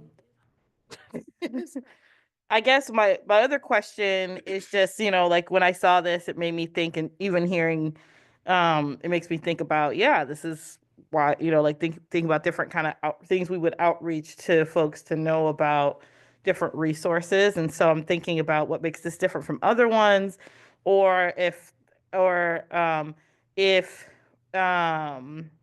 obviously there's a little timeliness because of tax season, but I also think about like other things where people don't know, and if they did that they could actually have access to resources to do all kinds of things that could help support, and whether and I'm sure there's also some, like I'm also thinking about like in terms of staff time for creating something, like I'm sure there's actually already something. So I don't think that we actually need to create something about this, but then also I was thinking about other resources or things that we would want to make sure that people are aware of. And so I can see many uses for that, where people don't know. So anyway, I'm glad to like be in that conversation and thinking about like things that go under that. And just naming that, what would be the best way for that? Would it be each thing that comes up? Is it kind of thinking about how we're collecting and gathering, and or thinking about who's providing some of that information that then we can provide too?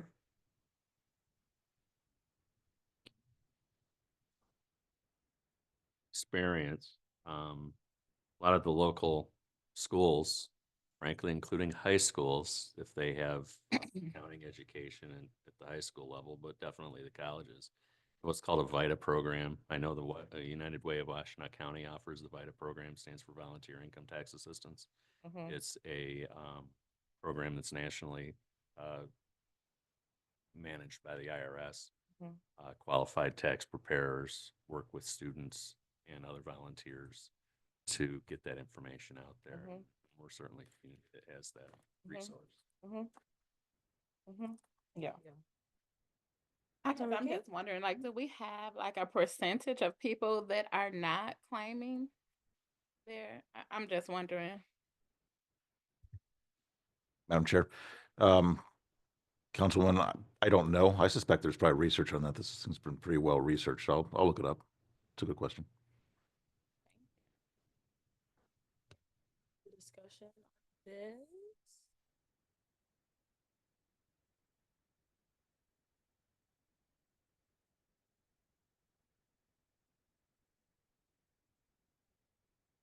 And you have our last resolution. Resolved by the Council of the City of Ypsilanti that the following residents be reappointed to the City of Ypsilanti boards and commissions as indicated below. Lakeisha Williams with the expiration of 11/19/2029, and Tasha Palmer with the expiration date of 12/31/26. I so move. Moved by Councilmember King, Support. supported by Mayor Pro Tem. Thank you. Yeah, I brought these two names forward. I had been meaning to do that. I'm so glad that Clerk, you bumped it back up because I had spoken to Lakeisha first and then Tasha. They have both served on the Housing Commission. These are both reappointments. As you can see, there's an asterisk here talking about shortened terms, and that is because they are required to actually have staggered terms for the 5-member board, and somehow that got thrown off. And so the executive director, Zach, gave some options of ways to correct that would be beneficial to the board. And he gave 2 options, but both of them, the dates for these 2 particular seats would have been the same. So we're just moving forward with the options to bring them back to what things should be, so that in the future, the terms are staggered as it required. Both have been very committed. As you can see, the government relations person, Anthony Williamson, came and spoke on their behalf as well. They live in the housing, different housing homes, and are really committed to doing this and really active, I will absolutely say. And so I wholeheartedly support their reappointments, and they have the support of the executive director and the assistant director as well. And I think Lakeisha is currently serving as the co-chair of the board too. Here tonight. Yeah. Yes. They came, and I think 3 board members actually came, and just, they didn't want to speak during public comment though. They never do. So, Councilmember McLean. Thank you, Madam Mayor. I suspect you can guess what I'll talk about, but I'm going to support this resolution, and I've heard nothing but good things about the 2 applicants, and I appreciate their service. But the need for staggered terms does not mean that terms have to end on October 20th or 11/19. They could all end on 12/31. We've had this conversation. It's different than our boards and commissions. They have their Understood. own.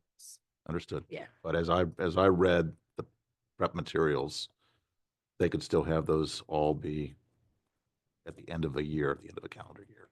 With different years, you mean? That's correct. Oh, okay. That's correct. Councilmember Fellows. So I'm glad that Councilmember McLean brought this up because we have yet to schedule our work session for commissions. So I don't know if this is a good moment to do that, but would like to do that maybe at the council proposed business.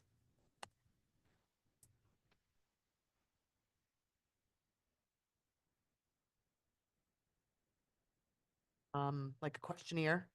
Yes. That was for a Everybody- No, that was different for issue. process. That was for our agenda process, having- which we are gonna have that meeting. I'm sorry, I've been just playing catch up, and finally, I was waiting on somebody for a while to respond, reminder. and so so we'll get that scheduled. But yeah, that's different. Different one. Yeah, different one. All right. Is there anything further on this?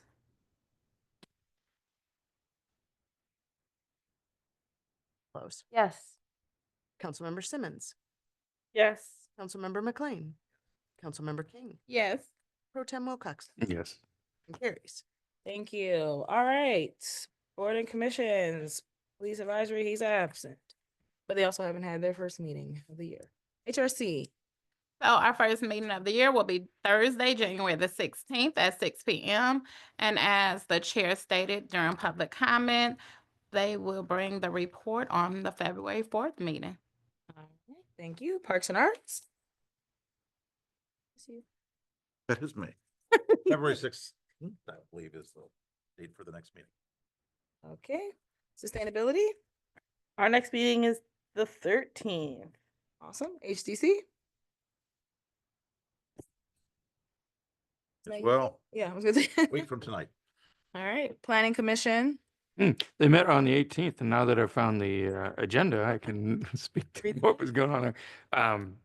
Basic reviewing drafts of the annual report, setting meeting dates, appointing reappointing a member of the non-motorized advisory committee, and then looking at a site plan for Harriet Street reconstruction. That's part of the capital improvement plan.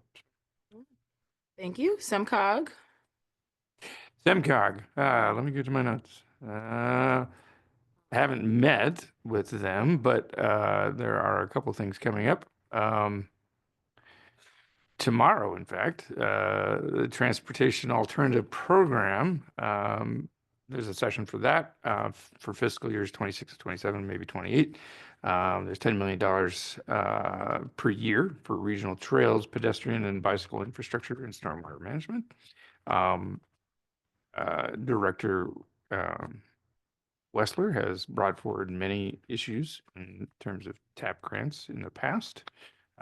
So this is out there. There's a session tomorrow morning that I will not be able to attend. And then on the 9th, there's engaging students in regional planning from 9 to 10:30. That's just about how to do outreach for students to get them involved in planning process.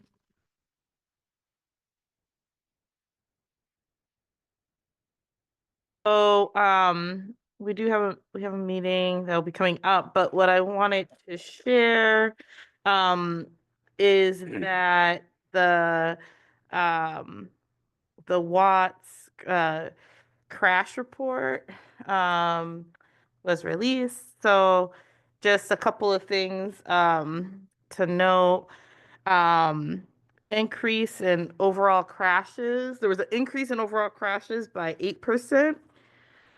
And the highest crash type is angle or head-on or left turn crashes, which was for us, which was 240 we had here in the city of Ypsilanti. Our the intersection where we had the highest number of crashes is in Ward 3, unfortunately, which is Cross and Adams, with 24, which makes us tied with two other different intersections in the county to be 10th in the county for number of crashes at an intersection. Crashes involving pedestrians increased by 25%. Boo.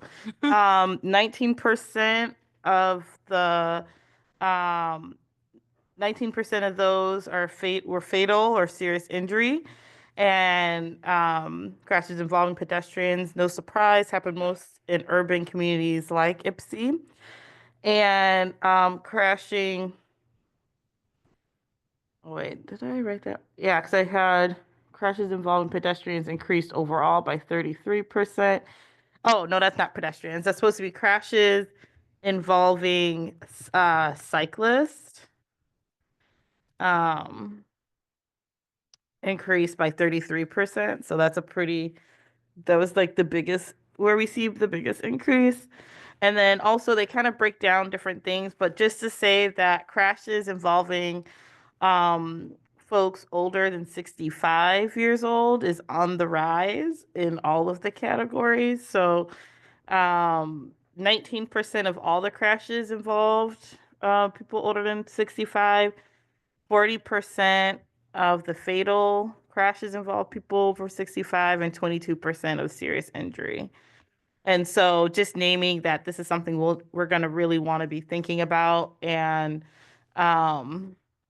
being on a watch for as more people, I think the same thing with pedestrians and cyclists, when you have more of them on the street, they're more likely to get crashed into. And as we have more folks driving who are over 65, then the data is telling us they'll be more likely to have more crashes. So Why are you looking at me? I was just looking down. I don't know that you're 65.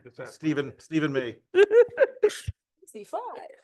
I would say I don't know that you're 65. We're getting there.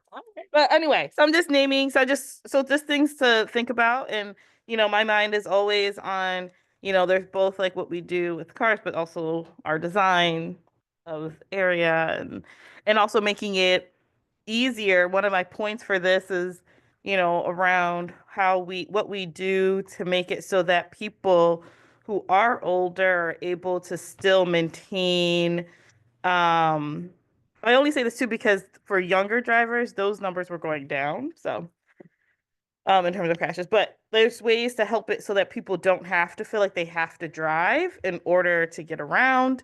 I know a lot of people, my mother is an example, who don't drive at night because they don't feel comfortable for that, but that means that she has to be in the house at like 4 o'clock in the wintertime. So there's other ways for people to get around, and we can increase safety as well. That's it. Thank you. Did you have something to say about that? So, Roger? Question, yeah. I apologize if you mentioned this, but is there a fatality review committee in the county that looks like at the individual circumstances around some of those accidents? Not, I mean, I don't know that. I'm drawing on my corner office experience, and a lot of counties have certain kinds of accidents or deaths. They look at those in some detail and say, for example, most of these happened at night, or they might have happened at a certain kind of intersection, right, where they didn't have crossings within a certain amount of feet. And so looking for certain patterns that gives Yeah. policymakers some guidance for what they might do to correct the problem. I mean, this report does break down things in a lot of ways. Like I said, like they do look at like where there's intersections. They do look at like, so it looks at time of year. So when there's the greatest increase, so they're like November has the highest, followed by January and February. So we can probably guess some of those things. It's both darkness and weather.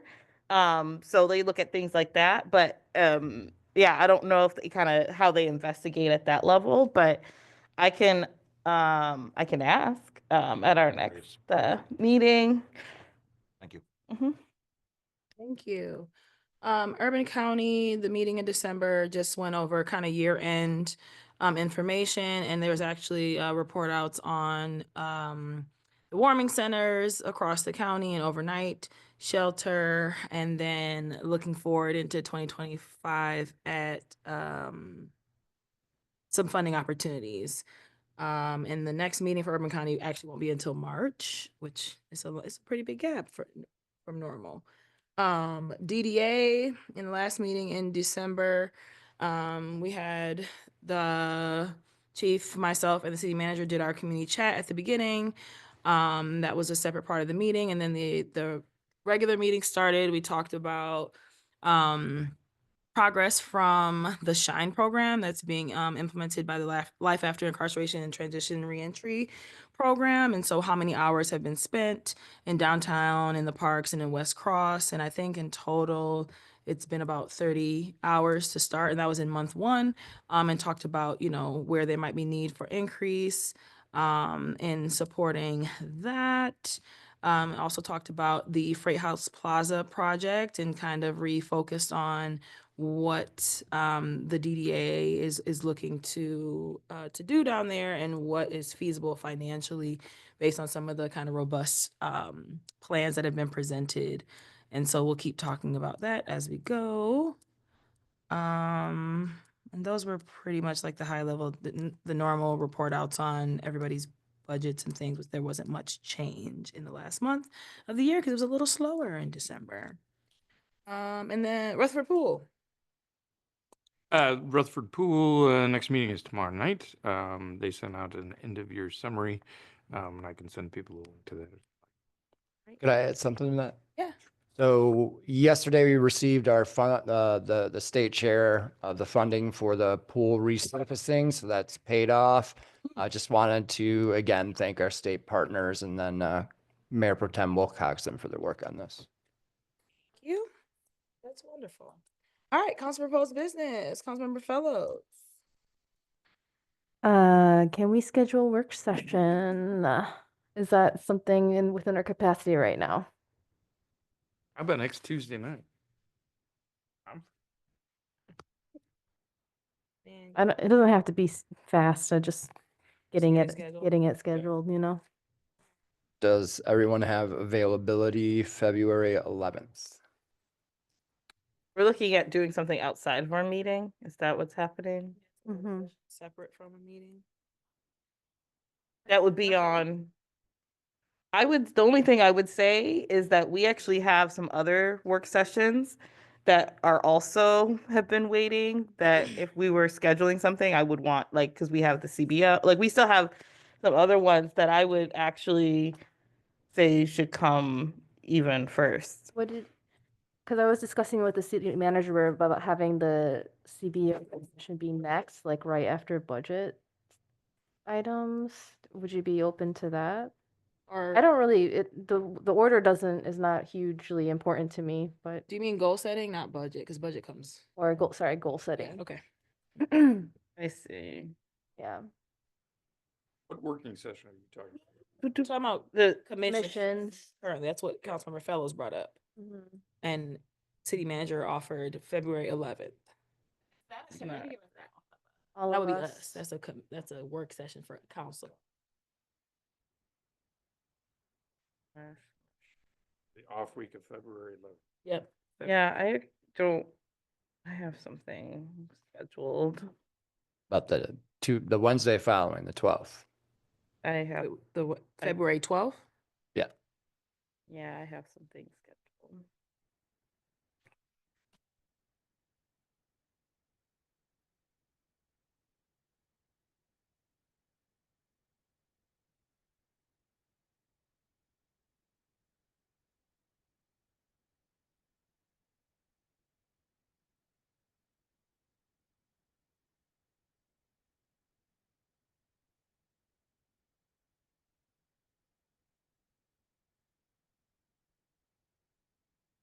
Something that's from 5 to 7. Their normal meeting time. 7? 7? Sure.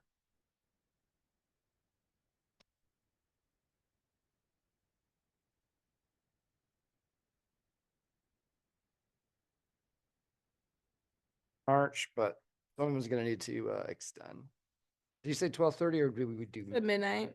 Yes, we gotta extend. Move to extend to 12:15. Is that? All right, it's been moved and supported by Councilmember King, by Councilmember Fellows. All in favor? Aye. I have to hear, thank you. Any opposed?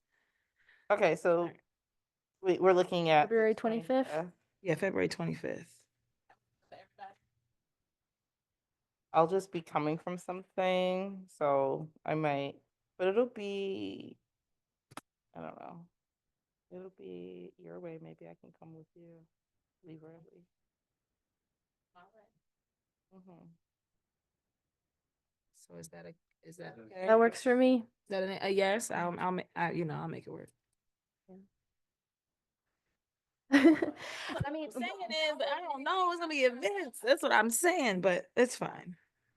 This is an important meeting, Michelle, because we might decide that nobody has to be on other commissions anymore. I know, but it's also Black History Month, and the Yeah. month is so small and Yeah. it's so short, So much and it's so many activities that probably have not been posted yet. We do March then?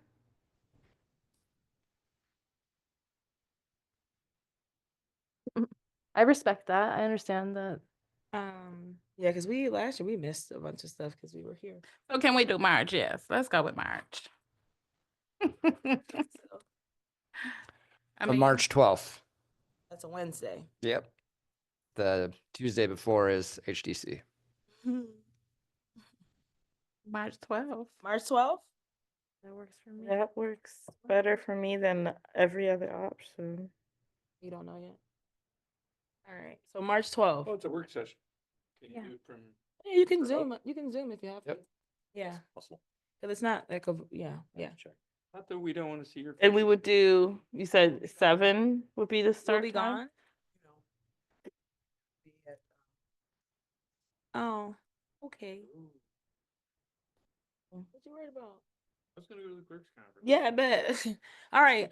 All right. Listen, y'all, we so- want to get out by 12:15. So March 12th. So okay. I'm good. City manager or clerk. Can someone send a calendar invite for that? Thank you. Because it's so far out. On commissions, right? Yeah. Great. Thank you for that. Thank all. And I'll just keep it short. I think the one thing I want to mention is that oh, by the way, regarding the commission, if anybody wants to work on potential guidance language with me, so we can bring it, so we have something to work with. Please reach out. And I think I am interested with just the conversation that's happening about health insurance. Want to bring that issue, just acknowledging the need for single payer Medicare for all at a future meeting to forward to the state. Thank you. Councilmember McLean.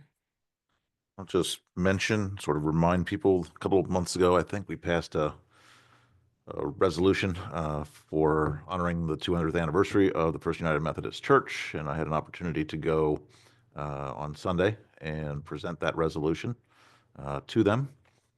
I have to say it was probably the nicest introduction I have ever gotten. The organist was playing and great fanfare. I'm not sure it was deserved, but it was certainly appreciated.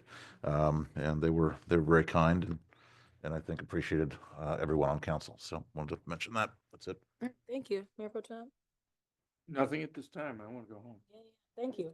Councilmember Simmons. Well. Let me get my notes. Yeah, let me, no. Pull out my papers. I know. I just want to say, one is that we did receive the mini grant apps, and that we'll work on scheduling our meeting to make those decisions and bring recommendations to council. And so I would expect that we'd be able to do that and maybe bring a recommendation during our first meeting in February. So, and I'm just looking at what other things.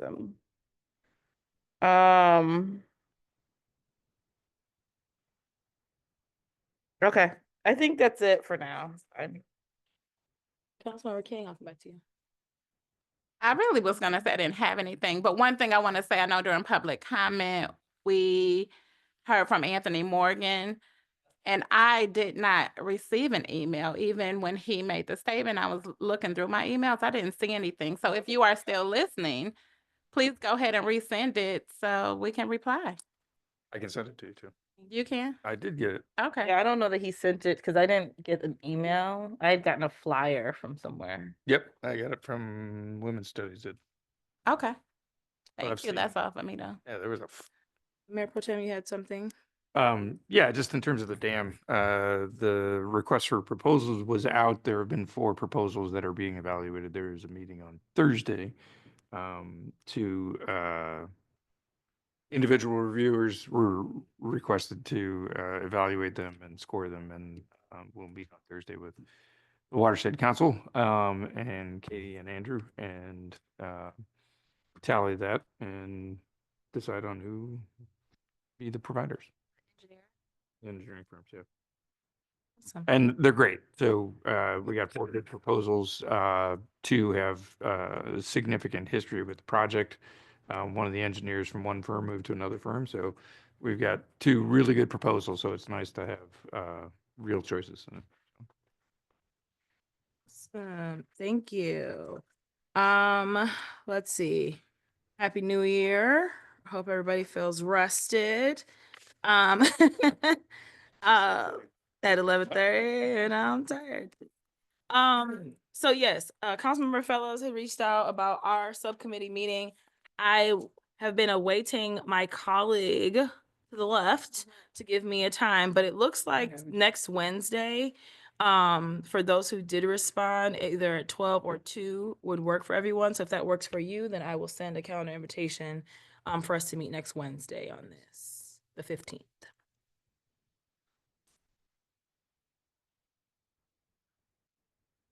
I'm gonna send an invite before I leave this desk tonight, for us to meet next Wednesday at 12. I'm ready to go sleep. I don't know. I don't have anything else. So, city manager. Okay, just wanted to remind council, the next meeting will begin at 6 p.m. For our final budget priorities session. We've gone live with our BSNA cloud module. This is only including our current BSNA module, so staff is going over that.